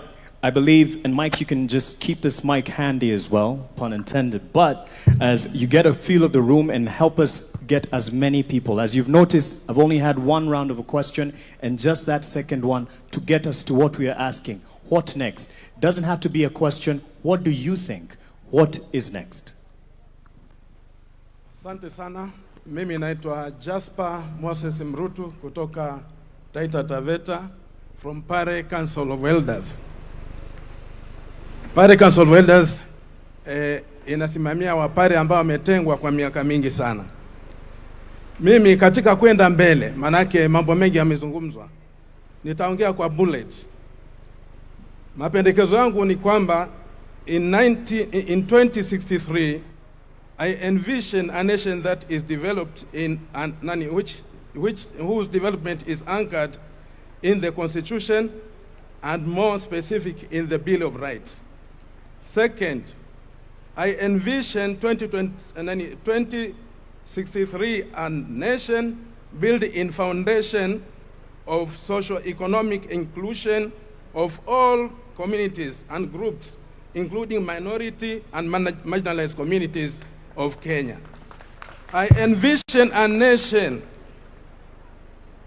that strengthens, a nation strengthened with the cement of affirmative action for the minority and marginalized communities in Kenya and and other disadvantaged communities.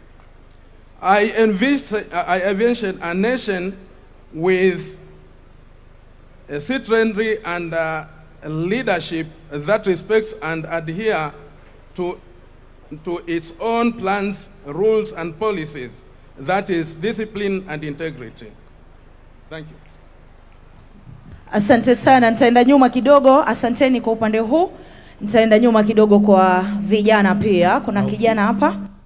Mruhusu. Ukielekea, maybe we'll take one from here and kindly keep it as short as possible. We have so many people and would like to contribute as much as possible. Let's also concentrate on what next. What do you see as the next step? Thank you so much. Kwa majina naitwa Mwanza, son of Mwanza. Mimi ni kijana wa Mukuru. Wengi wameongea Kizungu, mimi nitaongea Sheng. Nakwambia rais, mimi kama kijana wa Mukuru Affordable Estate nimekuwa nikiishi kwa streets. Sasa hii umenitransform na kaa kutoka affordable house. Hiyo ndio Kenya ambayo ninataka kuona 2060. Kenya ambayo hata ule kijana mdogo, mimi kama Rasta, mimi ndio mrasta hapa ndani. Hii ndio equality ambayo unaongelelea. Kwamba pia sisi wa Rasta hatutaona kama wezi, but pia tunaona kama watu wa maana. Through affordable house nimeweza kusave pesa. Yenye nilikuwa nalipa rent ya mama yangu na yangu, sasa hii nimerudi shule, niko MKU Law School, karibu namaliza shule, nikuwe wakili kama mtu wa wengine. Mimi kama mtu wa streets ambayo nilikuwa naibia watu hii town, sasa hii ninakaa affordable. Sasa hivi vijana wangu wanafanya kazi Bomas, Talanta Stadium na huko wengine hata huko Maurironi wako napata kichele. Sasa hii hatuna reason ya kuibia watu, lakini tunapata pesa na tutapeleka Kenya mbele. So kwa hivyo rais, kwa hayo mengi na machache, nasema tutakusupport, na sisi kama vijana wale ambao wanapata affordable hostel wote tutakusupport tuweze kupeleka Kenya mbele ili tuweze kufika 2060. Asanteni sana na Mungu aibariki Kenya.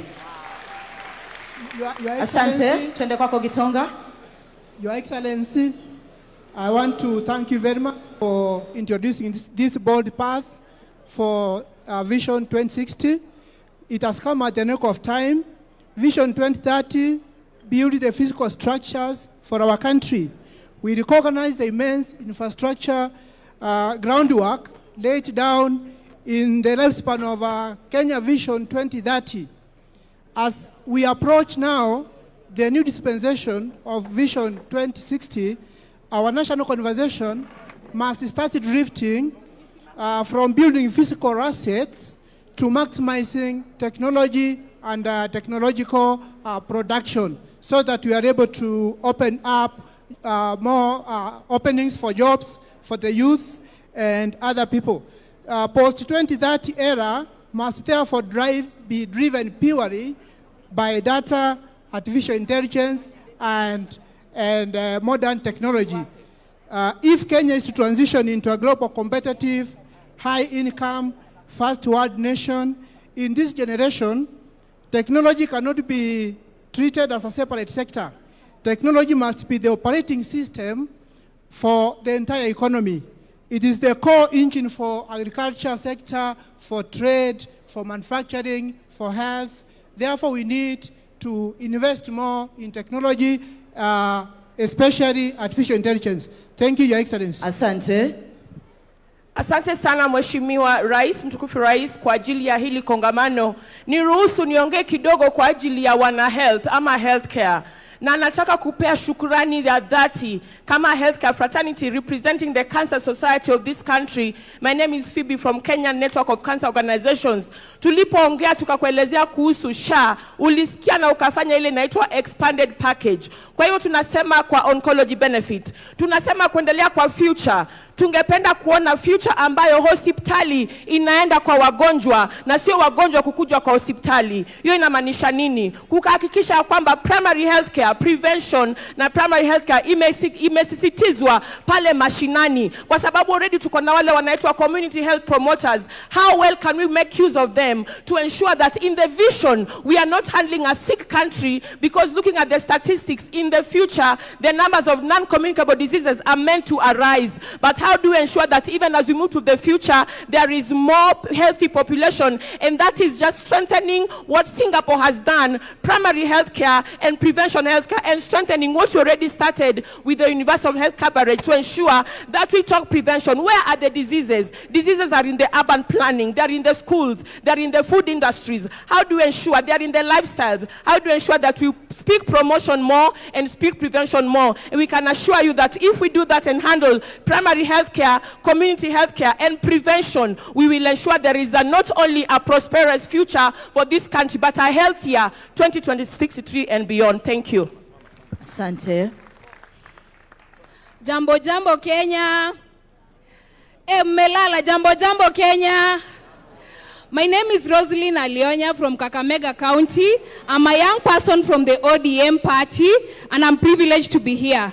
Now, in the Azimio manifesto in the previous election, my party leader had an idea of having one county produce one product. And I'm seated here wondering, if my county Kakamega produces maize, why is it that we have maize milling farms in Thika, we have maize milling farms in Nairobi, and not have those maize milling farms in Kakamega, so that those farmers and their children also, apart from doing the agriculture, they can also take part in the processing of the sugar and the selling of the sugar. And if we devolve this development project that we are talking about, we'll be able to create more jobs even in the marginalized communities. So if we can be able to look at this issue of one county, one product, it will be a great deal. Lastly, I've heard Professor Hin from Japan talk about us focusing on childhood education. But why is it that when Alana gets good grades, we always create for them an ample opportunity? When they're getting maybe 400 marks from primary, they get an opportunity in a national school. When they get good grades, they get an opportunity in good universities. But when these children get first-class honors, we never really create a platform for them so that these brains are able to transition directly into the human capital of our industries within the country, so that we are not able to export them outside. Lastly, mwisho, mimi kama mkazi wa Kakamega, I want shiny things, Mr. President. Asante sana. What next? Ndio kitu ambacho tunauliza. What next? Kwa majina naitwa Hilary Kiptalu Cheruiyot. I'm a professional marathon athlete, and I was privileged. I'm very happy to be given this by a particular juncture, even as professional marathon athlete, to put our input in this conversation. Kwa leo tungetaka kushukuru President wa Kenya, Dr. William Samoei Ruto, kwa sababu kuna vitu tunaona kama wakimbiaji yenye amefanya, na sisi kama wanariadha hapo awali hatuko tunaona kama tuko na mwelekeo, na ya muhimu sana kuhusu hii maneno Vision 2030 and beyond. Sisi kama wanariadha tungetaka kusaidia Wakenya kwa vile mnatuelewa, sisi kama wanariadha tumeweka Kenya kwa picha mzuri pale duniani pale, na kwa hivyo sisi kama wanariadha tungetaka tena tupewe chance ya kuweza kumarket tuwekwe front kwa hii Vision 2030 and beyond, tuweze kama wanariadha kusaidia Wakenya na kusaidia president kushika mkono kwa hii vision. Alafu ya pili, kama mwanariadha tuko na agenda kama wanariadha tuweze kuchukua Kenya, tusaidia Wakenya, tusaidie Kenya kuchukua Kenya ielekee Singapore. Tuko na mipango ya kukimbia, kutumia hii talanta yetu yenye Mungu ametusaidia, tukimbie hata tunapokimbia dunia, tuweze kuonyesha Kenya sisi tuko na agenda ya kuchukua Kenya to Singapore and beyond. Within Vision 2030 tunataka kupewa forum ama platform kama wanariadha, tuweze kuketi na president, tuweke mipangilio yetu kwa meza kama wanariadha, ndio tukue considered pia sisi. Asante. Basi, please pick two more questions from that side. We'll pick from this side. Naona hapo ndio mambo iko moto kabisa, kisha tuanze sasa kumalizia. So 2 questions from that side, as we also get 2 questions from this side as we get closer to winding up. Thank you. Please allow me to use the stage so that everyone can see me.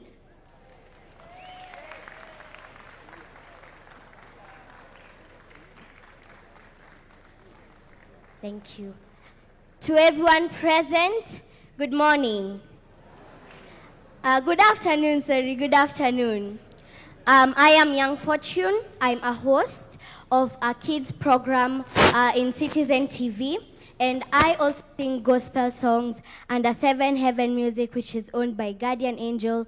I am so thankful for this opportunity. And first of all, I want to thank God for giving us this wisdom to actually gather as a nation to talk about something good that will come into the future. Let me tell you, people of Kenya, your children are very, very talented. Do you know that? They are very talented. They have the passion. They have everything that it takes. But there's one thing that they are lacking. It's that support that we need from the government. I would love to request if every county can have a big center where every child there their talent can be nurtured so that they can be able to grow. We look in the social media. Other countries, children are supported. They go outside their countries to share what they have. But in Kenya, we feel a bit of left out. And if that could happen, we would be so happy. In programs like this, let us be called. Let us show you guys what we can do. I also have a point on something I feel is very, very important, and we have not talked about it well. It is the environment. As we know, we have climate change, right? Do you know that we have climate change? And as we move forward, I feel like if we don't work on it, then we are going to be experiencing something worse than what we are experiencing right now, right? So I would love us to take this a chance to continue planting trees. Let the government make sure that industries are using the correct methods to dispose their waste. Yes. So that is what I felt I needed to tell you. Thank you so much for this program. It is very, very helpful. You are building our country, and we feel that we are seen. May God bless Kenya, and may we all work together towards achieving this. We have a question on this side. One question mark on this side.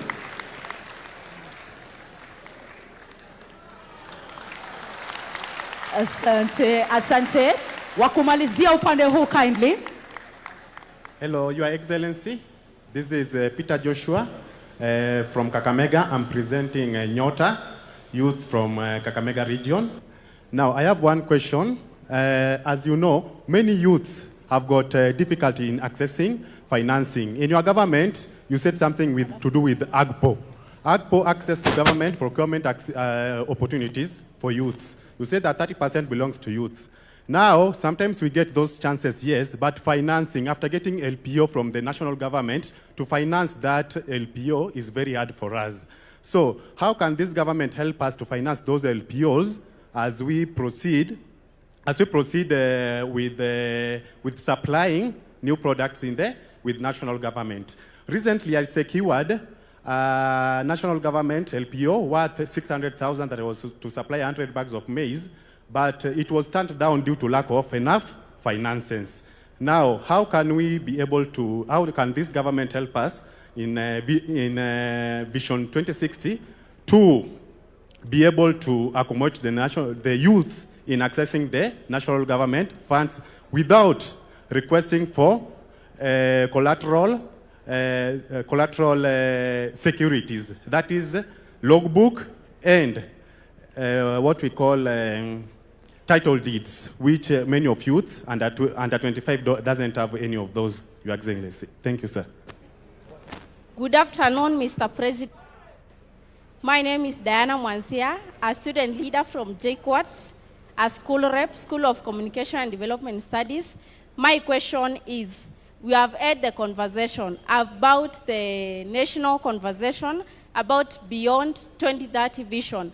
My question is, after this, what's next? Yes, what's the step after this? Yes, thank you. Thank you so much, Mark Masai. Asante sana. What next? And perhaps you've read my notes because that is the last question. 30 seconds to all of us. What next? The question has been posed to the president, and he will answer it as a citizen as well when we invite him not to conclude, but to invite the start of this national conversation. Asanteni sana for the passion that you have shown to speak and to weigh in on this. It's not the last day. It's just the first of a journey we've started. A journey he has walked. So in 30 seconds, what next? Mogo.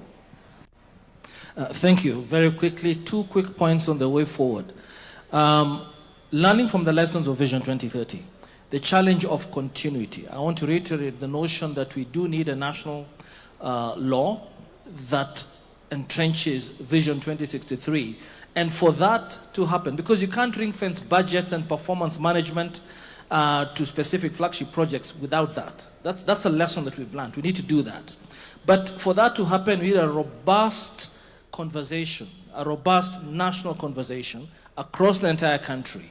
And hopefully, just to take Professor Hino's suggestion of a committee of experts, that committee of experts must be properly constituted, credible, independent, be able to elevate the discourse about politics, and most importantly, engage the public through different mediums or media. The younger generation, as demonstrated by the Hack Kenya 63 group that came here, is an example of many ways of engaging the public. So the committee of experts will have to find a way to engage that type of a public as well, and those diverse media, and be able also to carry the conversation to differentiate between the long-term objectives of Vision 2063 and what is immediate, because what's clearly emerging is that we've got immediate needs that must be addressed, but at the same time, we must think about the future of this country. Thank you. Thank you very much. I think for me is to say that Kenya at 2063 does not just look at housing in terms of building more homes, but how safe are we in those homes? Not just more roads, but how safe are we when it comes to using those roads? How inclusive are those roads when it comes to even people with disability accessing those roads? Not just bora kazi, but what is the quality of the work that people are doing access to dignified lives, meaningful work, and also reducing the underemployment so that you can match your skills to the work that you wanted to do after school. Kenya at 2063 is able to redistribute care work, is able to reduce the amount of time our caregivers are spending on care work, and they're able to take that time when it comes to development. Kenya at 2063 does not treat violence and femicide as just a gender issue or a women's issue, but it treats femicide and violence as a national security issue that is actually a threat to our development. Kenya at 2063 is just not looking at building more classrooms, but also the quality of education that our children are accessing when it comes to those classrooms, the quality of diet our children are accessing before they even enter that classroom. And lastly, Kenya at 2063 is representative when it comes to women and youth being represented in political institutions, so that we're not talking about a country where the median age is 19, but then the median age of a politician in the continent is 63, and you can get to see that gap. So a country where the majority of the citizens in this country are able to see themselves, not just at the table, but they are also able to shape the conversations on that particular table. Thank you very much. Thank you. So I think this is on. So I think what next is demonstrated by our open mic session. People need to be heard. So we need to convene these forums where people speak their heart, speak their vision, and then we need to listen. And then our committee of experts can craft those into plans that can deliver a lived experience that reflects the aspiration, the dreams of Kenyan people. Thank you. Thank you. 3 things. I think the first one is, for us from a capital markets perspective, we would love that the capital markets is embedded in Vision 2060. What does that mean? What that means is that every Kenyan, if you have a business, if you have a project, you are able to actually come to our market and raise capital seamlessly without friction. We need to make that possible. Number 2, we need to be able to democratize wealth. Why? You know, I keep going back to our national anthem because I truly, truly do believe it's our regional vision. The national anthem talks about firm may we stand to defend. People will only defend something they own. In order for us to be able to defend the vision in terms of its crafting and implementation, we need people to own both the vision as well as the underlying resources that go to making the vision a reality. And then the last thing is, we actually want to have more listings in our market. We want to have more privatizations. And the government has done a fantastic job of enabling that to happen. Case in point, the Kenya pipeline. But we want to have more of these homegrown businesses listed on the exchange. That way, every Kenyan has a stake. Once Kenyans have a stake, it's much easier and better for them to defend the vision and actually carry it through, whether there's change of government or not, whether there's political ebb or flow, but then the vision stays. Lastly, Mark, we need the vision embedded in law. There needs to be a legal framework that captures the vision and embeds it in law. Number 2, the implementation of the vision needs to be institutionalized. We can't leave it to chance. Number 3, it needs to be audited periodically so that we course correct when we are off the vision. Not just at the tail end. Marianne. Thank you. I think what is important, every bus needs a driver to move the bus forward. So what needs to be identified is who is the driver. Who will this committee report to? Is it Adrian? And I'm very willing to vote for Adrian to be the leader of this. Because there must be accountability. So identifying that for me, I think, is most critical. Excuse me. The other thing I want, the enablers must also be looked at in the process. It's my voice. Thank you. Oh, sorry. The enablers are very critical. Policy must support strategy and not the other way around. when we develop policies, it's in order for the strategy to work so that we can achieve the objectives. Sometimes we forget. We develop policy and then the elephants on the ground are struggling to determine where do we go. Thank you. Foundations. Building the foundation. We need to build the foundation of this vision, and we build it right. Once the foundation has been built and the committee of experts comes up, then we sell the vision. Sell the vision to the right people. And the right people, let's not ignore our children. Let's not ignore our youth. That way, we will be able to have a continuity in whatever we do. So the foundation is very important. Selling the vision is very important. Let's get influencers and know that the church is a great place of influence. Don't forget the church. Let's get to the pastors so we can get the Sunday school, and this will be established in their lives, and Kenya will move forward. Thank you very much. Yes, a round of applause. And the president, I think, is giving you a standing ovation. Thank you very much. As he comes to give also his reflections. Diana Mwanzia has asked me a very direct question. What next? And I have ideas on what next. But I would rather we agree on what next together. And I would want what next to come from us. Because having the benefit of the office that I hold and being a Kenyan, I have some ideas. But I would rather that we all agree on what next. Let me say two things so that I can suggest, if I may.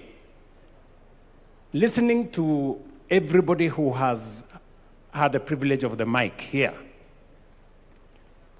I am persuaded beyond reasonable doubt that we have what it takes to design the next future for Kenya. Listening to the young people here, listening to people from the private sector, listening to the tech community, listening to the civil society teams around this table, and all the other professionals, it is clear to me that we have what it takes to think about the future, that Kenya cannot afford to drift into the future. We have to have a plan for that future. I have listened to the young man, sorry, I don't remember his name, who talked about startups, and that is the next horizon. That is the place where we'll create more jobs. The tech space. And he has even suggested that there should be some compulsory learning around technology, because that is how the future is going to look like. Maybe we may not go all the way to make it compulsory, but we provide sufficient incentives to make sure that there are more people in that space. And all the other suggestions that have been made around this forum. My suggestion is that, as I said earlier, this should not be a government project. Government should facilitate this conversation. Article 3 of the Constitution obligates each and every Kenyan individually to protect and defend the Constitution. We are discussing in this conversation how we are going to actualize some of our constitutional rights, whether it is access to health, whether it is, as has been said here very ably, whether it is access to education, the best quality education, whether it is how we are going to deliver on making sure there is no hunger, every Kenyan has something to eat, and not just something to eat. We have been told here nutrition is very good for our children. How do we make sure that that is available? all the way to every other constitutional right that has been provided for by our Constitution. How do we do that together? So my suggestion is that we put together a multi-sectoral team chosen by the different sectors. The religious sector can give us people, private sector can give us some people, knowledgeable. Civil society can suggest to us who they want. All the other sectors can suggest to us who they want in this team. Because learning from what we have done in the past, and I have been part of those processes, whether it is the constitution-making process or all the other processes, we've always done it together as Kenyans. Not by government appointing people, but by citizens suggesting leaders who can lead this process into the future. So my suggestion, and it is not, it's just a suggestion, is maybe we ask different sectors to suggest people who can lead this process into the future, people they trust, people they believe in, so that they can lead us in this process. And then maybe that group of multi-sectoral committee or leaders can then give us a roadmap.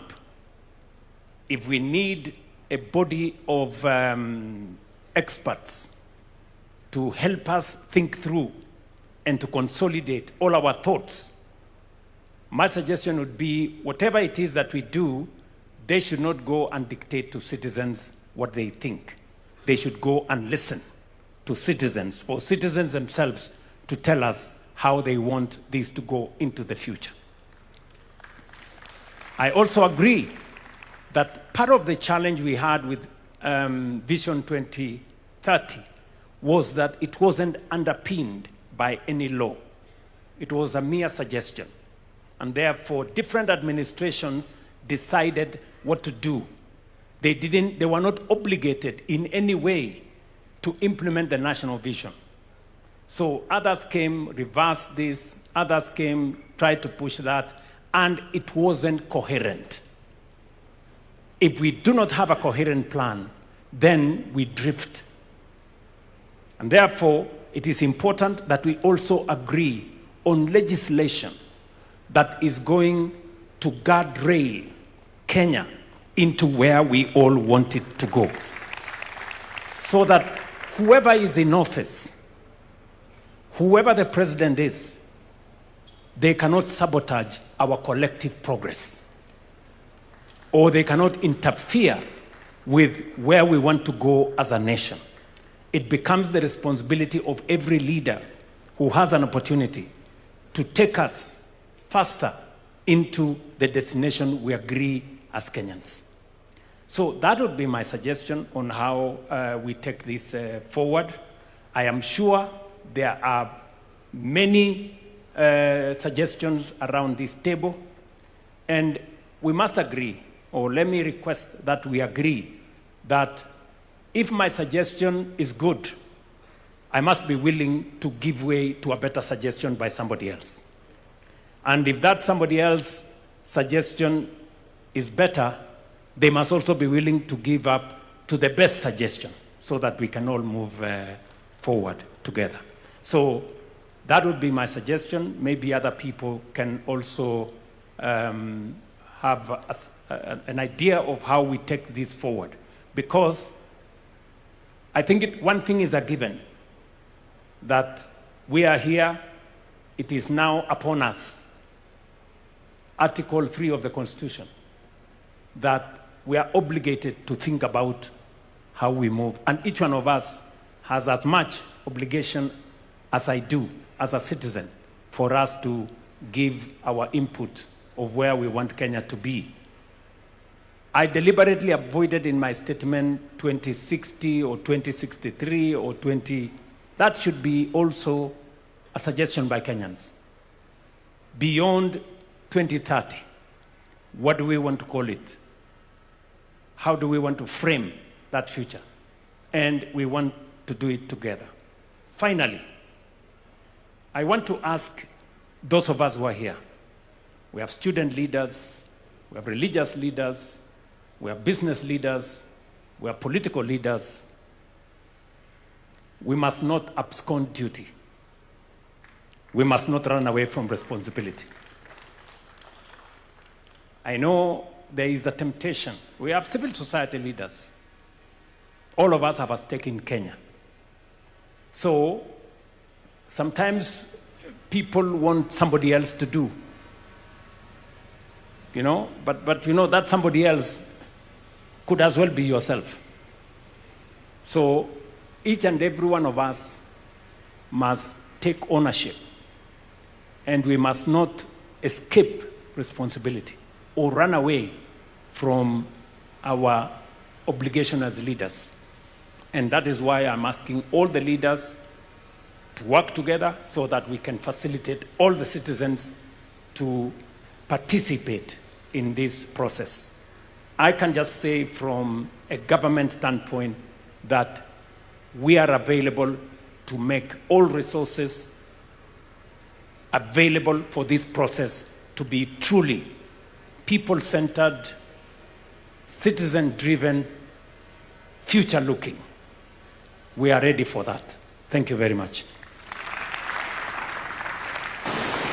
Maybe just so that we can benefit from some wisdom, we have one of us, an elder in this room,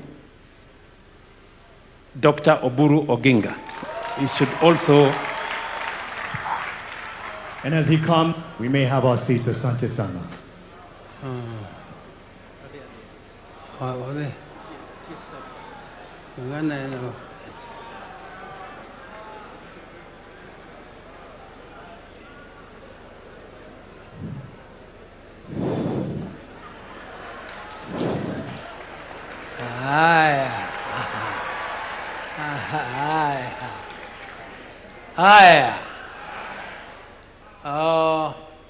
Your Excellency, the President of the Republic of Kenya, Deputy President, and all protocols observed, dear delegates. Delegates, I'm also just one of you. I'm so impressed, highly impressed by the energy of the youth. The youth has so much energy, and I'm happy that our country has a future. Because when you have such vibrant youth, then you know that this country will be in safe hands. And the development of this country to the level of Singapore. Ladies and gentlemen, my late brother used to worry the president, and he used to worry us in the party when we were drafting our own manifestos, that how can we, if at independence in 1963-64, Singapore was exactly at the same level of development as Kenya.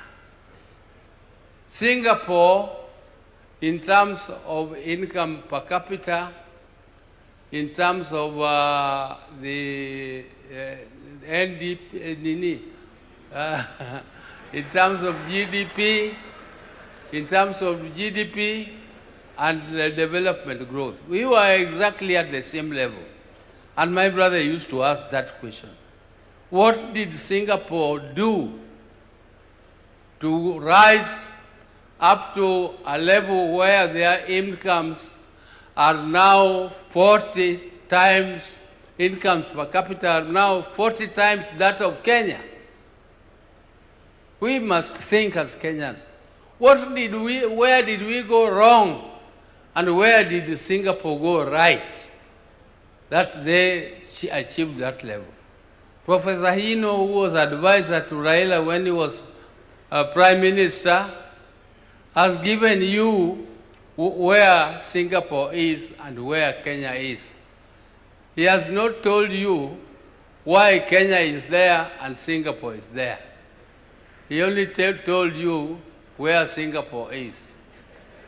And where Singapore is reachable. We can reach it if we do what Singapore did. First, we must deal with this animal called corruption. Corruption is very difficult to eliminate. It is very difficult. I've traveled all over the world, but I know it is possible to build a society which is non-tolerant to corruption. We can build a society which is completely non-tolerant to corruption. We need also to reduce government wastage. Wastage in government. We need to tighten our belts, those who are in government. Let us tighten our belts for the people, for the sake of the people of Kenya. And let us make sure that our young population is educated. Education is the only equalizer. And there is no shortcut to education. You have to educate young people who are trained in technical subjects so that you can attract investment. Government can only do infrastructure. Government cannot do development. Development is for the private sector. Government can only participate a little here and there. But for you to attract the private sector, you need to educate the young people. You are not going to import labor from elsewhere. The labor must come from us here. We have to get employment, and the employment is creatable. We can create it only if we educate our young people, and we also need to invest in research. People are talking about development, but they don't think that industry needs innovation. And industry cannot invest in innovation because it is too expensive. In every development plan, government should invest and support universities so that universities develop their capacities to do research, and research which is related to the industries, so that the industries can be innovative and therefore we become competitive in the international market. Kenya must be competitive. The world is moving so fast, and you cannot sleep and think that you only want to feed your people. Feeding your people is a responsibility of the government, making sure that people are fed. But the government will not do your farming for you. Government can only make your fertilizer cheaper, but farming must be done by us. Government must facilitate. For those who have lived as long as I have, I don't know how many of them here, they don't know how difficult it is to gather like this. We tried it when we were struggling for the Constitution, and we gathered for a national dialogue in Bomas in the 90s. And we were caned, we were beaten up by police. Some people ended up in jail for fighting for that Constitution because the government did not like it. When the second bombers came under President Kibaki, the government was very supportive of the process. The government supported the process. But during the end, when the government realized that some of the ideas which are coming out of national dialogue is not favorable, the government decided to scuttle it. And therefore, that national dialogue came up to nothing. That Boma's draft is still there, lying in the shelves, and it was produced by Kenyans. So when you have a supportive president who has paid, who is ready to pay for this forum to continue, those of our colleagues who are missing here are missing an opportunity. And an opportunity comes only but once, it never comes again. If you miss it, you will never find it again. Because you will not find another President Ruto. Maybe another president comes with some other ideas and we will not like the ideas. I like the experts here. They are very good. They are very, very good. But you can be so good if you don't have a supportive president. You can have good ideas, but they will lie in the shelves for good. So take this opportunity and make your ideas catapult into fruition, and let us make sure that this forum comes out with a good vision which will guide Kenya up to 2060. 2060. Some of us will not be there. But we are so happy that Kenyans are thinking about it, and I'm so happy. Thank you very much. And I want to thank you. Power is there, and power is supporting you. Asante sana. Thank you. Sana. Thank you very much. Thank you. Yeah. A round of applause for Powerman. Thank you very much, Mzee. Thank you very much. I think by way of winding up, I want one governor to speak on behalf of the governors who are here to tell us what are their thoughts on how do we take this process forward. Also, to a representative from the National Assembly and Senate, for them to give us suggestions on how they think this should go forward so that we can agree. I think they have done a lot of listening, and I think it is time for them also to give us suggestions on whether we need a legal framework to establish and to facilitate this process, or whether we need, and whether if we go to Parliament, they will allocate the resources to facilitate this national conversation. I also have listened to the young people. Already, they have worked on a platform, the Hackathon 100. And they have said they will use that platform to collect and to process suggestions from young people and on the digital space. I would suggest that we facilitate that process so that we can collate and collect those views in that manner. Do we have a member of parliament who wants to, or a governor who wants to make a suggestion? The Council of Governors Chair, my good brother, please take the floor. Thank you. I'll use that one. Thank you very much, Your Excellency, the President of the Republic of Kenya, Dr. William Samoei Ruto, all protocols observed. Your Excellency, I think in my mother tongue we usually say, or in our setting, don't speak because you've not spoken if there is nothing additional to say. I've heard everyone here. I've seen all the energy.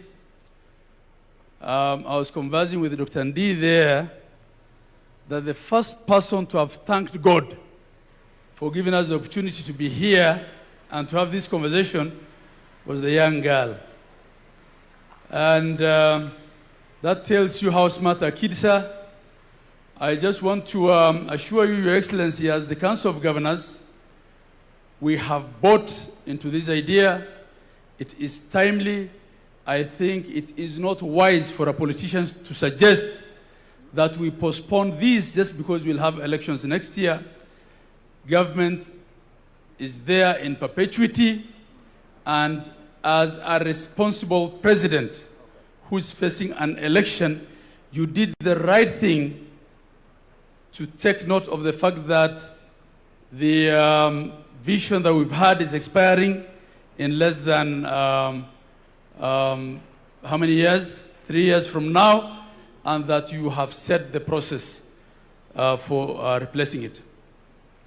Your Excellency, we have so much going right for Kenya.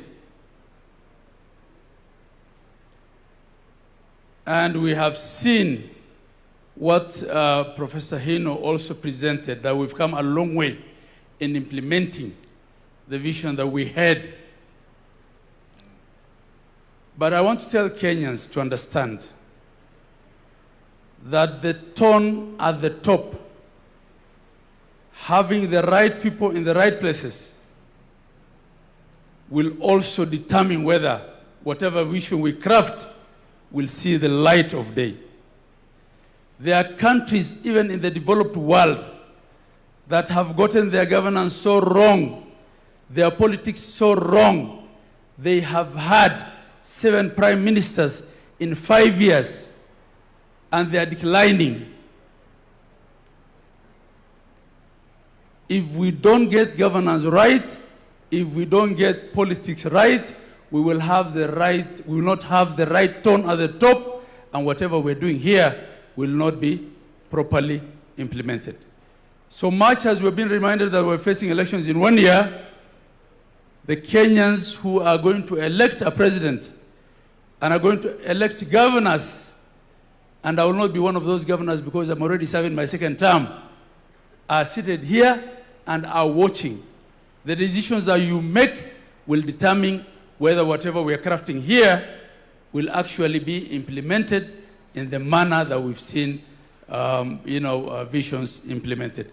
Your Excellency, as we now cascade this down to the counties, on behalf of the Council of Governors, we want to assure you that we will support it, that the concern by one of the ladies in the panel here, that the contributions and the views will be inclusive. Everyone representing every sector, every part of the community will have an opportunity to contribute. Last but not least, Your Excellency,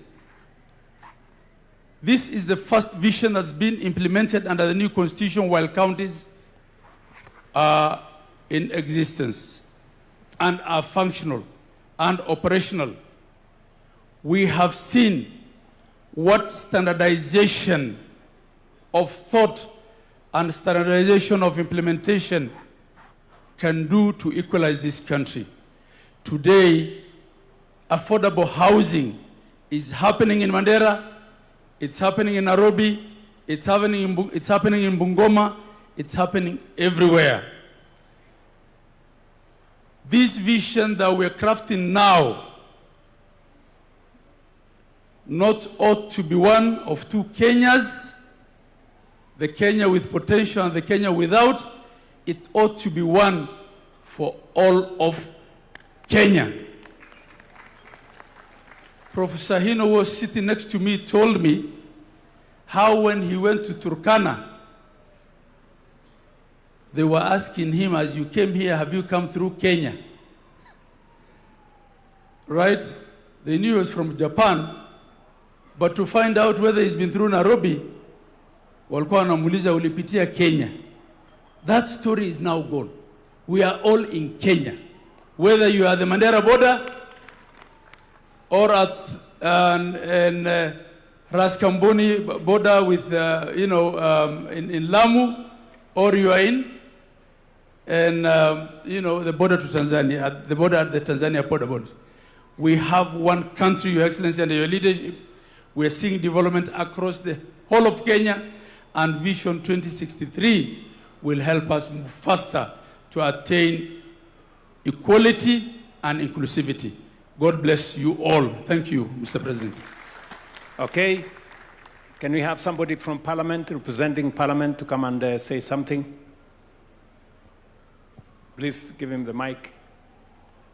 Please, if you can speak to how do we make this an exercise in public participation as is envisaged by the Constitution. Thank you, Your Excellency. And Your Excellency, in fact, with the consent of the leader of majority in the Senate, he was telling me that actually what we are doing here today is what Parliament should be doing. We have today constituted ourselves as a People's Constituent Assembly to start that journey of even anchoring this process into law, as you say. And I want to say that we support. And indeed, Your Excellency, you remember on Monday in our meeting in Naivasha, I did suggest that probably it's time that when we have a national vision like this, we not only anchor it in law, but we also find a way where within the governance structures of our political parties, we ensure that even at a time as this, when we are looking at elections and we're looking at people crafting their election manifestos, that all political parties and elective leaders who are looking for elective positions speak to that greater national vision so that we hold you to account when you get elected as to what you are doing within your manifesto in actualizing that dream, that greater dream of the Kenyan nation. Your Excellency, Senate Majority Leader is telling me that I should say that since we craft laws or we have legislative proposals that we draft into bills and then take those bills back to the people for public participation, what we've actually done today is begun with public participation.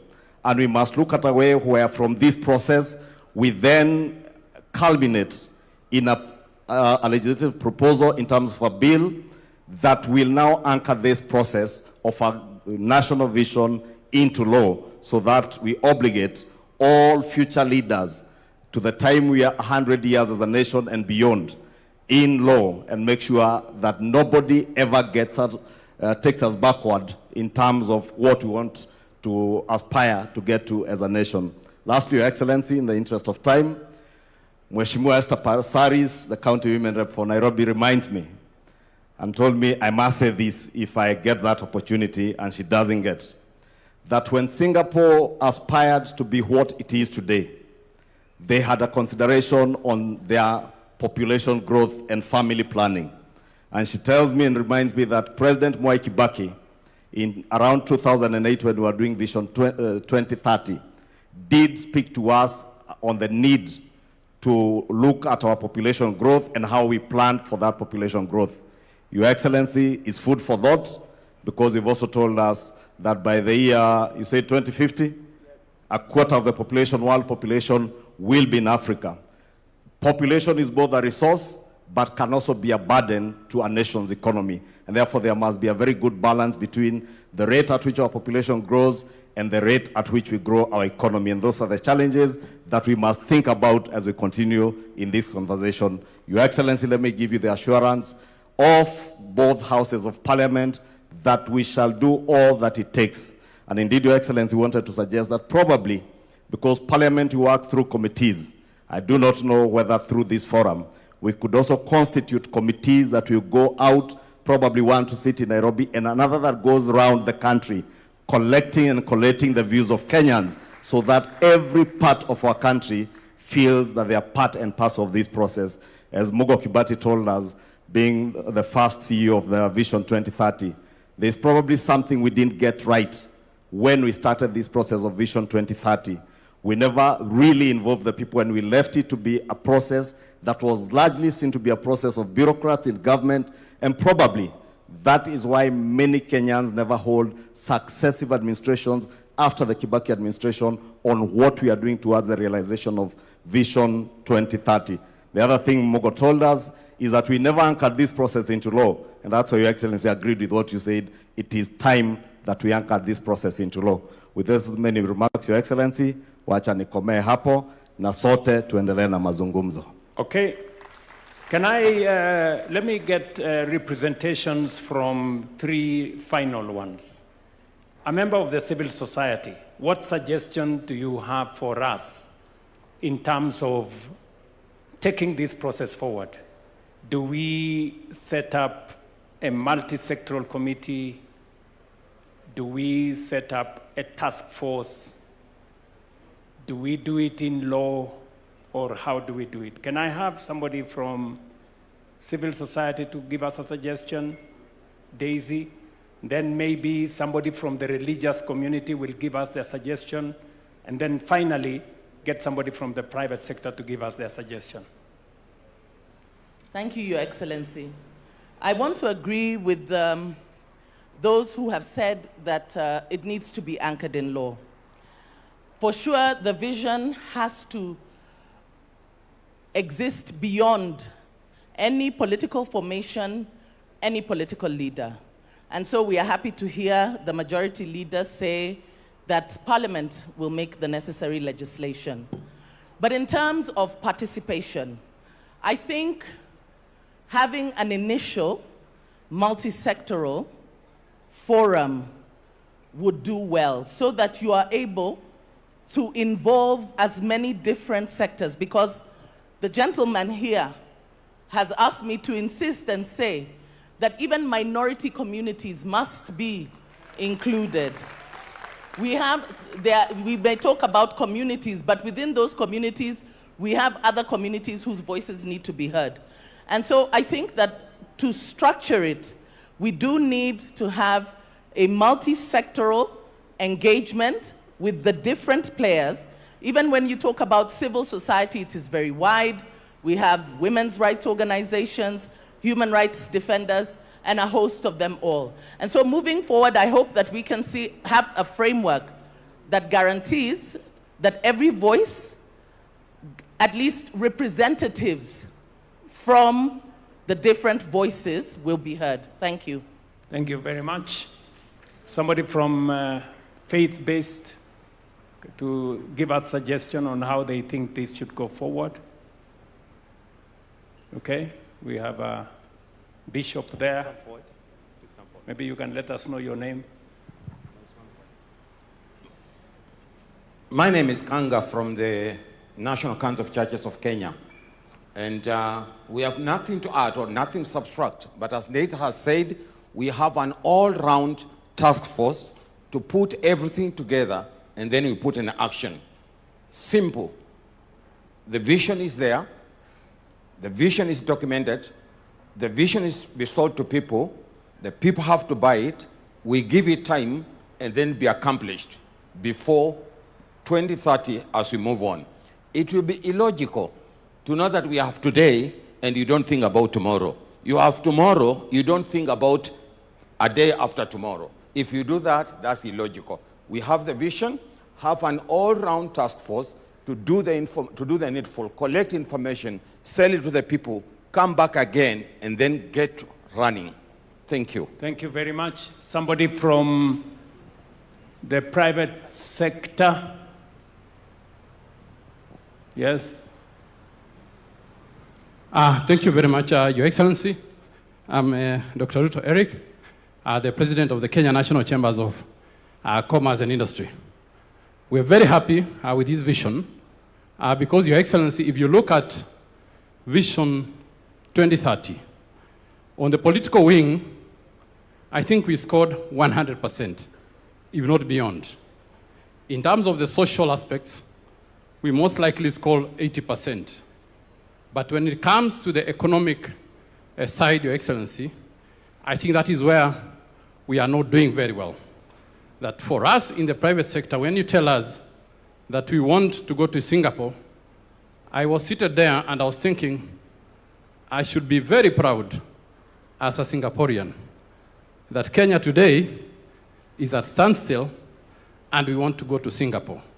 Us in the private sector, when you tell us that our turnover should increase 40, 50 times, we want to do business where there is wealth. And Your Excellency, we are 100% in support as the Kenya National Chambers of Commerce that we represent all sizes of businesses from across the country, as far as Mandera, as far as Lamu. I was there 2 weeks ago, that we welcome your idea that These become a citizen-driven and multi-stakeholder-driven, and with the private sector, we want to assure Kenyans and Your Excellency that we will be in support and we will be in each and every village in this country so that we can collect their views and bring it here so that we can be able to see that Kenya. When you talk about 2063, as in the private sector, we are seeing that it is too far. Because when we wake up in the morning every day, we want to be wealthy. And that wealth that you want to create for us, we want to see it even if it's possible. We are impatient.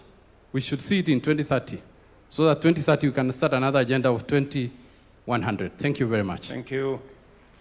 Today is the International Youth Day. And we have huge representation of young people in our midst. Can I get one young person to come to the stage? And there is a lady already there. Yeah? Allow the lady in maroon to give us an idea as to how do we take this forward in your context. Apart from hackathon, how else do you want us to take this forward? Na kabla hujasema, utatueleza bag ni ya nini? Thank you so much, Mr. President. They do say, power is done what? Is grabbed. Sindio? So I came for my chance. My name is Ruth Kemto Ziko. I come from Bomecho University. I'm the school president. Nilinua mkono huko sana lakini hawakunipea. So nimeamua kuikujia mwenyewe. So Mr. President, before maybe I give on the way forward, I had some good agendas that I wanted to give on this vision beyond 2030. 2030 is for the youths, is for the children that were here. So whatever that the parliament, the people sitting here will be doing is for us. It's for the coming generation. So give us the voice. Give us time, we give you our grievances. Number one, let's talk about, you are talking about Singapore. Singapore sahi haina deni. So as we think on going to beyond 2030, let's think on how can we get away with all the debts that Kenya is having for any country. Number two, I'm talking about constitutional implementation. Women, we are the majority in Kenya, right? Why can't we implement the constitution to have the president, if it's a man, let the deputy be a lady, right? And lastly, being honest, Mr. President, employment is what the youths want. But not every youth will be employed because sisi ni wengi na sisi wote tumesoma. But because unemployment is an issue to us, why don't you bring up the policies that will give funds to innovators, fund talents, fund support different people, give them money like the Nyota for self-employment. And for that, Mr. President, bring Nyota to universities and colleges. We are innovators too. And lastly, it's about the help, scholarship, and funding in different universities and TVETs. As we think of beyond 2030, let's make education free for every Kenyan child, from primary, secondary to high school. Let no child cry because eti akwenda university juu akwa na pesa, si ndio?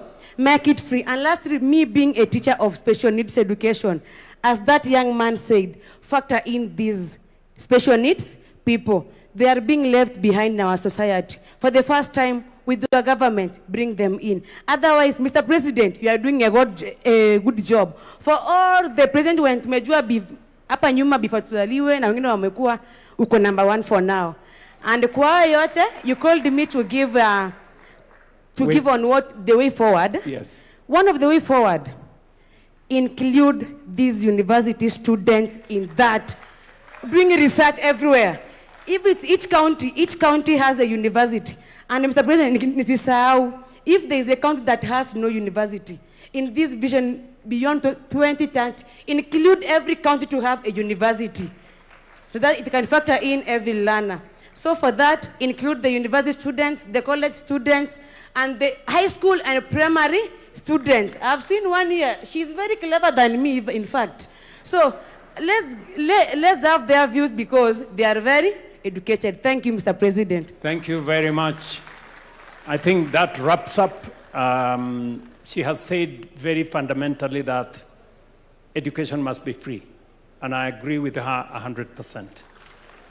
And that speaks to our members of parliament. You know, we have sent to parliament the tertiary education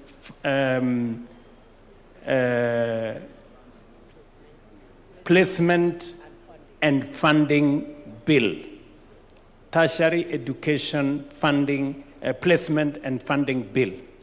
We want that bill as soon as possible to get out of parliament so that we can implement a program that every child that is placed in a learning institution, in a TVET, in a Kenya Medical Training College, or in a university, all of them get funding for their education without exception.